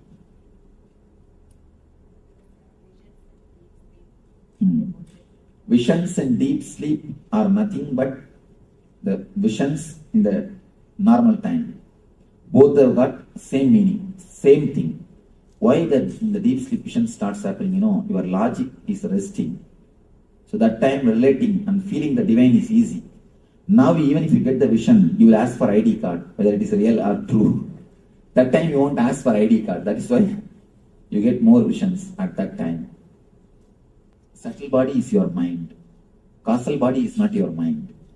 In causal body, your very basic base itself does not exist. You become one with your basic energy. So in causal body there is no mind. Only in subtle body there is mind.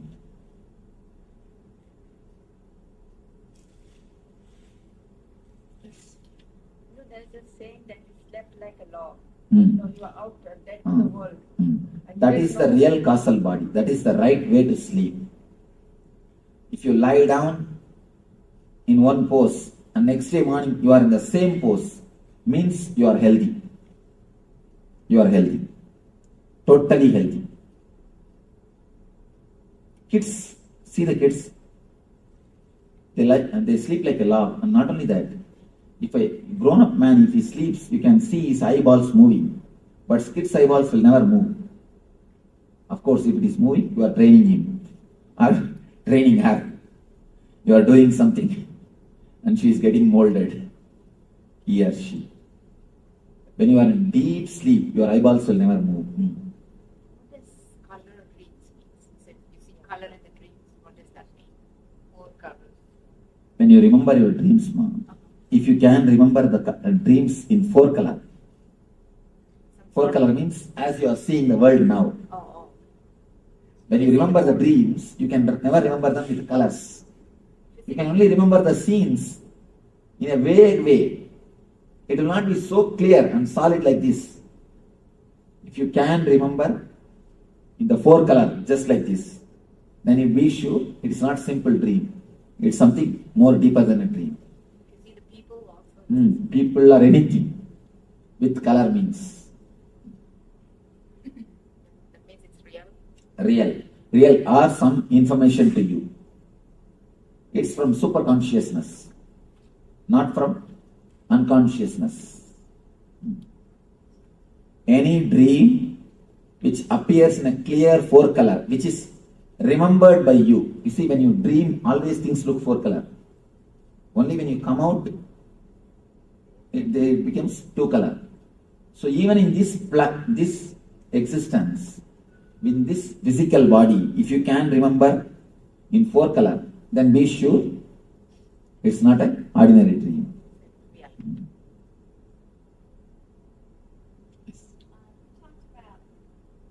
Causal body going into the subtle body going into the causal, what that causes. One thing. Confusing. I don't understand how. Differentiation. Physical body means this body. Subtle body means continuous thinking or continuously boiling inside. Causal body means a deep rest, a total rest. This causal layer, if it enters into the physical layer, you will feel a deep lethargic feeling. Sometimes, for no reason, you feel a deep lethargicness. You don't want to do anything. You just want to lie down in the bed. Deep lethargic feeling. And the same way, if this causal body enters into the subtle body, you feel a deep mental depression. If the causal body enters into the physical body, you feel physical depression. If it enters into the mental body, the mental depression. For no reason, you feel totally depressed. You will search, you will find for some reason, you will not find any reason, there will be no reason. But you are feeling totally low. It means the causal body is entering into body. For example, imagine 3 circles. Can you make a 3 circle? Yes. Not one on the other, separate.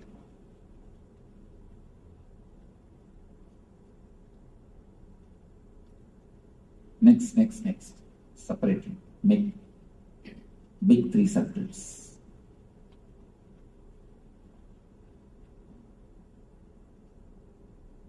Little this side. Little you need to come this side. Because so much of space is there.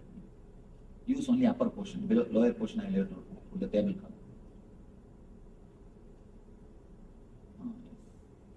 Same size. Next.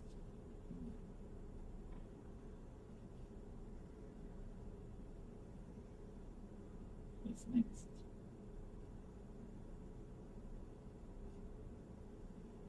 Yes. Right, you can write physical, mental, subtle.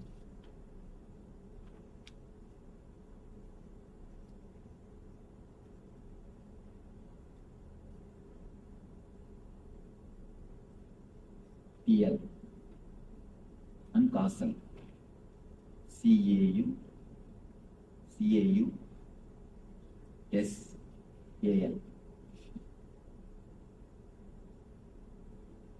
Yes. These 3 circles, they enter into one another without invitation. And they don't enter when you invite. That's the problem. Sometimes they don't enter when you want.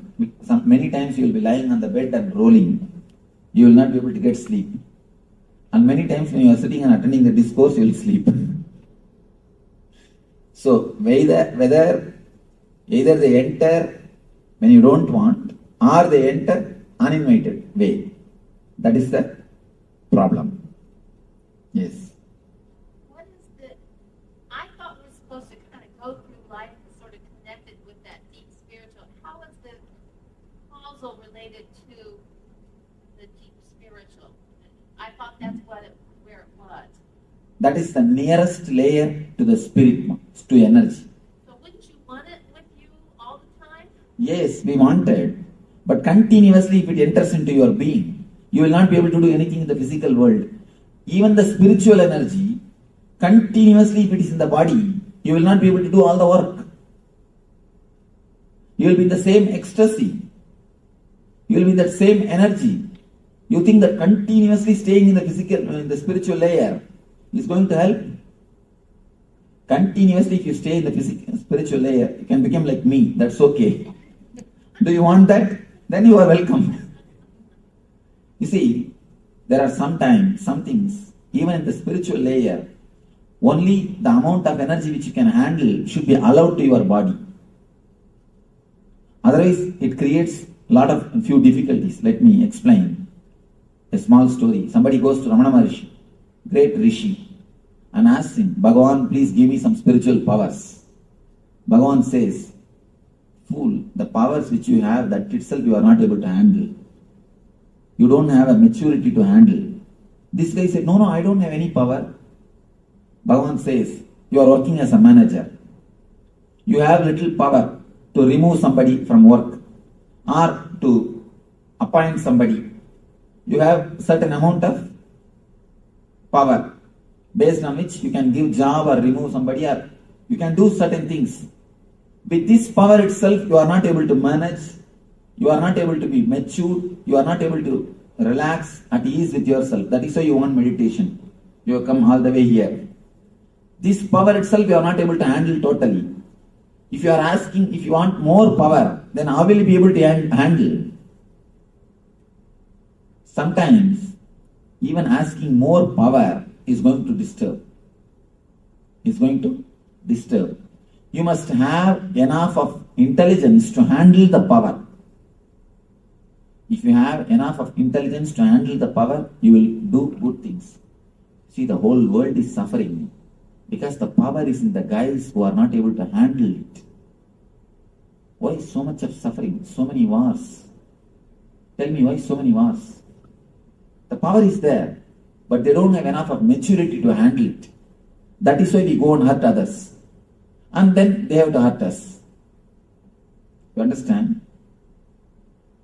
Whenever the power comes without the maturity to handle it, without the responsibility to handle it, it simply you destroy either others or yourself.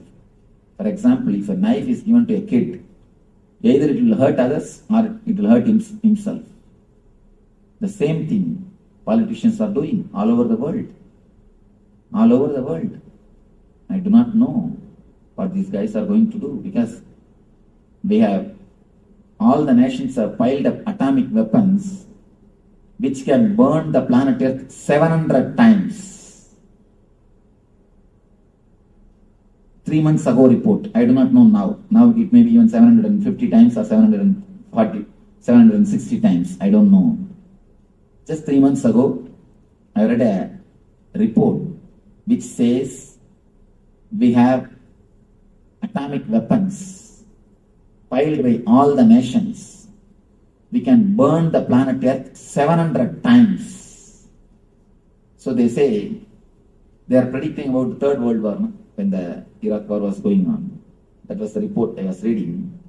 They say if there is a next World War, the Fourth World War will be only with stones. Means what? The next generation. Again, the whole humanity has to start. Fourth World War can never be with weapons. It can only be with stones. Because again the tribals has to be created, and the new planet Earth only has to be created. We have created the atomic weapons which can destroy 700, which can burn the planet Earth 700 times. Then imagine, so much of power without intelligence is getting accumulated. That's what I always tell people, either meditation or global suicide. Whether you meditate and become more intelligent and spread more intelligence, or we are going to commit global suicide. No other choice. Okay. Yes.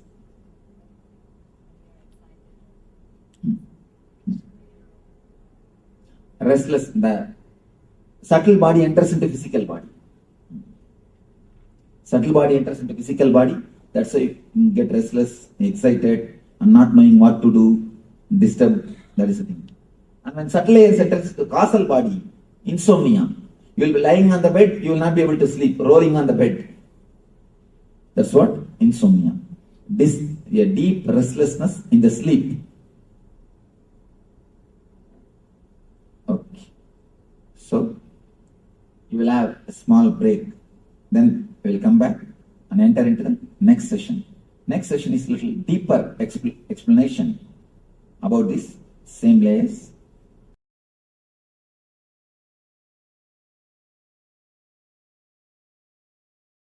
Around 5,000 years ago, at the end of Mahabharat War, the ancient enlightened Hindu civilization consisted of 10,000 Hindu traditions, or sampradayas, that existed in 56 Hindu nations, 200 Hindu kingdoms, 1,700 Hindu provinces that covered more than 6 million kilometers. We can go beyond all that. So just as an Yes. FYI sharing, Welcome back. Wonderful the other revelations people there that by we are the Supreme causing on Pontiff of wealth and Hinduism this on and that the three are kind of bodies, the lingering three and saying, tomorrow, yes, bodies. today we'll do something, So tomorrow as we'll do we something. mentioned at the But start, those who want enlightenment, we the have real three seekers, bodies, have not already just the landed. physical body that we are familiar with, the physical body. Just as an FYI. We have Exactly. the And emotional also body when you, and that's why the Swamiji subtle says body. it's a And Swamiji Icha Shakti briefly that becomes showed Kriya us Shakti. a How diagram in much ever you terms may of convince a the person, three different it's not bodies about in like you telling, relation oh, to the please koshas, go the do this, do five that. You don't koshas. even need to give them the And of course, we'll logical be going solutions through where the they need to koshas arrange. No, they will find during the ways. program You as well. just need to intensify the So now seeking let's in just them move for them further to into this experience their the enlightenment, next to make them activity. understand So Swamiji is we here. will He will have shower a you very with short wealth. activity. All For of it will be a this, we will byproduct. need But ultimately, he will pen give and a you that paper oneness, or a that sketch, enlightenment. something And that you that is can what draw we with. need to So what we are going to do intensify the now is we're intention, going to the Icha Shakti, internalize because that Icha the Shakti is subtle what will layers that manifest we as Kriya have, Shakti for as people. Swamiji So mentioned when in the you session. are We're working not with just people, this physical body intensify that we their are able to intention. Make see it and feel like and make touch, them experience but it there are intensely subtle, that they multiple want to subtle come. bodies They will beyond find what ways to make can it be happen. seen. And Right. One more this example is is a very yesterday, beautiful representation Sridevi that and Swamiji Sriram, again they and were again helping gives us so that we they're, can by the way, come they to a were very deeper amazing, understanding both of of how them. the whole body Their functions third eye and is the opened, samskaras and or they're the just engraved able to memories that are scan stored everything, in catch each all of the the layers of the body incompletions. and Both are the amazing. I'm going to let meditations them share. also to be able we to were overcome causing the effects Jillian. of those engrams. So this She's will been be in a the very Sangha for a powerful while. She way really for wants us to to come. reinforce She and is seeking remember enlightenment. So the here is 7 another layers of the case, body. use So case what of we'll do where now is there's we'll project strong the seeking image, the the picture enlightenment, of the but subtle bodies the in money was not available. our And whole so body. we wanted to Our cause whole body her is reality comprised of of all making the money. these different layers Then of the body. Now both Sriram let's and do Sridevi, this they were looking at activity where what was we the issue. take a few minutes There and were sketch 4 the layers of representation incompletion. as we see the Going physical back to body the is the first thing that we army, see, the going pranic back to the body, the mental navy, body, the the etheric incompletions body, the there, causal body, the then so many cosmic other body, and then the issues nirvanic because body, of that, which is and 4 levels of our deep incompletions. oneness We that we sat with experience her and we with helped her complete, Swamiji, relive, with Paramashiva. So and now we let us got take to a the quick point few where minutes and she's now sketch ready to come. The exactly money these will be 7 layers. manifested, is Let us what start. she was seeing. We were also seeing jointly. Then she said, my son also wants to If come, you're able to see Jacquin. the image clearly, please So let us know and we you then can get called started Jacquin to right make away. sure Let's that start. he doesn't have any obstacles in coming, make sure he is complete. We called him and completed him also. So when there is a strong seeking, when there is the enlightenment is the goal, then other problems, they are very willing and ready to complete and make it. Yes. So just as an FYI. Exactly. Yes. Yes. And let us all now, every one of you that are working. Actually, both Sriram and Sridevi, really wonderful to see. I see you both are very actively participating, whether it is causing. You don't know actually what way it is going to. Sridevi, you will see how suddenly, even in your back in your school, wherever, when you go back in your high school, you will see that suddenly you will become such a confident person.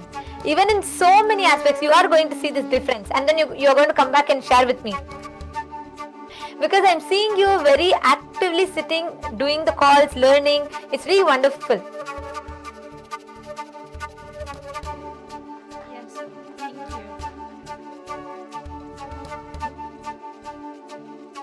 Yeah, it's really nice, like getting to know everyone and like participating. When I actually first came, I didn't really like. I just came because my mom told me to.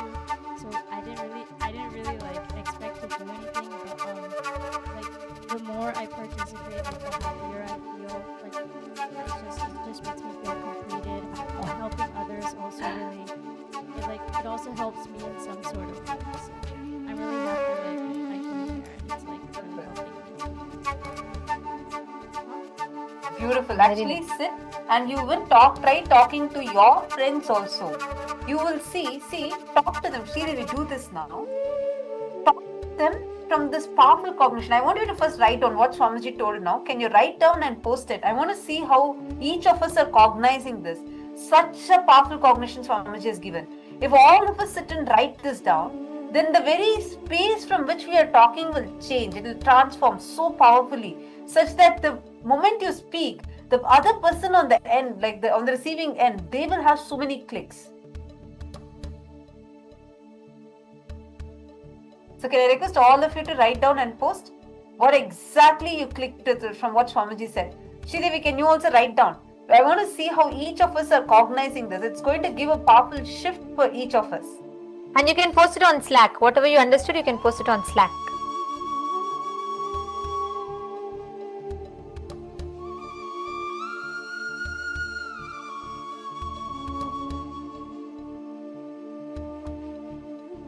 Yes. And for Ma Jnana Yogini, you are causing Ma Anastasia, right, from Russia. And she wants to manifest to come to Antigua with her 3-year-old daughter. But the obstacle is the custody and financial stability. Yes. I request Ma Jnana Yogini, could you wave your hand, Ma? Can you come forward to the mic, please? Nithyananda, Ma Jnana Yogini.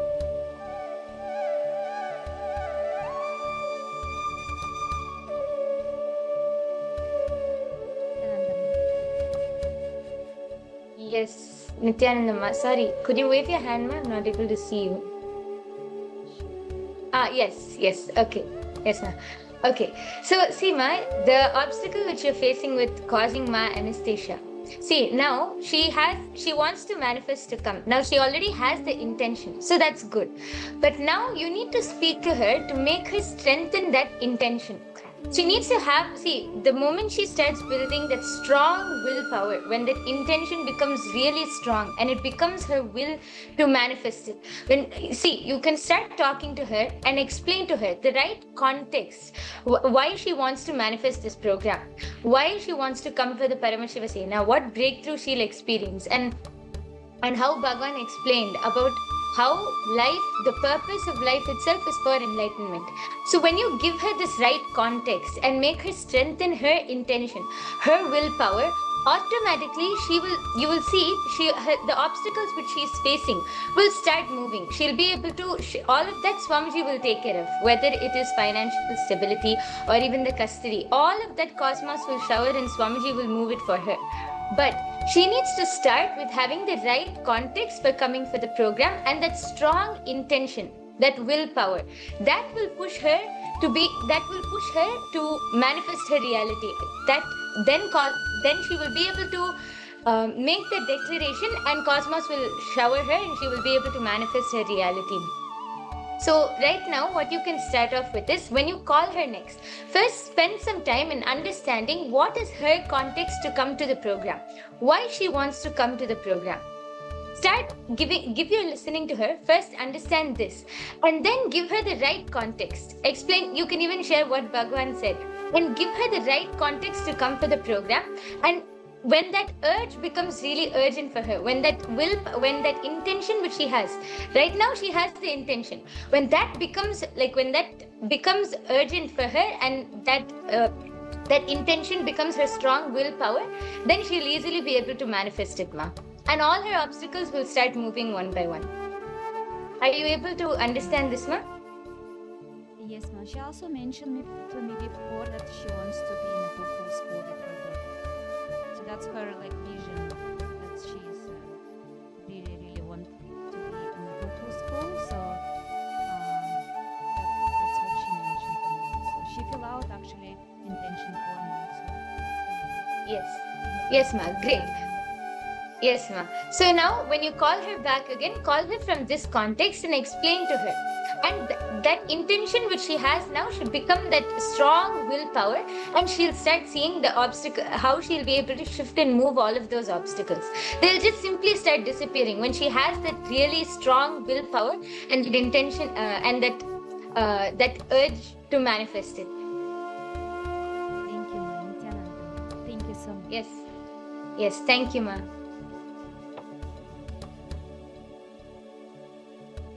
Nithyanandam, ma Satya Premana Swarupini. Ma Satya Premana Swarupini. Sorry, Amanda. Requesting if you could come forward, ma.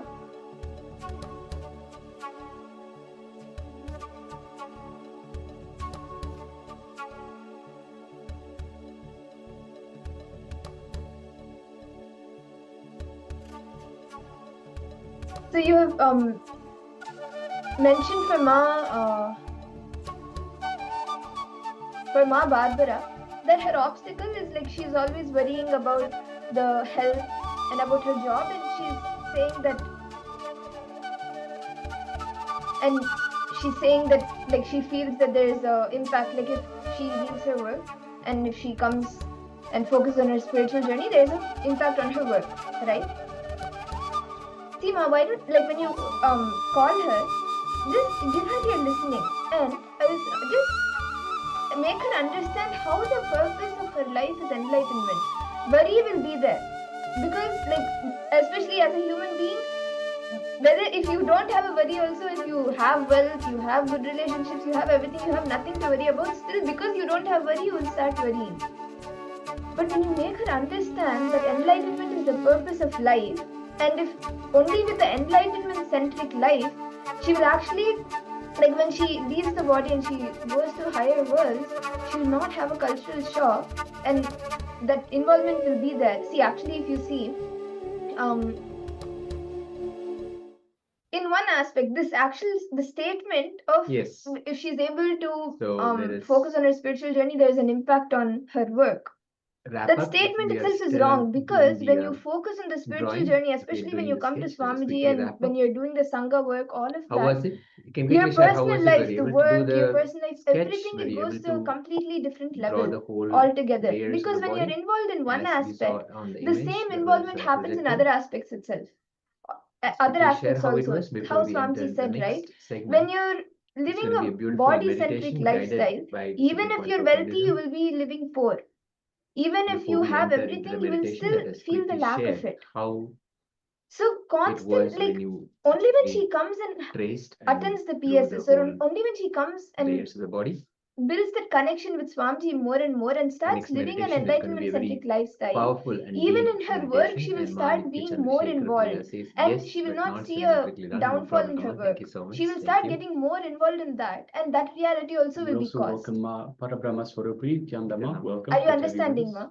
When Thank you for she joining comes us. to Thank PSS, you, or Ma. when she comes and starts And being we're a also part of the joined by Sangha Ma activities, Chao because of Yupong that enlightenment-centric Tyandama. lifestyle, Also Ma Trinetrikananda. So when welcome she to all of you. goes Welcome back, to this even in her work, Paramashivoham so much Level 1 involvement will program. be there. And we How request Swamiji all the explained, because participants to we're have your living a video on body-centric so we life, can even interact, like and then when we we can travel guide you from one and place to support you another, throughout the in the sessions. nation we are living, in the country we are living, Now, we shrink as we ourselves and prepare we just to go enter into into the staying in meditation, our house most of the time, that we're not fully involved with the life outside us. We let us don't sit even know our straight. country fully.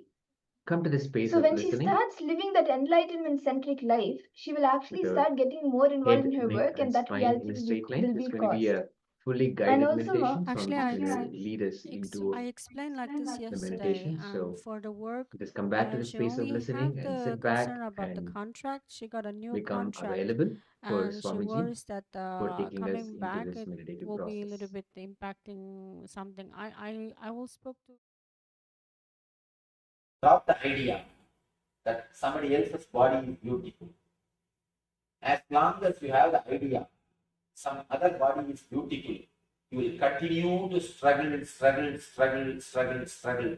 Even after death, you will worry what dress they are putting on, going to put on me, I don't know. You will write a will and create life insurance. Anyhow, when you have the idea somebody else's body is beautiful, even after death, you cannot relax. Even after death, you cannot relax. Understand, your body is beautiful. Your body is enough. You are beautiful unto yourself. This is the way God has chiseled you. This is the way God has created you. This is a masterpiece from the master of the universe. You can never be intelligent than the whole. Can you be intelligent than God? Can you be intelligent than the whole? Part can never be intelligent than the whole. Craving or seeing, thinking somebody else is beautiful will make you as a split personality. Will not let your intelligence, biointelligence, be totally alive. You will not appreciate, enjoy your whole body totally. A simple meditation technique to do two work. First work is to cleanse the energy blockages. Throughout your body, there are so many energy blockages. Like a blood clot, there is a thing called energy clot. The energy blockages. If you can remove these energy clots, energy blockages, naturally your inborn healing tendency will be awakened. You will have your healing, the innate healing habit will be awakened. The quality of self-healing, the power to heal yourself will increase. That's the first step. Second step, awakening the intelligence, part by part. How are we going to do? That's the idea in Patanjali. Every part of your body is independently breathing, inhaling and exhaling. It's very strange, but true. Every part of you don't think you are breathing only through nose. Through nose, you take the air. Through the whole body, you take the air energy. Prana does not mean air. Prana means air energy. Please be very clear. Prana means air energy. According to Patanjali, every pore takes the prana and sucks the prana and leaves the apana. It does the breathing, inhaling and exhaling. It takes the ether directly from the cosmos. Actually, I have my own doubt. Is this true? I met a yogi who was under the ground in Uttarakhand. He stayed under the ground in a closed tight container for 1 full year. 1 full year, no food, no water, no air.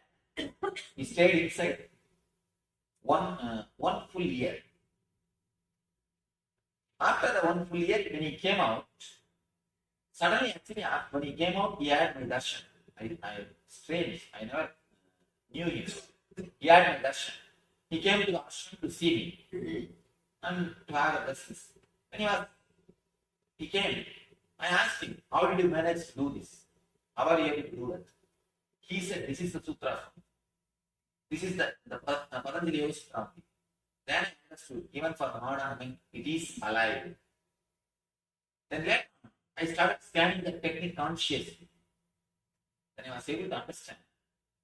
When ordinary plant can produce energy directly from sun, why not your body? It is intelligent. It has got intelligence.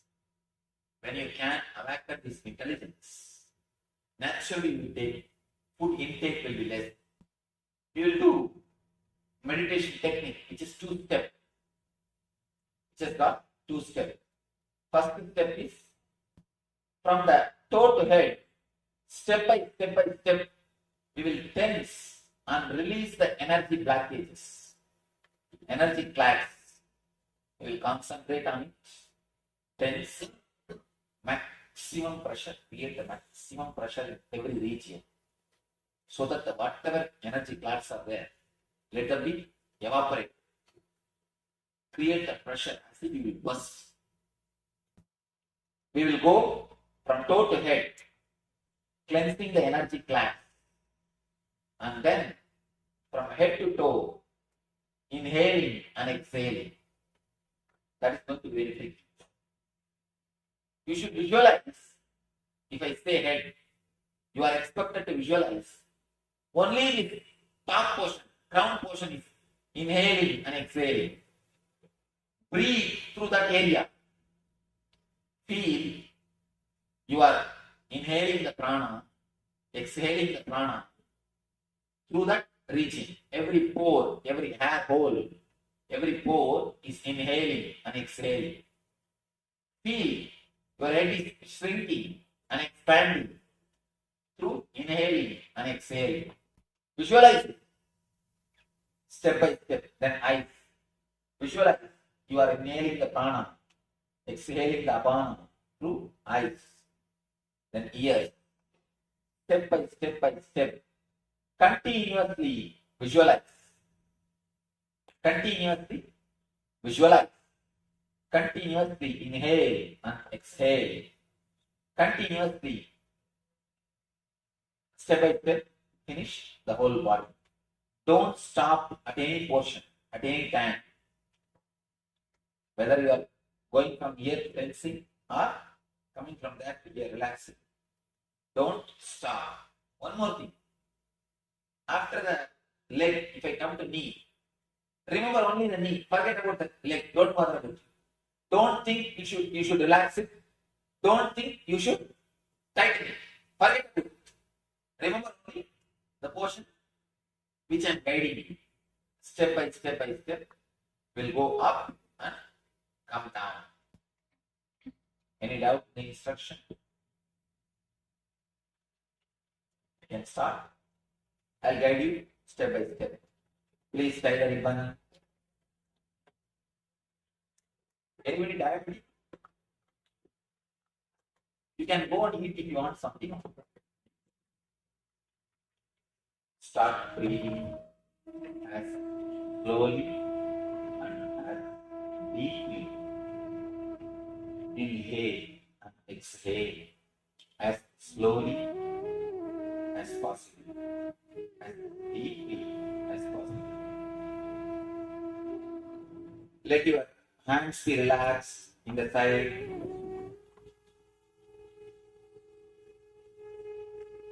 Start breathing as slowly and as deeply as possible.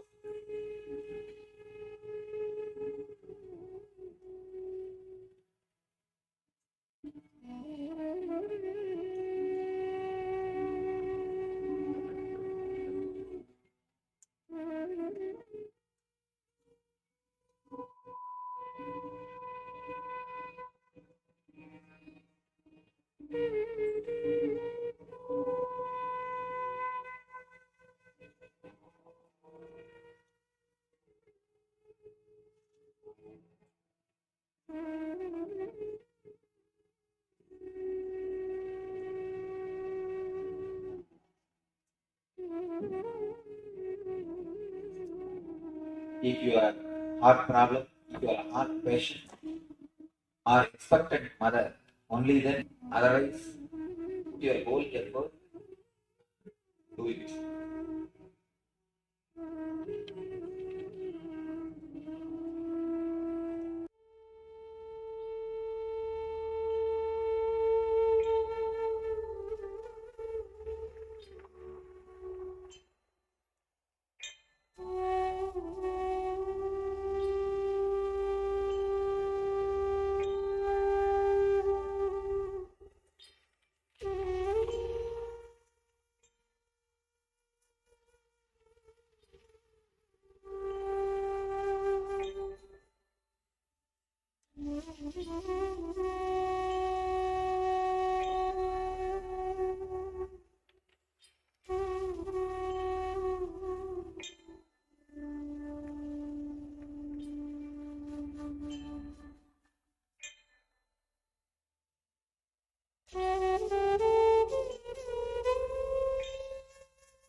From the toe to head, step by step, we will tense and release the energy blockages, energy clasps. We will concentrate on it, tense, maximum pressure, create the maximum pressure in every region, so that whatever energy clouds are there, let them be evaporate. Create the pressure as if you will burst.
from the toe to head, step by step, we will tense and release the energy blockages, energy flags. We will concentrate on it. Then maximum pressure, create the maximum pressure in the region, so that the whatever energy flags are there, let them be evaporate. Create the pressure as if you will burst.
From the toe to head, step by step, we will tense and release the energy blockages, energy flags. We concentrate on it, tense, create the maximum pressure in every region, so that the whatever energy flags are there, let them be evaporate. Create the pressure as if you will burst.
From the toe to head, step by step, we will tense and release the energy blockages, energy flags. We will concentrate on it, tense, maximum pressure, create the maximum pressure in every region, so that the whatever energy flags are there, let them be evaporate. Create the pressure as if you will burst.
from the toe to head, step by step, we will tense and release the energy blockages, energy clasps. We will concentrate on it, tense the maximum pressure, create the maximum pressure in every region, so that the whatever energy clasps are there, let them be evaporate. Create a pressure as if you will burst.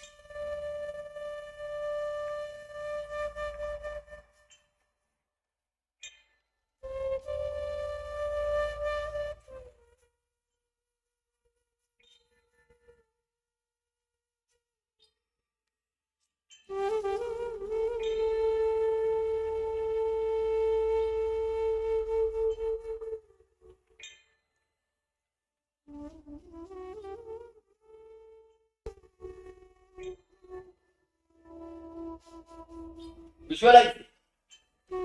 Step by step, then eyes. Visualize you are inhaling the prana, exhaling the apana through eyes, then ears. Step by step, continuously visualize. Continuously visualize. Continuously inhale and exhale. Continuously.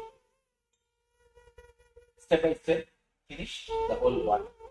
Don't stop at any portion, at any time. Whether you are going from here to tensing or don't stop. One more thing. After that, leg, get up the knee. Remember only the knee. Forget about the leg. Don't bother about it. Don't think you should relax it. Don't think you should tighten it. Forget about it. Remember only the motion which I am guiding you. Step by step, will go up and come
Visualize it.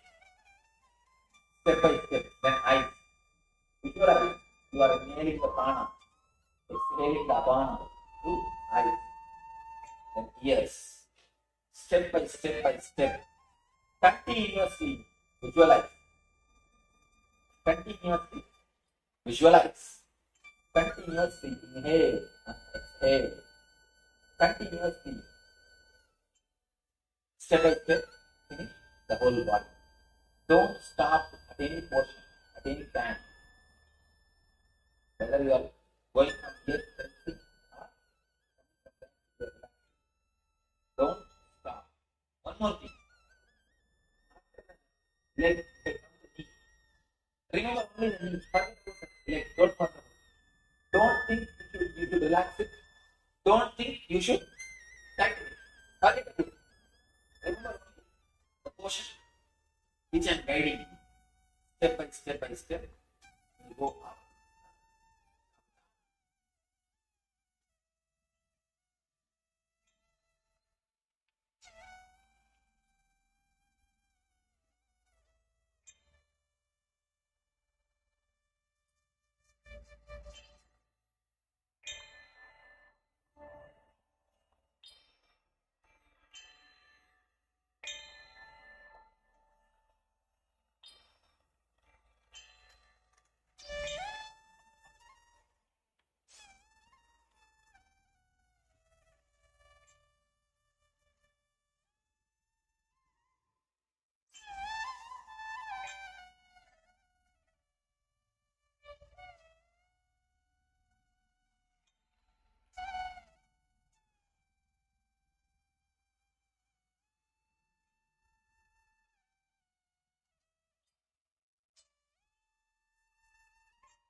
Visualize it. Step by step. Then eyes. Visualize. You are inhaling the prana, exhaling the apana through eyes. Then ears. Step by step by step. Continuously visualize. Continuously visualize.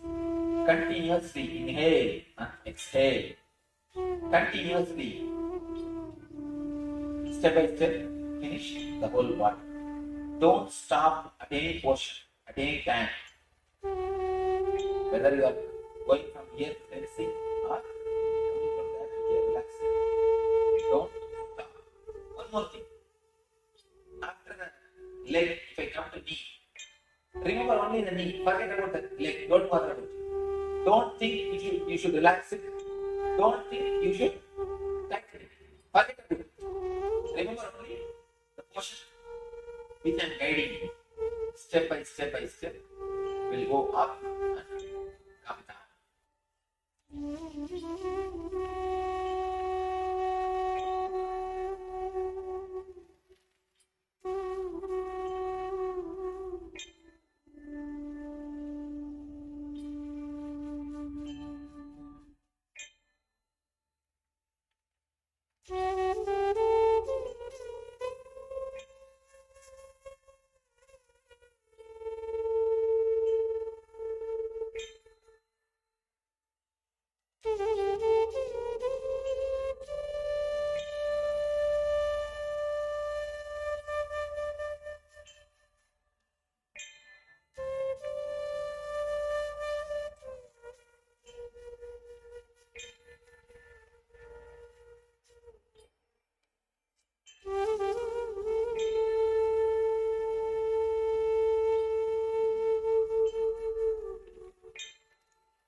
Visualize it.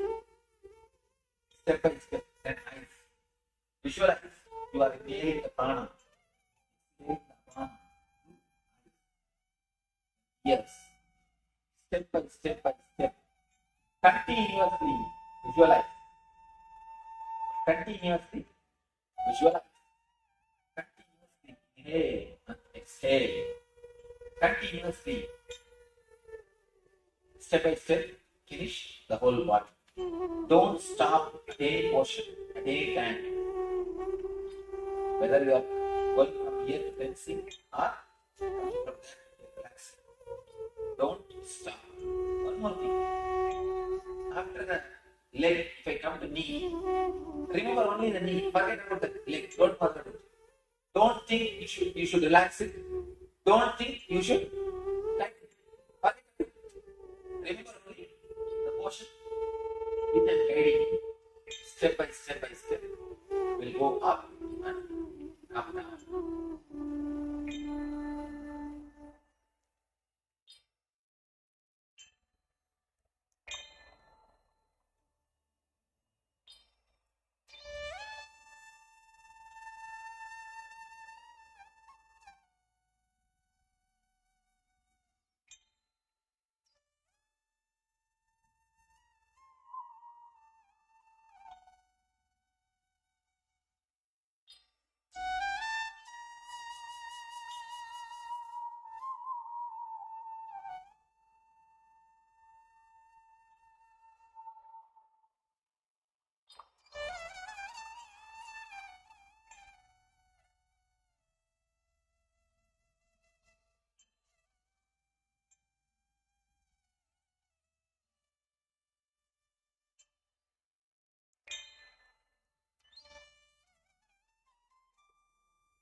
special help, like each zone wise, I request you all to Yes, join the wonderful Zoom, meditation and we can that go into the breakout rooms, and we guided will by be the able Supreme to Pontiff of guide you, Hinduism help on you how have to the shift recognize and your breakthrough. own beauty.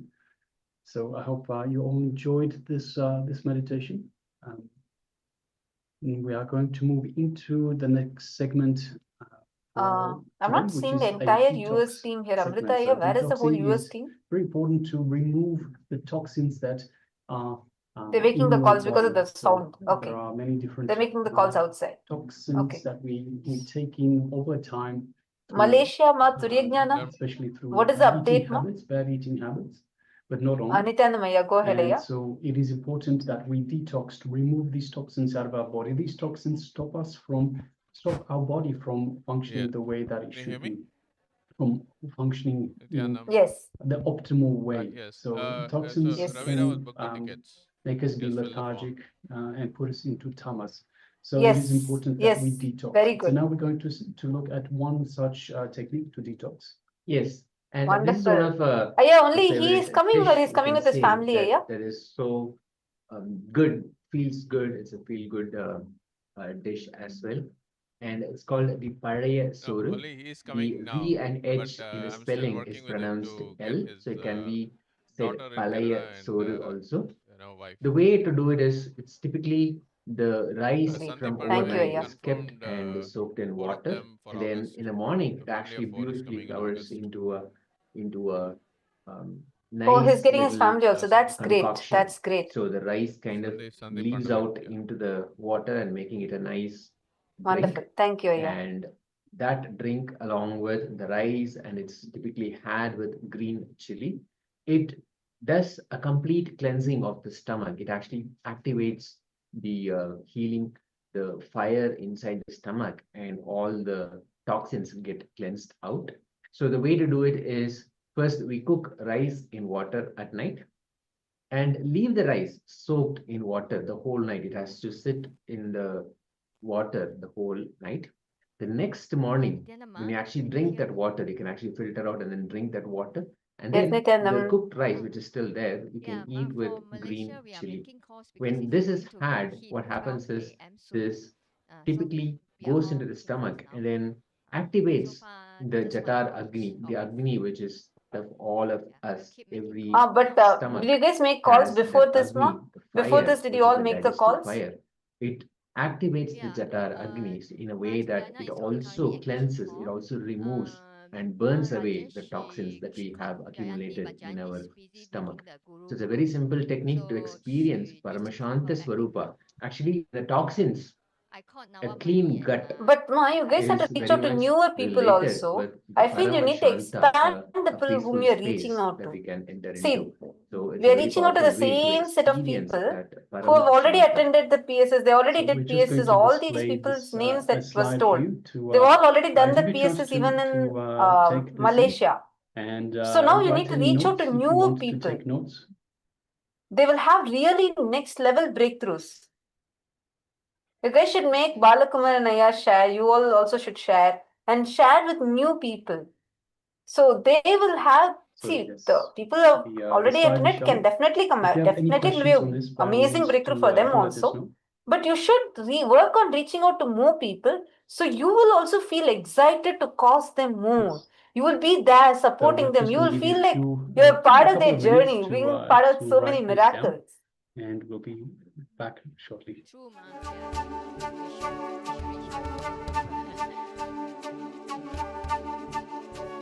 The best way is start with the people's names you guys collected during the Thaipusam. All the names you guys collected during Thaipusam, you can start with them.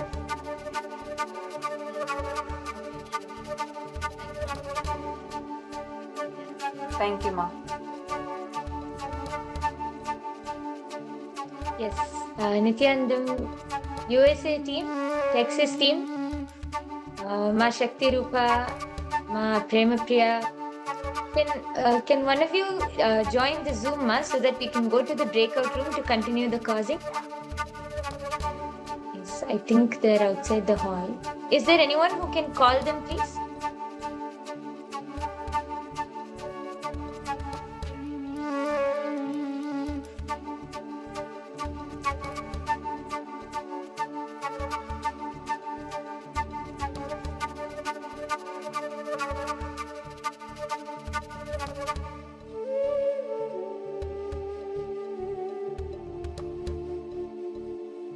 can any one of the hall volunteers, either Ma Kamalatma, Ma Pratyingira, will you be able to call the Texas team and ask them to join the Zoom Ma so that they can come to the breakout room to continue the causing?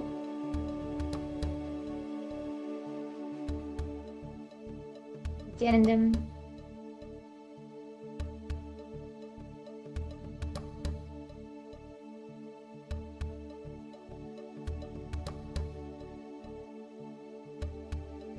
Umeshaya, Nithyanandamaya.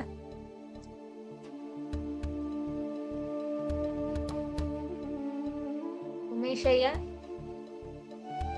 Yes. Can we get the Texas team to join the Zoom, Aya? So Texas team can come to the breakout room. Yes. Thank you, Aya. Okay. Yes. And for anyone of the other zones, if you need any help or if you have any questions or you feel stuck anywhere and you want some guidance on how to move people, we have all of the co-acharyas and we also have causers you can reach out to. And you can also come up to the mic and you can ask.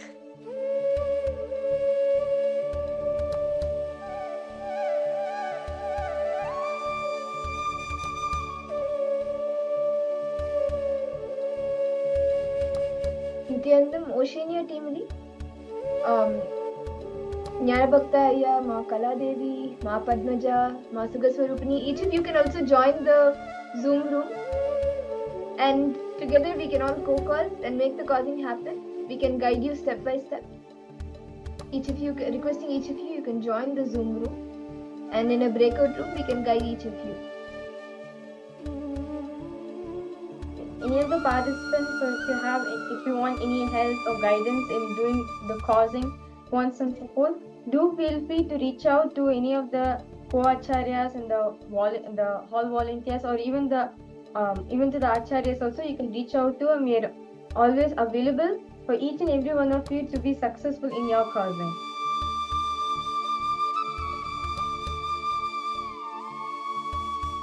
Jnanabhaktaya, please can we all join the Zoom room? Can the Oceania team join the Zoom room, please?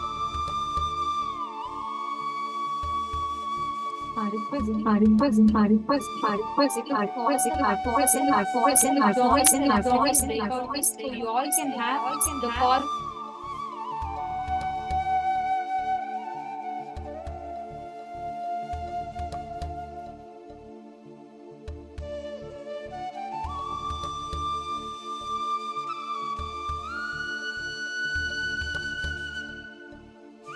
Nithyanandam, we request all the participants to also join your respective breakout rooms. So you can have the causes here who will be supporting you in your co-causing. So please take a few minutes and every one of you join the respective breakout rooms. We'll have Ma Nithyanandayini who's going to be working with the whole of Texas team. So and Ma Madhura and Ma Viraja will be working with the Oceania team. So requesting you all to please join the breakout rooms.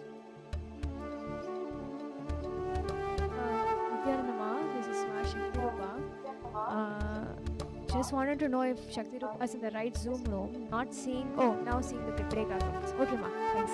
That's all was the question. Nithyananda. Yes. Okay. You can join breakout room 1, Ma Yoga Prana will be joining. Ma Nithyanandayini will be joining.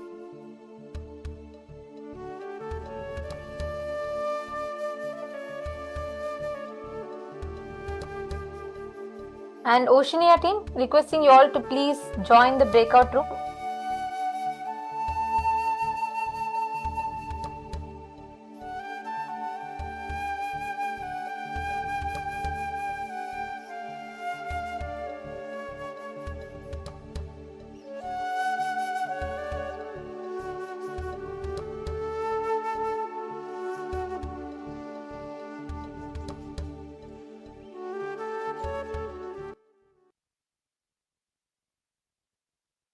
Yes.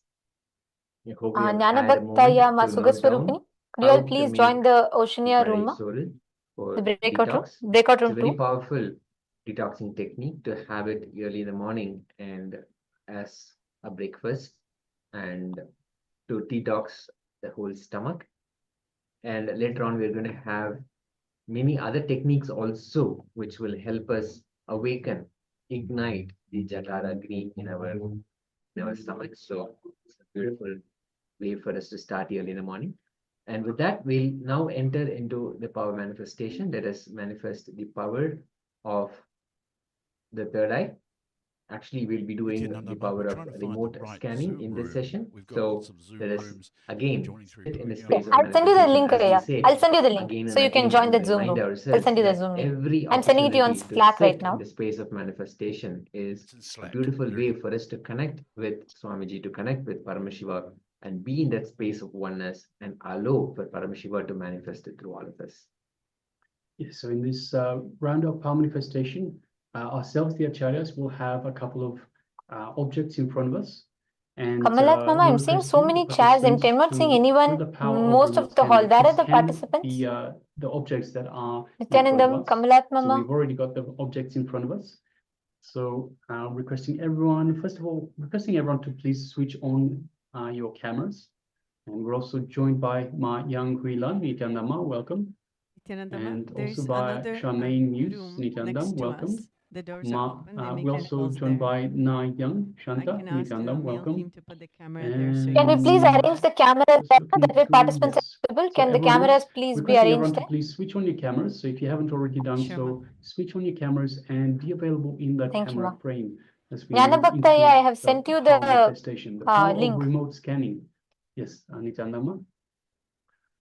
So in this round of power manifestation, as we ourselves, the acharyas, have a couple of Ma Padmaja, you can join in breakout front of room us, too, Ma. and we request you, through the power of remote scanning, to scan the details of these objects, items in front of us. So let us get ready for this remote scanning power manifestation. Let's sit comfortably with the head, neck, and spine in a straight line. And let us bring our awareness to our inner space, our Anandaganda, the space that Swamiji has initiated us in, to connect to him, to connect to the divine, to be in the space of oneness with the divine.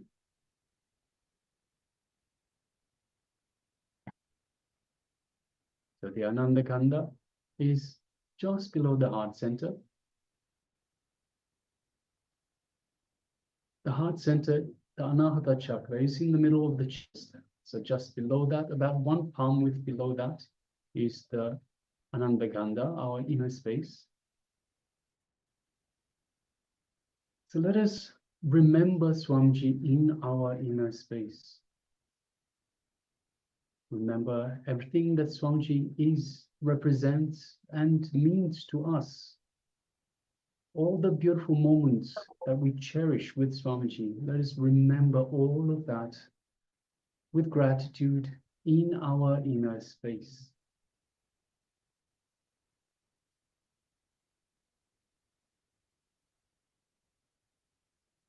Feel the feeling connection that you have to the Master.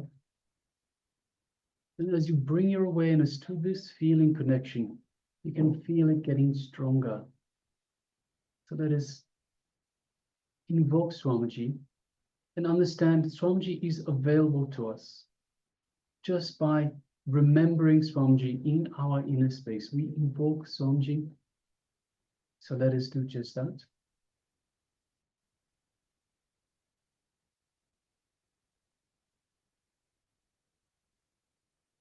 Let us welcome Swamiji in our inner space.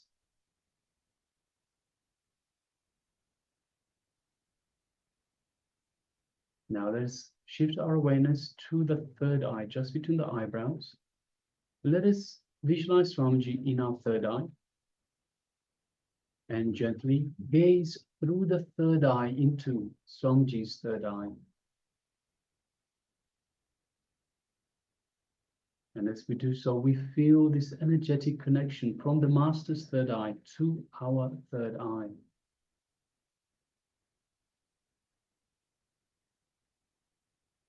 We feel a light buzzing sensation in our third eye, a light build-up of energy as Swamiji is awakening and energizing our third eye.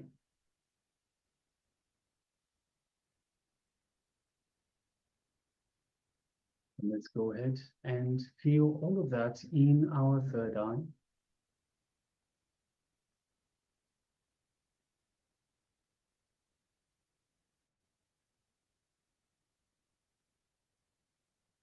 And now, from the space of oneness with Swamiji in our inner space, let us request Swamiji to reveal to us the details of the image of the objects that are in front of the acharyas in this power of remote scanning.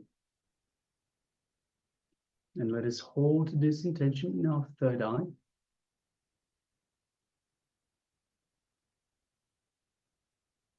Let us start chanting Mahavakya. Om Nithyananda Paramashivoham. Om Nithyananda Paramashivoham. Om Nithyananda Paramashivoham.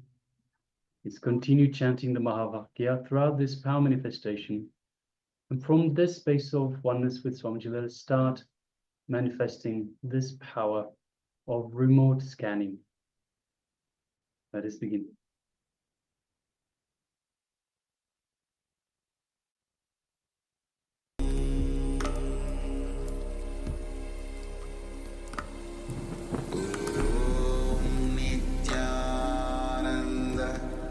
Paramashivoham.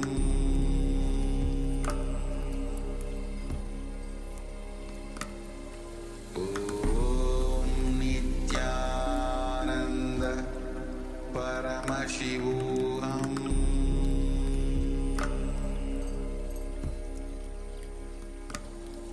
Om Nithyananda Paramashivoham. Paramashivoham. Om Nithyananda Paramashivoham.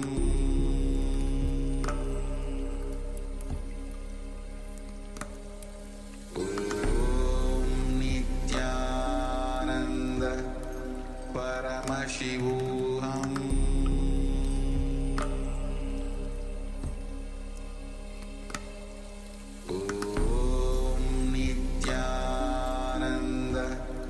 Paramashivoham.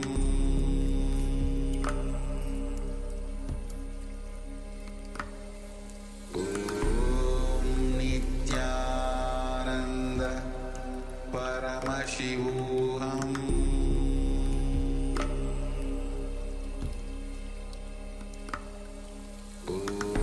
Om Nithyananda Paramashivoham.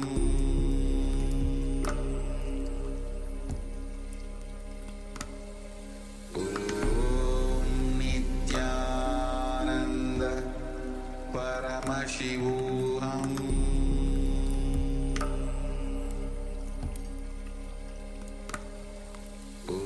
Om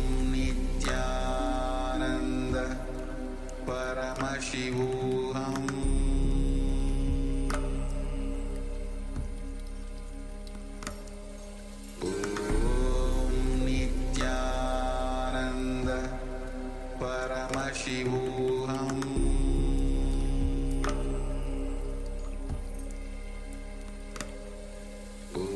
Om Nithyananda Paramashivoham.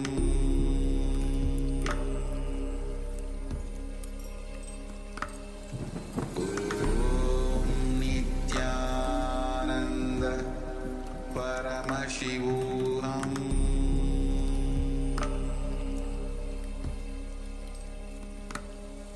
Om Nithyananda Paramashivoham.